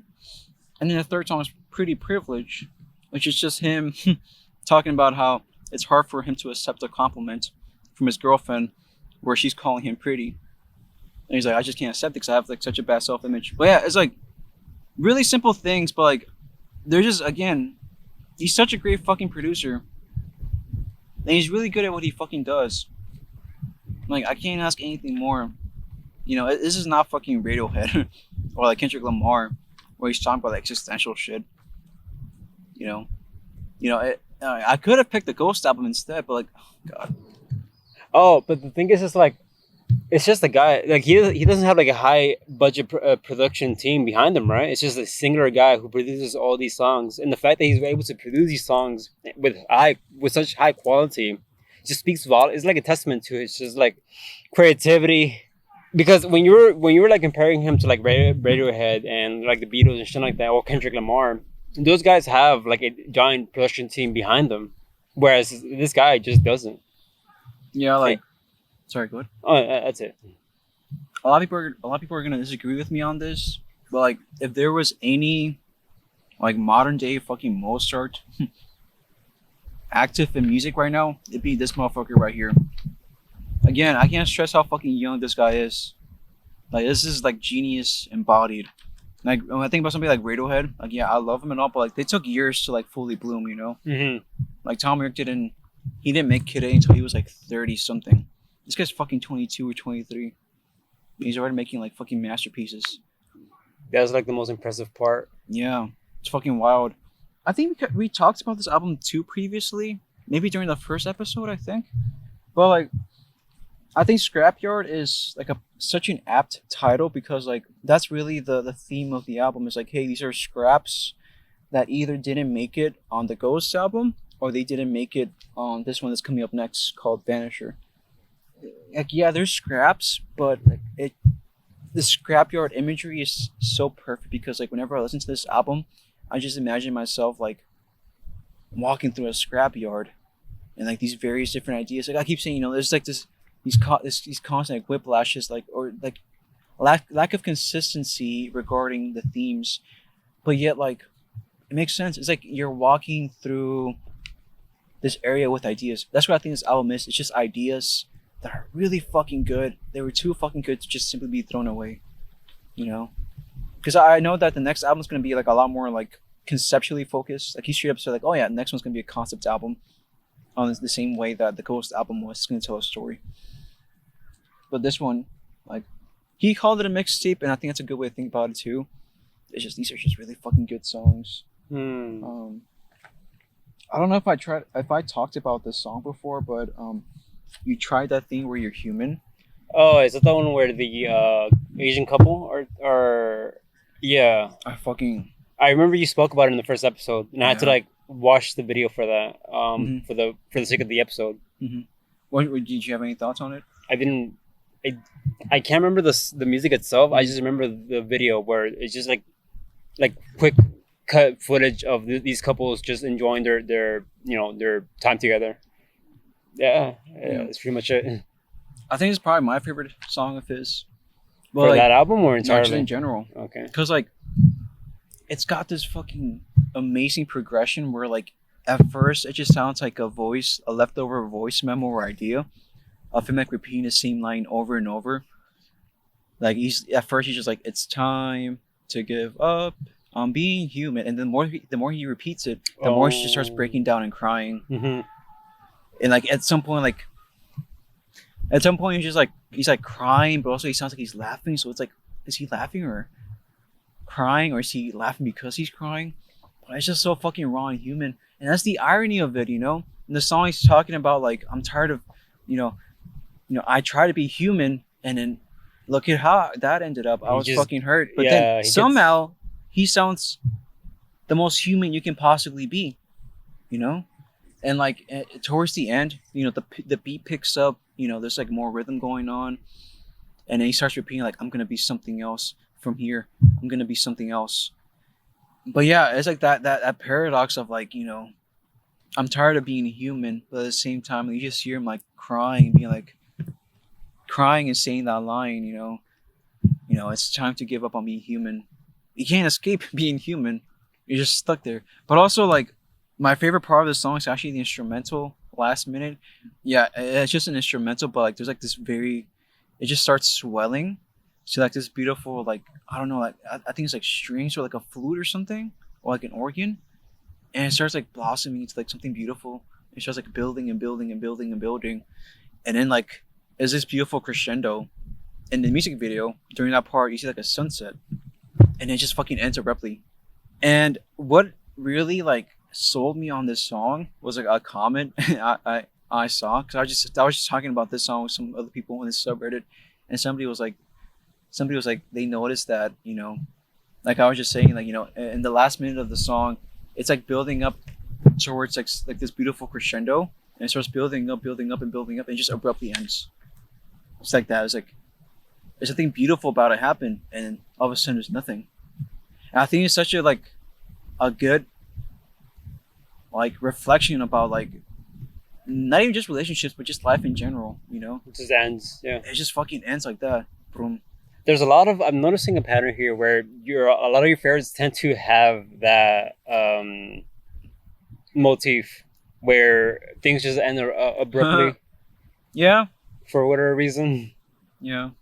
I think there's a certain like you gotta have like certain creative or artistic guts to do something like that, you know. It leaves also a lot of room for interpretation. You know, Yeah. when you put something when there's like a finality to something, to a piece of art, there's like that's it, that's literally it, and you can like fucking dissect it to death. But when it's like something that ends so abruptly and in a way that's open ended, there's a lot of ways for you to interpret that thing, and there's more opportunities for people to discuss about it and theorize about it because there's no clear end to it.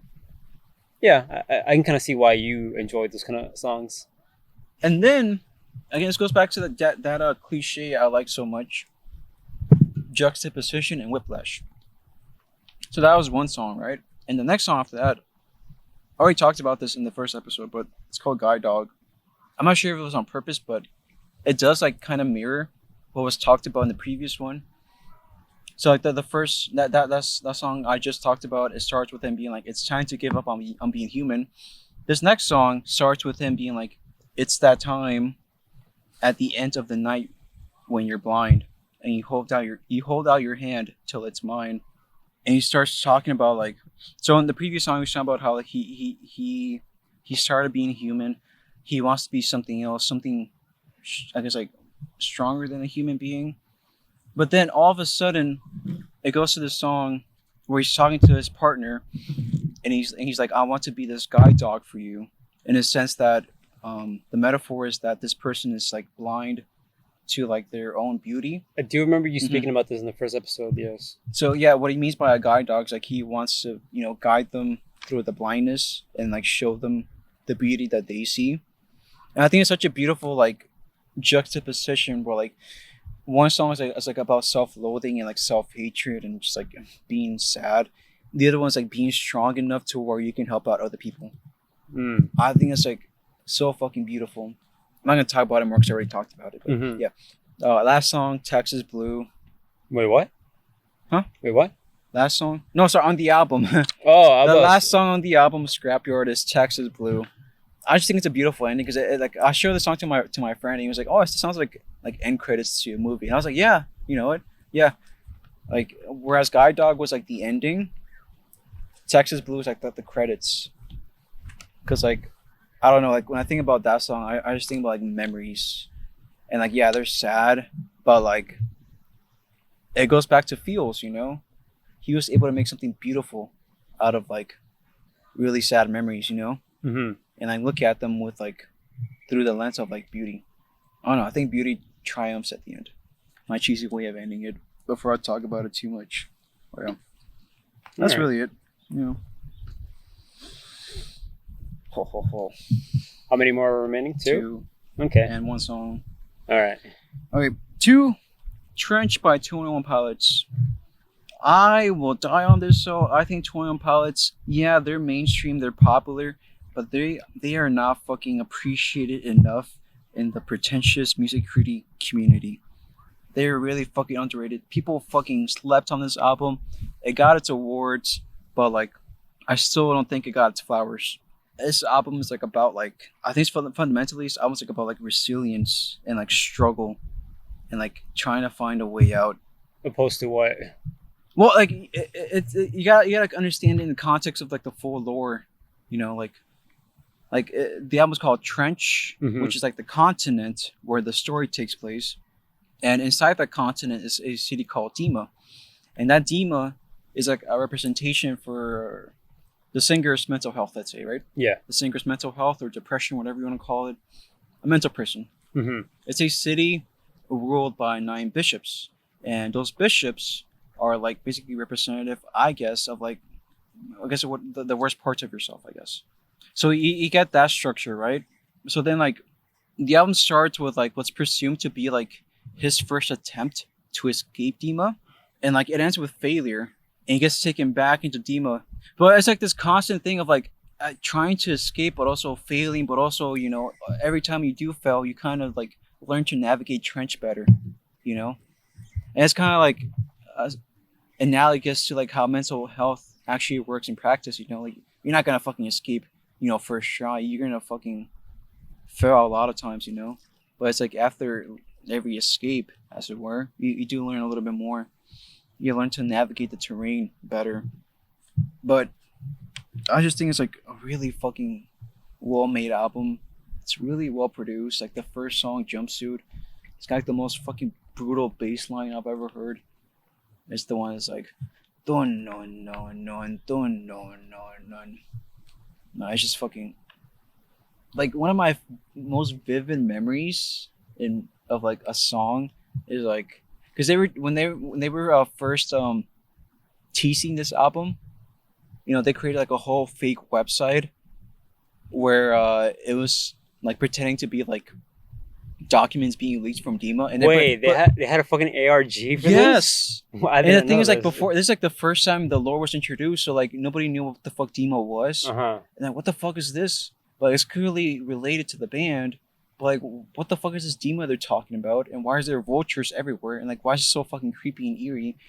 But yeah, like, I still vividly remember following that whole arc, the whole ARG. And like one day they just tweeted like the pitched down, like a really pitched down, like 5-second snippet of like this song. And I was like, oh, this song's fucking awesome. And then the next morning I woke up and I just see it show up on my YouTube, like, oh, Tone Pilots Jumpsuit official video. Oh shit. And then at the end of the music video, you just see like, because keep in mind, like they were in a hiatus up until now. Their last album was 2015 and they just vanished off the face of the earth for like a year. So everybody was like, where the fuck did they go? And they just come back with this. And then at the end of the music video, well, the music video itself is like, it's like a fucking movie because he's like in fucking Iceland or something. And he's like, what the fuck's going on? And what is he wearing? Why does he have yellow tape on him? And like, who the fuck is this creepy ass guy in a red cloak? And why is he riding a white horse? And why is he being chased? What the fuck's going on here? And then at the end of the music video, you just see him like, you just see like this title drop being like, Torn Palettes, Trench. No, it's like Torn Palettes, Jumpsuit from the full length album Trench. And it's like, whoa. And that's like the first time they ever announced the album. I was like, what the fuck? It's like a movie. Yeah, and then sequence. Again, like, it's the first time that ever happened, at least in Twan Pilots. So like, what the fuck's going on? The thing I find really interesting about 211 Pilots lore is that Blurry Face initially, from what I understand, was just his way of conceptualizing his anxieties and his fears and his flaws through his like, I guess, like the black markings on his neck and the black markings on his palms, and then that just kind of took its turn for something greater in the future within this album, where it just got developed into something much greater and bigger. But another thing I want to say about like not just this album in general, but like I mean not just this album, but like 21 Pilots in general, is that their music not only has this sense of like high qualities to them, where literally just about anyone can appreciate. Like people who are not like really well music versed like I am, I can listen to this and enjoy them because of how catchy they are. But for fans of like either the genre or the band, they can like dissect it for even for what it is, like within its lore or just like musically. And I think it's really impressive that this album is, or this band specifically, is able to bring these two facets of a fandom or community together to just enjoy something as a community. As an outsider looking in, I do have this weird fascination for not just this album, but like the lore. In our like many discussions in the past, I've stated that it feels like a child-like wonder, or like a childlike person who's making this, creating this world for themselves. And I remember one time you said that something about Radiohead, where he delves into how each set piece, each song is like their own unique world, and that's like conveyed so perfectly within this album, where he literally creates an entire world and lore around the album. Well, my favorite song on the album, Bandito, is like talking about this particular thing, like why he did this, like why did he feel the need to create this whole world. And he's like, He said he lays it out pretty simple. Like, I created this world to feel some control, destroy it if I want. I think that's so fucking powerful. Like enough to like that's literally what this fucking tattoo is. That's what this tattoo is like a reference to. Like that one single fucking line. I created this world to feel some control. I think he just in 2 lines he just fucking clear cut nailed down like what art is. Art is like creating your own reality, and I don't mean that in a like naive way or like in a way where you avoid reality. It's like this act of power. Like when I think about like, what's the most powerful thing like I don't know like a god can do. A god can create things, can create realities. But the thing is like human beings can do that too. Oh yeah, through art. Mm-hmm. And like if you think about it, that's like the most powerful thing we can do. We can create. And in that act, you know, we are like acting like gods in our own way. Like is there nothing like there's literally nothing more powerful than that? And there's also something like really beautiful in the fact that we find a sense of like control and solace within our own creations, because it's like a miniature escape from the horrors of reality, and we just find solace. But even then, like the horrors of reality tend to bleed into our own creations because it's like a reflection of life and reality, and it's perfectly fine. When I said that there's like this childlike feel to his lore, I was mostly referring to his original song, Stressed Out, I believe, the one with the unicycles, where literally the bandmates are riding down the streets with a fucking unicycles, and it's meant to like convey like their childhood, the nostalgia. But I always get the impression that he always has this. He like laments the idea of growing up, and just not wanting to be in connections with his childhood and his youth and his innocence. And I think him, by the act of creating something out of nothing, is like his own way of trying to like rekindle his like inner child. You fucking nailed it, because they have this song from like a really old album of theirs called Glowing Eyes, and it kind of talks about similar things that Stressed Out did, because they it's a different song, sorry. It's actually called Slow Town, and it's funny because this song came out in 2011, and it's kind of like thematically and lyrics wise, it's like a very prototype version of Stressed Out. So this song is talking about how like childhood is a lot more slower, and how he misses that. Like there's a line here that perfectly talks about what you just said right now. It's like he says like, so bold and fearless in the risk we take, laugh in the face of gravity as its loss we break. On trampolines so high, we reach for the sky, but I do not look up anymore, and I don't know why. That's what you were saying, you know? That's what's lost in childhood. So when you say that, it's like this childlike wonder in the way he approaches art, I think, it's connected to like why like creating for him is an act of power, you know? Like he says like, laugh in the face of gravity as its loss we break. Like in a way, like creating your own narrative, your own story, your own world.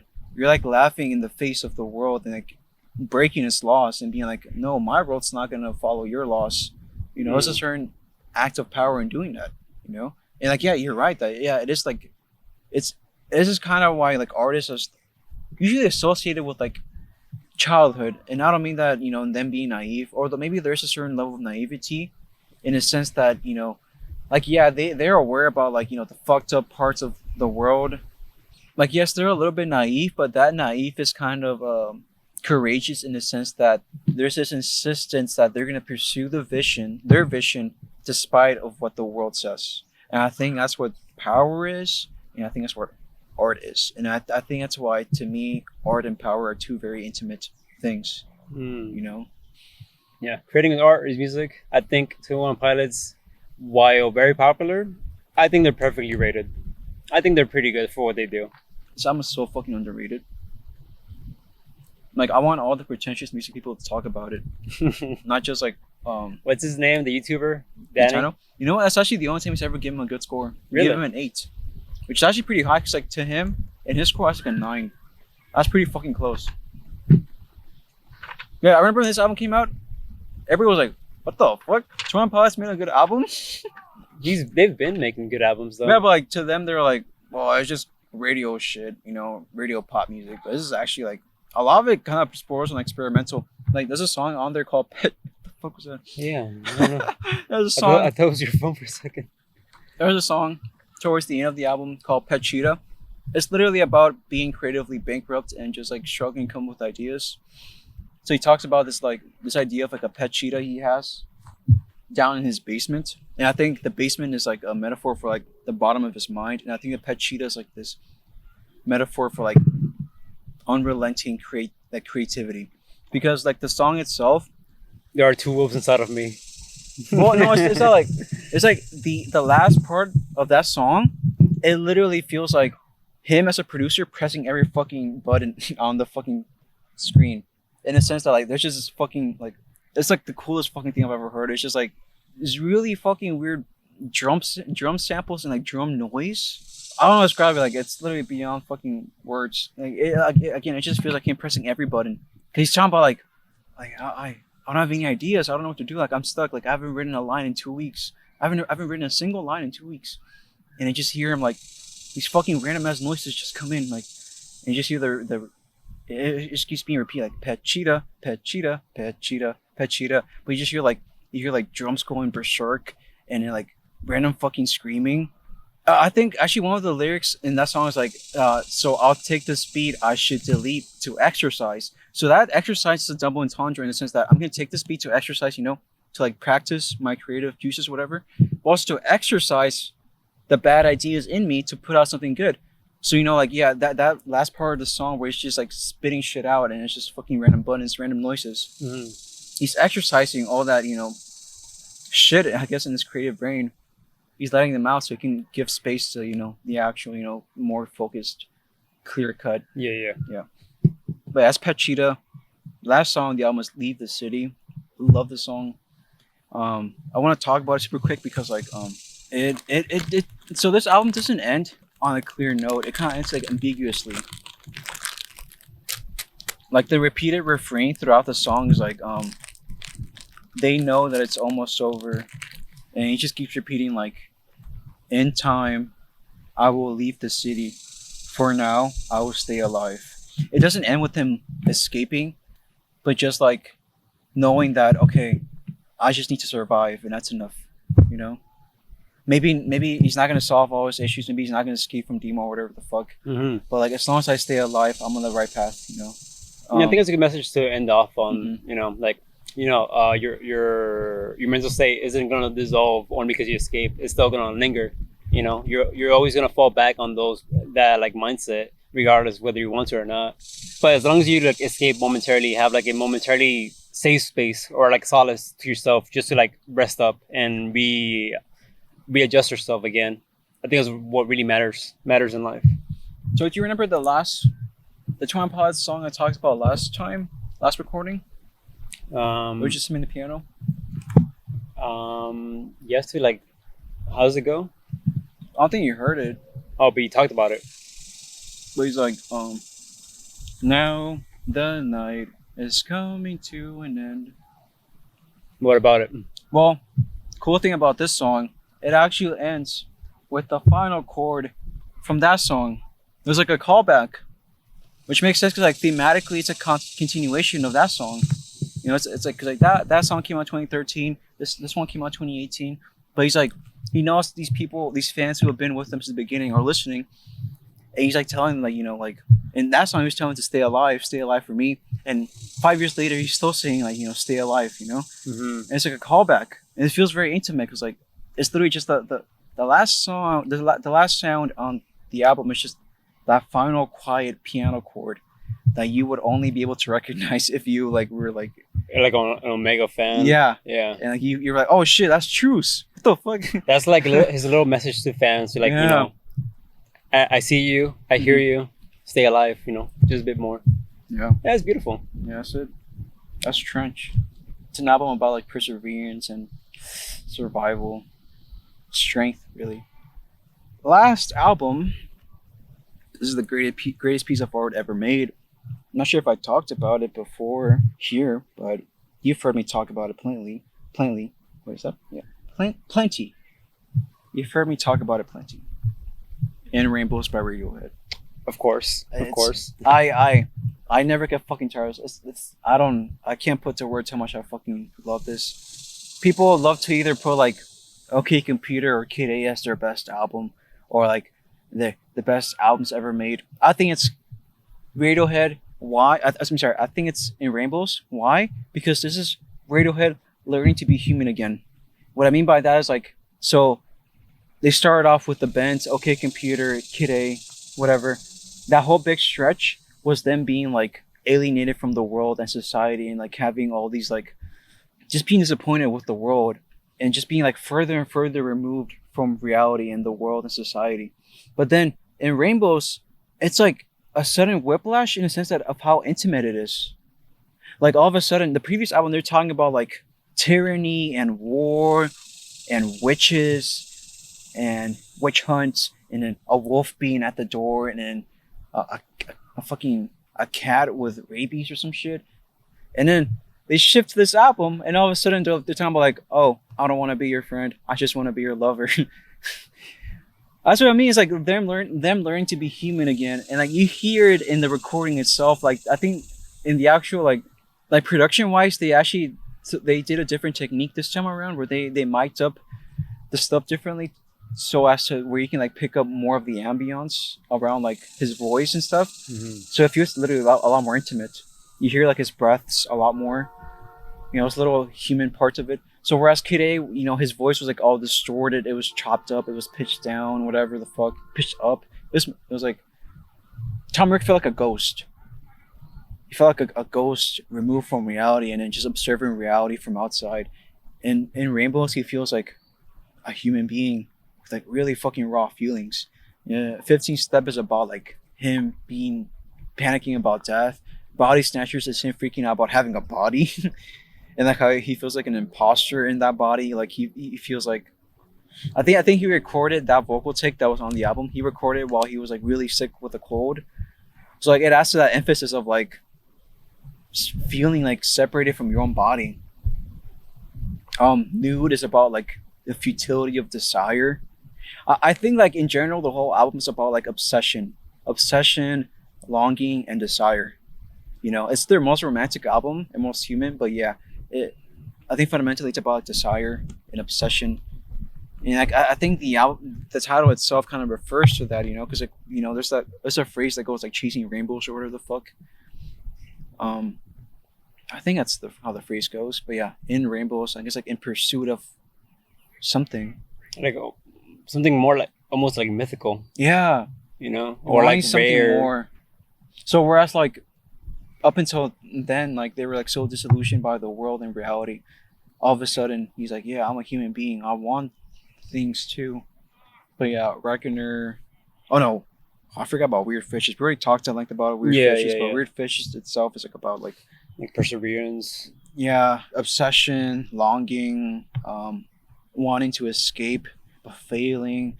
All I Need is also about obsession and like dissolving into another person. It's got like the most fucking beautiful thing I've ever heard, which is fucking explodes. The song itself starts with like this really nasty, like sinister, like bass line. It's like dun, dun, dun. Yeah, it's really cool. Like this really cool like beat comes in, and then you hear Tom York like beatboxing in the background alongside. That's what I mean. It's like so intimate, you know. Like you don't get that in previous albums. Uh-huh. Like the microphone was not picking that stuff up before. You just hear him like beatboxing, like very quietly too. Yeah. I don't think I've ever noticed that. But yeah, it's there. It's like you can only hear it for like a couple seconds in the beginning. It's just like it's like very quiet.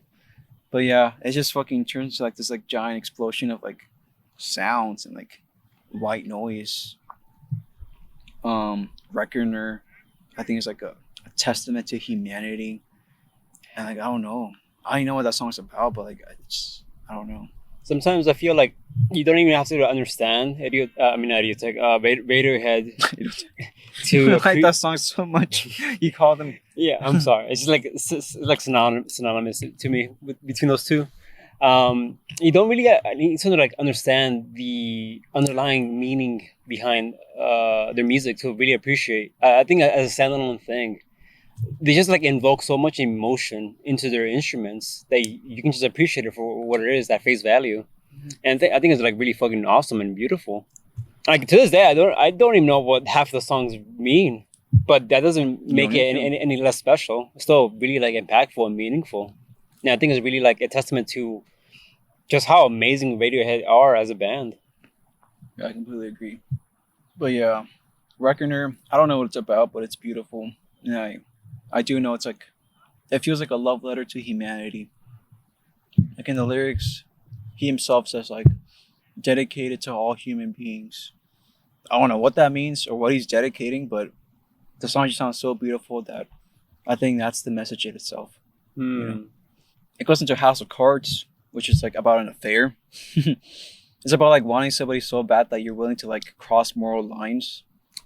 But it's like again, it's just them being human and like expressing these feelings that nobody would ever like dare to like express out loud and doing it so beautifully and raw. I just had like this revelation as well. Like, I think maybe the album is meant to encapsulate the human experience, both positive and negative, and also like just being like not necessarily in love, but appreciative of what that is. Just us living the human experience, being here in the moments. I think it's about wanting Mm. in general, whether it's like a person, a thing, an idea, or just something very vague, desire, obsession, longing. All the songs in some way or another kind of deal with that, and you'll look at it from a different angle. Like Nude is about the futility of desire, and like how that always ends in disappointment. He's like, don't get any big ideas; they're not gonna happen. Yeah, Jigsaw. I think it's about like a hookup or a one night stand, which is fucking wild because you would never expect that from Radiohead. And I think they themselves were like, oh, we wrote this after like spending like a night in a club. That's so. I don't really imagine them being at a club often. But then again, we don't know them as people. Yeah, but it still builds into like this beautiful crescendo. Like it's beautiful like climax of just guitars, and it sounds so beautiful. Oh, that's the one word I would ascribe to this album. It's just beautiful. It's fucking beauty incarnate. Videotape. It sounds like fucking. It sounds like somebody on their deathbed, and then reflecting on their life, and sending one last message to all their loved ones. I think the final line is so perfect. He's like, no matter what happens now, you shouldn't be afraid, because I know today has been the most perfect day I've ever seen. You could take that, literally, like, oh yeah, today was perfect. We could also look at it as like, you're still alive here in the moments. Well, I was gonna say like maybe like you're sitting on your deathbed and you're like reflecting all on your life and like all the fucked up shit that happened, kind of like Stoner. Mm-hmm. And he's like, it's the most perfect day I've ever seen, or it's the most perfect thing I've ever seen. Just that it's very Nietzschean. It's very Nietzschean in the sense that it's like this ultimate yes in affirmation, just saying yes to fate and everything that happened before. So I already listened to this album pretty religiously, as you already know. Mm-hmm. But like they also have like this like other famous like little thing where like they did like a recording session where they played these songs live in a basement studio. It's fucking amazing. Like I also watched that performance pretty religiously as well. I just think like that performance itself is like such a fresh take on the songs, and it's just cool to see them like play the songs and make the sounds live. Mm-hmm. It's very rare that we have like actual bands nowadays. It's just cool to see. They're so passionate, and you see like in their movements, not just Tom York, the way he fucking rolls around, he moves his body around physically, but just like other people like in the band, like at the guitar, he's just fucking completely zoned out. He's like really into whatever he's doing. Or like another guitarist just looks really happy as he's playing along. There's a constant meme where they're like, oh, this guy's like, he's just really happy to be in Radiohead because like he just looks really happy all the time. That's what I mean, like, oh, creativity and art is such a beautiful, joyous thing, and you see it in them whenever they perform. And they weren't even performing to an audience; like they were just like in the studio, recording some songs. But yeah, in Rainbows. 10 out of 10. Yeah, it is. If I'm ever like rating shit, I always look to In Rainbows as like the golden standard. Honestly, I do. For music or just things in general? Everything. So, The last thing on my list is a song called "A Day in the Life" by the Beatles. Okay, the Beatles. I was not expecting that. So this is probably like the most vivid memory I have of listening to a song for the first time. Cause like genuinely, whenever I think about like that experience, it felt like that was the moment I discovered music. As silly as it sounds, yeah, I had never heard the Beatles up until then. They were always just like this thing that floated around. I was just like, I'm gonna check out who these guys are. I remember exactly where I was. I was like, my dad picked me up from school, and I was in the car waiting, because he went back to work while he finished some stuff. And I was just in my car waiting, watching stuff with headphones on YouTube, and I put this on. Like I immediately just got transported to a different world. But how old were you when you first listened to the song? I imagine you were like on the younger side of I think things. 14 or 15. I was like freshman year of high school. Because I imagine that prior to this, music was just like background noise that you hear on the radio and just Yeah. like casually. And this was like your gateway to just enjoying music on a more fundamental level, I imagine. Yeah. I was like that was like my first encounter with like music as something transcendent. Like I remember like the first the guitar chords started. I was like, okay, whatever. And then the piano comes in. Dun dun dun dun dun dun dun dun dun dun. And then like John Lennon starts singing. It's like the most ethereal thing ever. Like he starts singing, he's like, I read the news today. Oh boy. He's immediately being transfixed and being like, what the fuck is this? But like it's such a cool song because like I don't know if they intended it like this, but well I know okay, so the song itself started off as being like a John Lennon had a sketch and there was like a missing portion towards the middle where he was like, I don't know what to do with this. Paul McCartney was like, hey, I was working on this idea. What if we just mix the two together? They do that, but then they're like, okay, well, John Lennon has this part of the song, and then there's like this middle part by Paul McCartney. But it's like, okay, so how do we bridge the two, or like how do we transition from one part to the next? Because like one part is like very like dreamy, psychedelic. It's like a dream state kind of, and the second part, Paul McCartney's part, is like he's talking about like getting up from bed, getting ready for work, and then running down the stairs to catch the bus. So like one part of the song is like this dreamy, removed from reality part. The other one's like about the hustle of just everyday life. They're like, how do we bridge those two parts? You know, how do we make them work musically? They're like, okay, what if we get an orchestra and we tell them, okay, you're all gonna start on the same note, but I want one of you to play one note higher, and then the next guy to go one note higher than that guy, and the person who hears that note go even higher than the one next to him. And it's just like this effect where like it just becomes like this gradual increase. Yeah, I was like, fuck. Like to me, it's still like my favorite moment in music to this day because like I can't describe it anything short of like divine. Because like this orchestral part, you know, again, it starts with like this dreamy part where John Lennon's talking about, I read the news today. Oh boy, about a lucky man who made the grave. He blew his mind out in a car. He's talking about somebody who had like a car accident or something. And like the last line of his during that part is like, I love to turn you on, but the way he holds the note is like so creepy. And then the orchestra picks up from that and then just go like dun no no no no no no no no no no no no no no no no, and it just starts like building dun dun dun dun dun dun dun dun dun dun, and it just builds up. It gets higher and higher and higher, and it just like fucking explodes. And then you hear an alarm clock go off in the background. Okay. You hear an alarm clock go out in the background, and then Paul McCartney comes in. The beat changes. It's like the piano all of a sudden is like more upbeat. It's like dun dun dun dun dun dun dun dun dun dun. And then the alarm clock goes off, and then you hear Paul McCartney being like, "Woke up, fell out of bed, dragged the comb across my head, dun dun dun dun dun dun.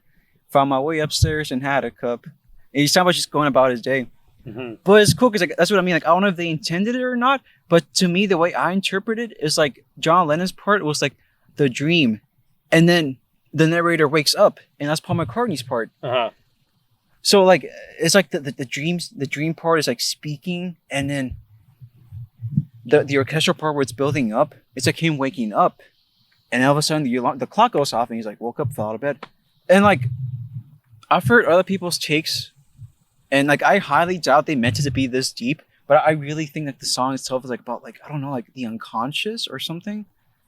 Whether they intended to or not, I think the song they're describing like the unconscious part of life, because all the dreamy parts of John Lennon, they're like really a lot of them are really violent.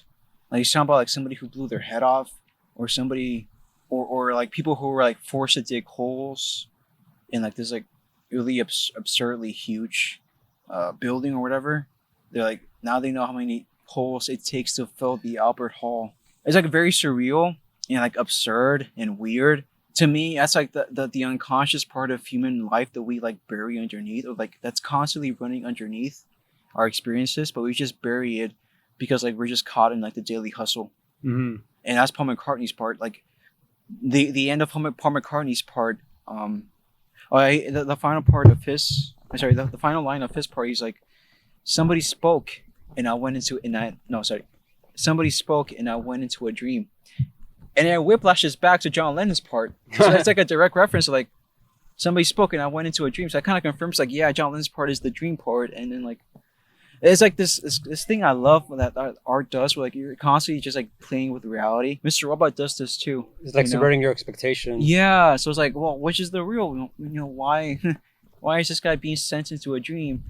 And like, there's like this, he says, somebody spoke and I went into a dream. All of a sudden there's like this like really dramatic like little vocal solo. To this day, like, nobody even like it's still like a big debate about who sang that part, because like people genuinely can't tell if it was John Lennon or Paul McCartney. And people have tried asking Paul McCartney, he's like still like solve the mystery, because like different producers have said different things, like oh it was John, oh it was Paul. Nobody really knows because it sounds like both of them. But yeah, how's that possible? I don't know. Okay, but yeah, somebody straight up asked Paul. He was like, hey, so we've all been debating about who was singing that part. Like, who was it, anyways? And he's like, I forgot. Because, like, yeah, like, he's old now, so he's like, I forgot. I honestly forgot. I can't tell you. But, yeah, after that little vocal solo, it goes back to John Lennon's part. Yeah, that's the real part of the story. And it goes back to I'd Love to Turn You On. And again, the orchestra comes in. And instead of, like, building to a different section like it did last time, after the swell, it swells, and then all of a sudden, it was like this really fucking massive chord. Like this final chord is like famous.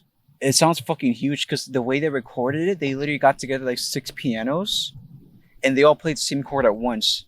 I'll play it to you super quick, yeah, you can cut it out, obviously, but like.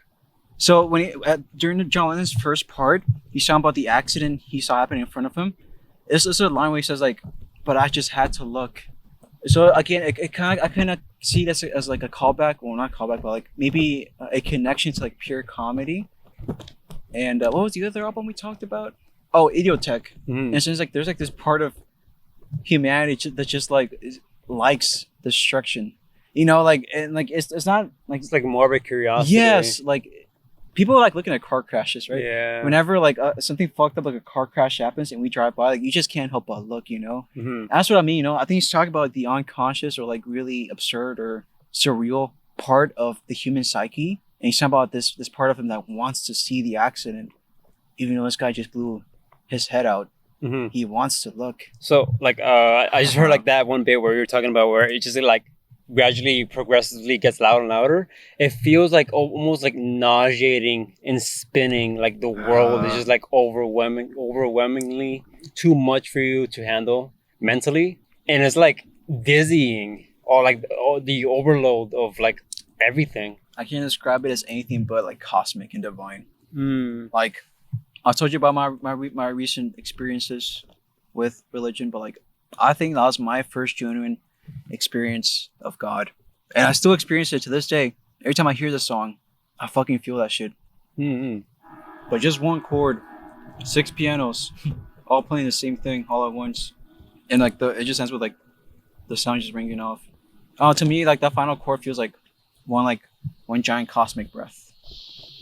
But it could also be like the fact that they use multiple pianos and the fact that they use multiple pianos to play the same chord, that to me, maybe I'm like reading too much into it, but it could be like a representation of unity among like humanity. on how I think that's like what life should be, like just us communicating with each other in the horrors of reality, just like a sense of community and unity as one. And this goes more so like when you think of like God as well. We're all like fragmentations of like some higher being, and therefore like when you really think about it, again, I'm not religious by any means, but a lot of people believe that we're all like part of one bigger deity. So in reality, it's like us by us unifying, it's more so we're all recollecting ourselves as one singular conscious, if that makes sense. Yeah, to tie it back to pure comedy, he's like, just random matter suspended in the dark. I hate to say it, but each other's all we've got. Yeah, that's true. Yeah, I think that's a good note to end that. End that on. Mm-hmm. And that was the last of it. Yeah. God damn. That only took almost 3 hours. Holy Almost fuck, 3 hours. Mostly just me talking. That's fine. That's fine. That's cool. I mean, this episode is just dedicated towards you. It's just like music and shit, so it makes sense. But as the host, you should probably bring us to the next section. That was the end of our main section. After God knows how, bro. Too long. How long? Too long. Next portion or section we wanted to move on to was our short form recommendations. I want you to go first because I've been speaking for a while. So, for this month, I brought in 2 short form recommendations.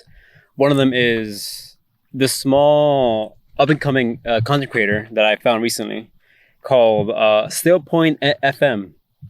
So far, they have 2 videos that they created, and they're both dedicated surrounding Stardew Valley. But the theme about this channel is that they want to delve into lore specific type of videos for every kinds of video games or whatever. Wait, Stardew Valley has lore?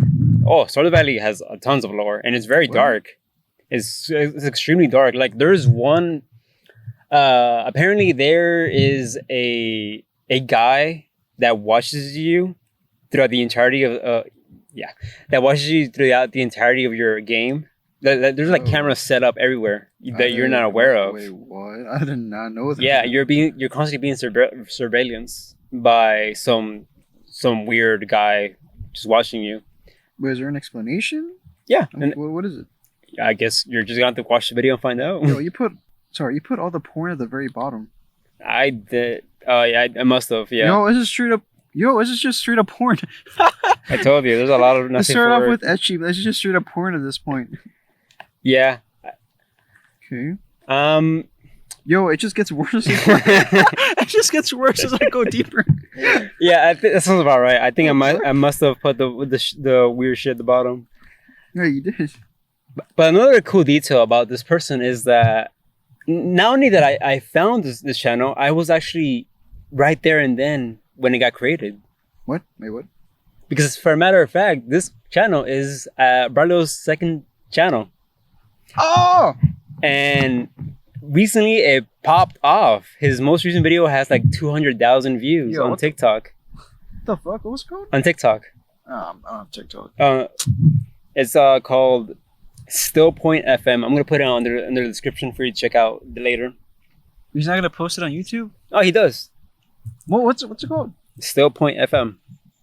So yeah, my brother ended up making a TikTok/YouTube channel dedicated to shorts. This whole time I thought Stardew Valley was like wholesome and cute. It was just about tending your farm. It's funny you say that because on the TikTok, because on his TikTok, one of the videos fucking blew up. It got like 200,000 views, and a lot of people were like, "I thought this was a cozy game." Yeah, what the fuck? Sacrificing your kids and shit. But yeah, no, Stardew Valley has a lot of like dark secrets and lore that I wasn't aware of until he brought it up. But yeah, I just wanted to shout out my brother for just making this. Shout out to Braulio. Yeah, shout out to Braulio. Pretty cool. Another thing I wanted to shout out was a channel called Mirabelle Studios. Mirabelle Studios, I think Mirabelle Studios. I'm not sure how to pronounce it. Basically, it's a channel that started off making like SFM shitty animations when they were like 16 back in 2015 or some shit like that. And throughout the course of their channel, you just see this person progressively getting better and better at animation, to the point that they started moving away from very like grungy amateur programs like FM Studios to Blender. And their animations is like phenomenal.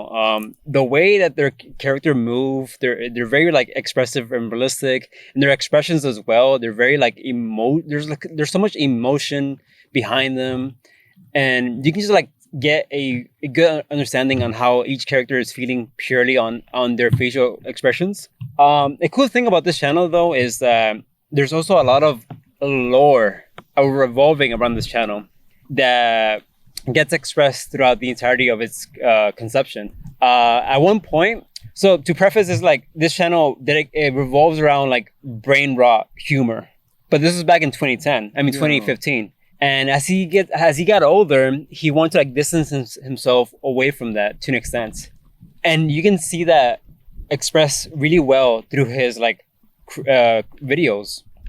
There's literally a 40 long video dedicated to one of his like main OC characters, just seeing like the absurdity of life. Like the reality itself is starting to like crumble around him, because he's starting to see like, oh, we're all just like fabrications of some like weird teenage boy who just created us, and he's starting to become like self-aware. And it's fucking weird and bizarre and awesome, and it's just like I don't know, it just encapsulates everything that I love. It's very anime, very stupid, very silly, but also really well animated. It's awesome. That's what I gotta say. It kind of sounds like humanity in general. We just became conscious of ourselves, and we're like, what the fuck? Maybe Something just created us, and now we're just here. So mine, you're gonna be so upset at me. Oh boy.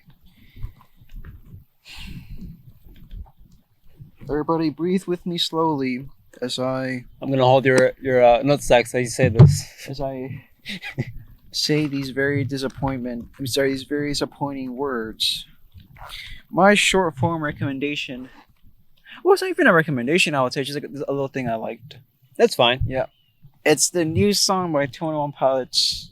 You mean the one that just came out? It just fucking came out, and you know what? I hated it at first. I did not like it at first, even though I was like incredibly hyped for it. I sent you a snippet they posted, and I thought it was gonna be like a really grungy, like hard rock song. It was not like that at all, and that's why I was initially like turned off. I was like, "What the fuck is this?" What's the name of the song again? The Contract. Sorry, I forgot. Contract. Yeah, yes. The Contract by 21 Pilots.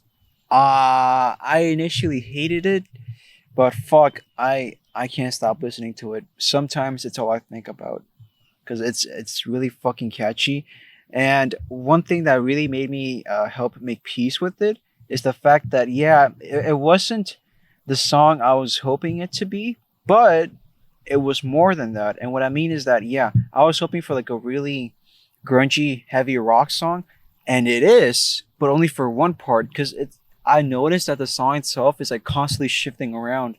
Like the song is like this strange mixture of like hard rock, but also hyper pop, and then rap, and there's like a piano ballad in the middle. I think that's why I initially didn't like it, because there's like this whiplash of like genres. But fuck, like I love the lyrics. There's a part. My favorite part is like when he's like rapping. He's talking about pacing the bed, and it just switches up to like him screaming out of nowhere. He's like, I checked the windows, check the doors, check the blinds. I checked the clock, wondering what he'll pull this time. I have a feeling that necromancer's outside, and I'm just trying to stay quiet. It's like, I think the whole song's about like paranoia and like being unable to sleep because of paranoia. It's also a really cool music video. There's a lot of really cool shots in it. I mean, visually it is impressive, but I didn't really get anything out of it. At least in comparison to other music videos that I've seen from him or them. I mean, I think to like fully grasp the song, you need like the full context of like where the story's at right now. From like these 2 weeks to now, your short form recommendation changed. Yeah. Do you still want to share what the other one was, or no? Nah. All right, that's fair. No, That's fair. this one's way better. Fair enough. 21 Pilots. And I also want to add, I fucking told everybody, Clancy came out last year. I was like, hey guys, there's a fucking cliffhanger at the end. They keep hinting at a secret album coming out. And then it wasn't until recently that it started gaining more traction. And I was fucking right. And out of nowhere, they just announced, like, oh, our new album, Breach, is coming out in September. The first song of the contract is coming out in June. That's it. I was fucking right. I told all of y'all. Y'all were like, no, it's the end. Stop asking for more. You're delusional. Fucking assholes. It'd be kind of silly to just end it off on whatever it ended off on, because Blurryface is such an integral part of that band to begin with. So I don't know. There was like hardly any lore in Clancy either. There's only like 2 songs that don't have lore in it. But Yeah, I'm looking forward to. I don't know what to expect because like this is such a. It's funny because like, I think it's also like a statement of like what I really love in my favorite artists. So initially, I didn't like the song because it wasn't what I wanted it to be, but I started to appreciate it because it wasn't what I wanted it to be. And what I mean by that is like my favorite artists are the ones who constantly like reinvent themselves and who don't conform to like whatever the fans want. So like instead of like doing something that, you know, was expected of them, either from like their past music, because I essentially just wanted Trench 2. That's what I wanted. I wanted like a return to that sound, but no. Yeah, honestly, this sounds even more experimental than like whatever Trench was. That sounds like a fucking. This is them doing hyperpop, which I never thought they would do. And hopefully, you know, they keep pushing. They continue breaking previous ground in the rest of the album. That's all I'll say. Also, Breach is a really cool fucking album title. Yeah, that's it. All right, Fabian. no recommendations for this time around until next time, because you know, the theme episode. This was just supposed to be a quick little thing we knocked out. Yep. But holy fuck. I think this might be even longer than the other one. I think it is. We're reaching 3 hours now. Yo. Yeah. 9 hours almost. If not longer, almost the exact same way. Jesus Christ. Yo, okay. Thank you to all you guys for sitting down all 9 hours and listening to the whole thing. I can't wait for this podcast to just become this thing where we're like 50 years from now, we're just talking about like about some fucking like pickle jar we have in our refrigerator, and we just talk about that for the next like 5 hours. The texture of this pickle jar was like immaculate. But with that, any final goodbyes before I end it off? As always, I want to thank our fans. I want to thank my lovely host, Fabian. I said, we'll see you next time. You want to say goodbye? Nah. Wake me up. Wake me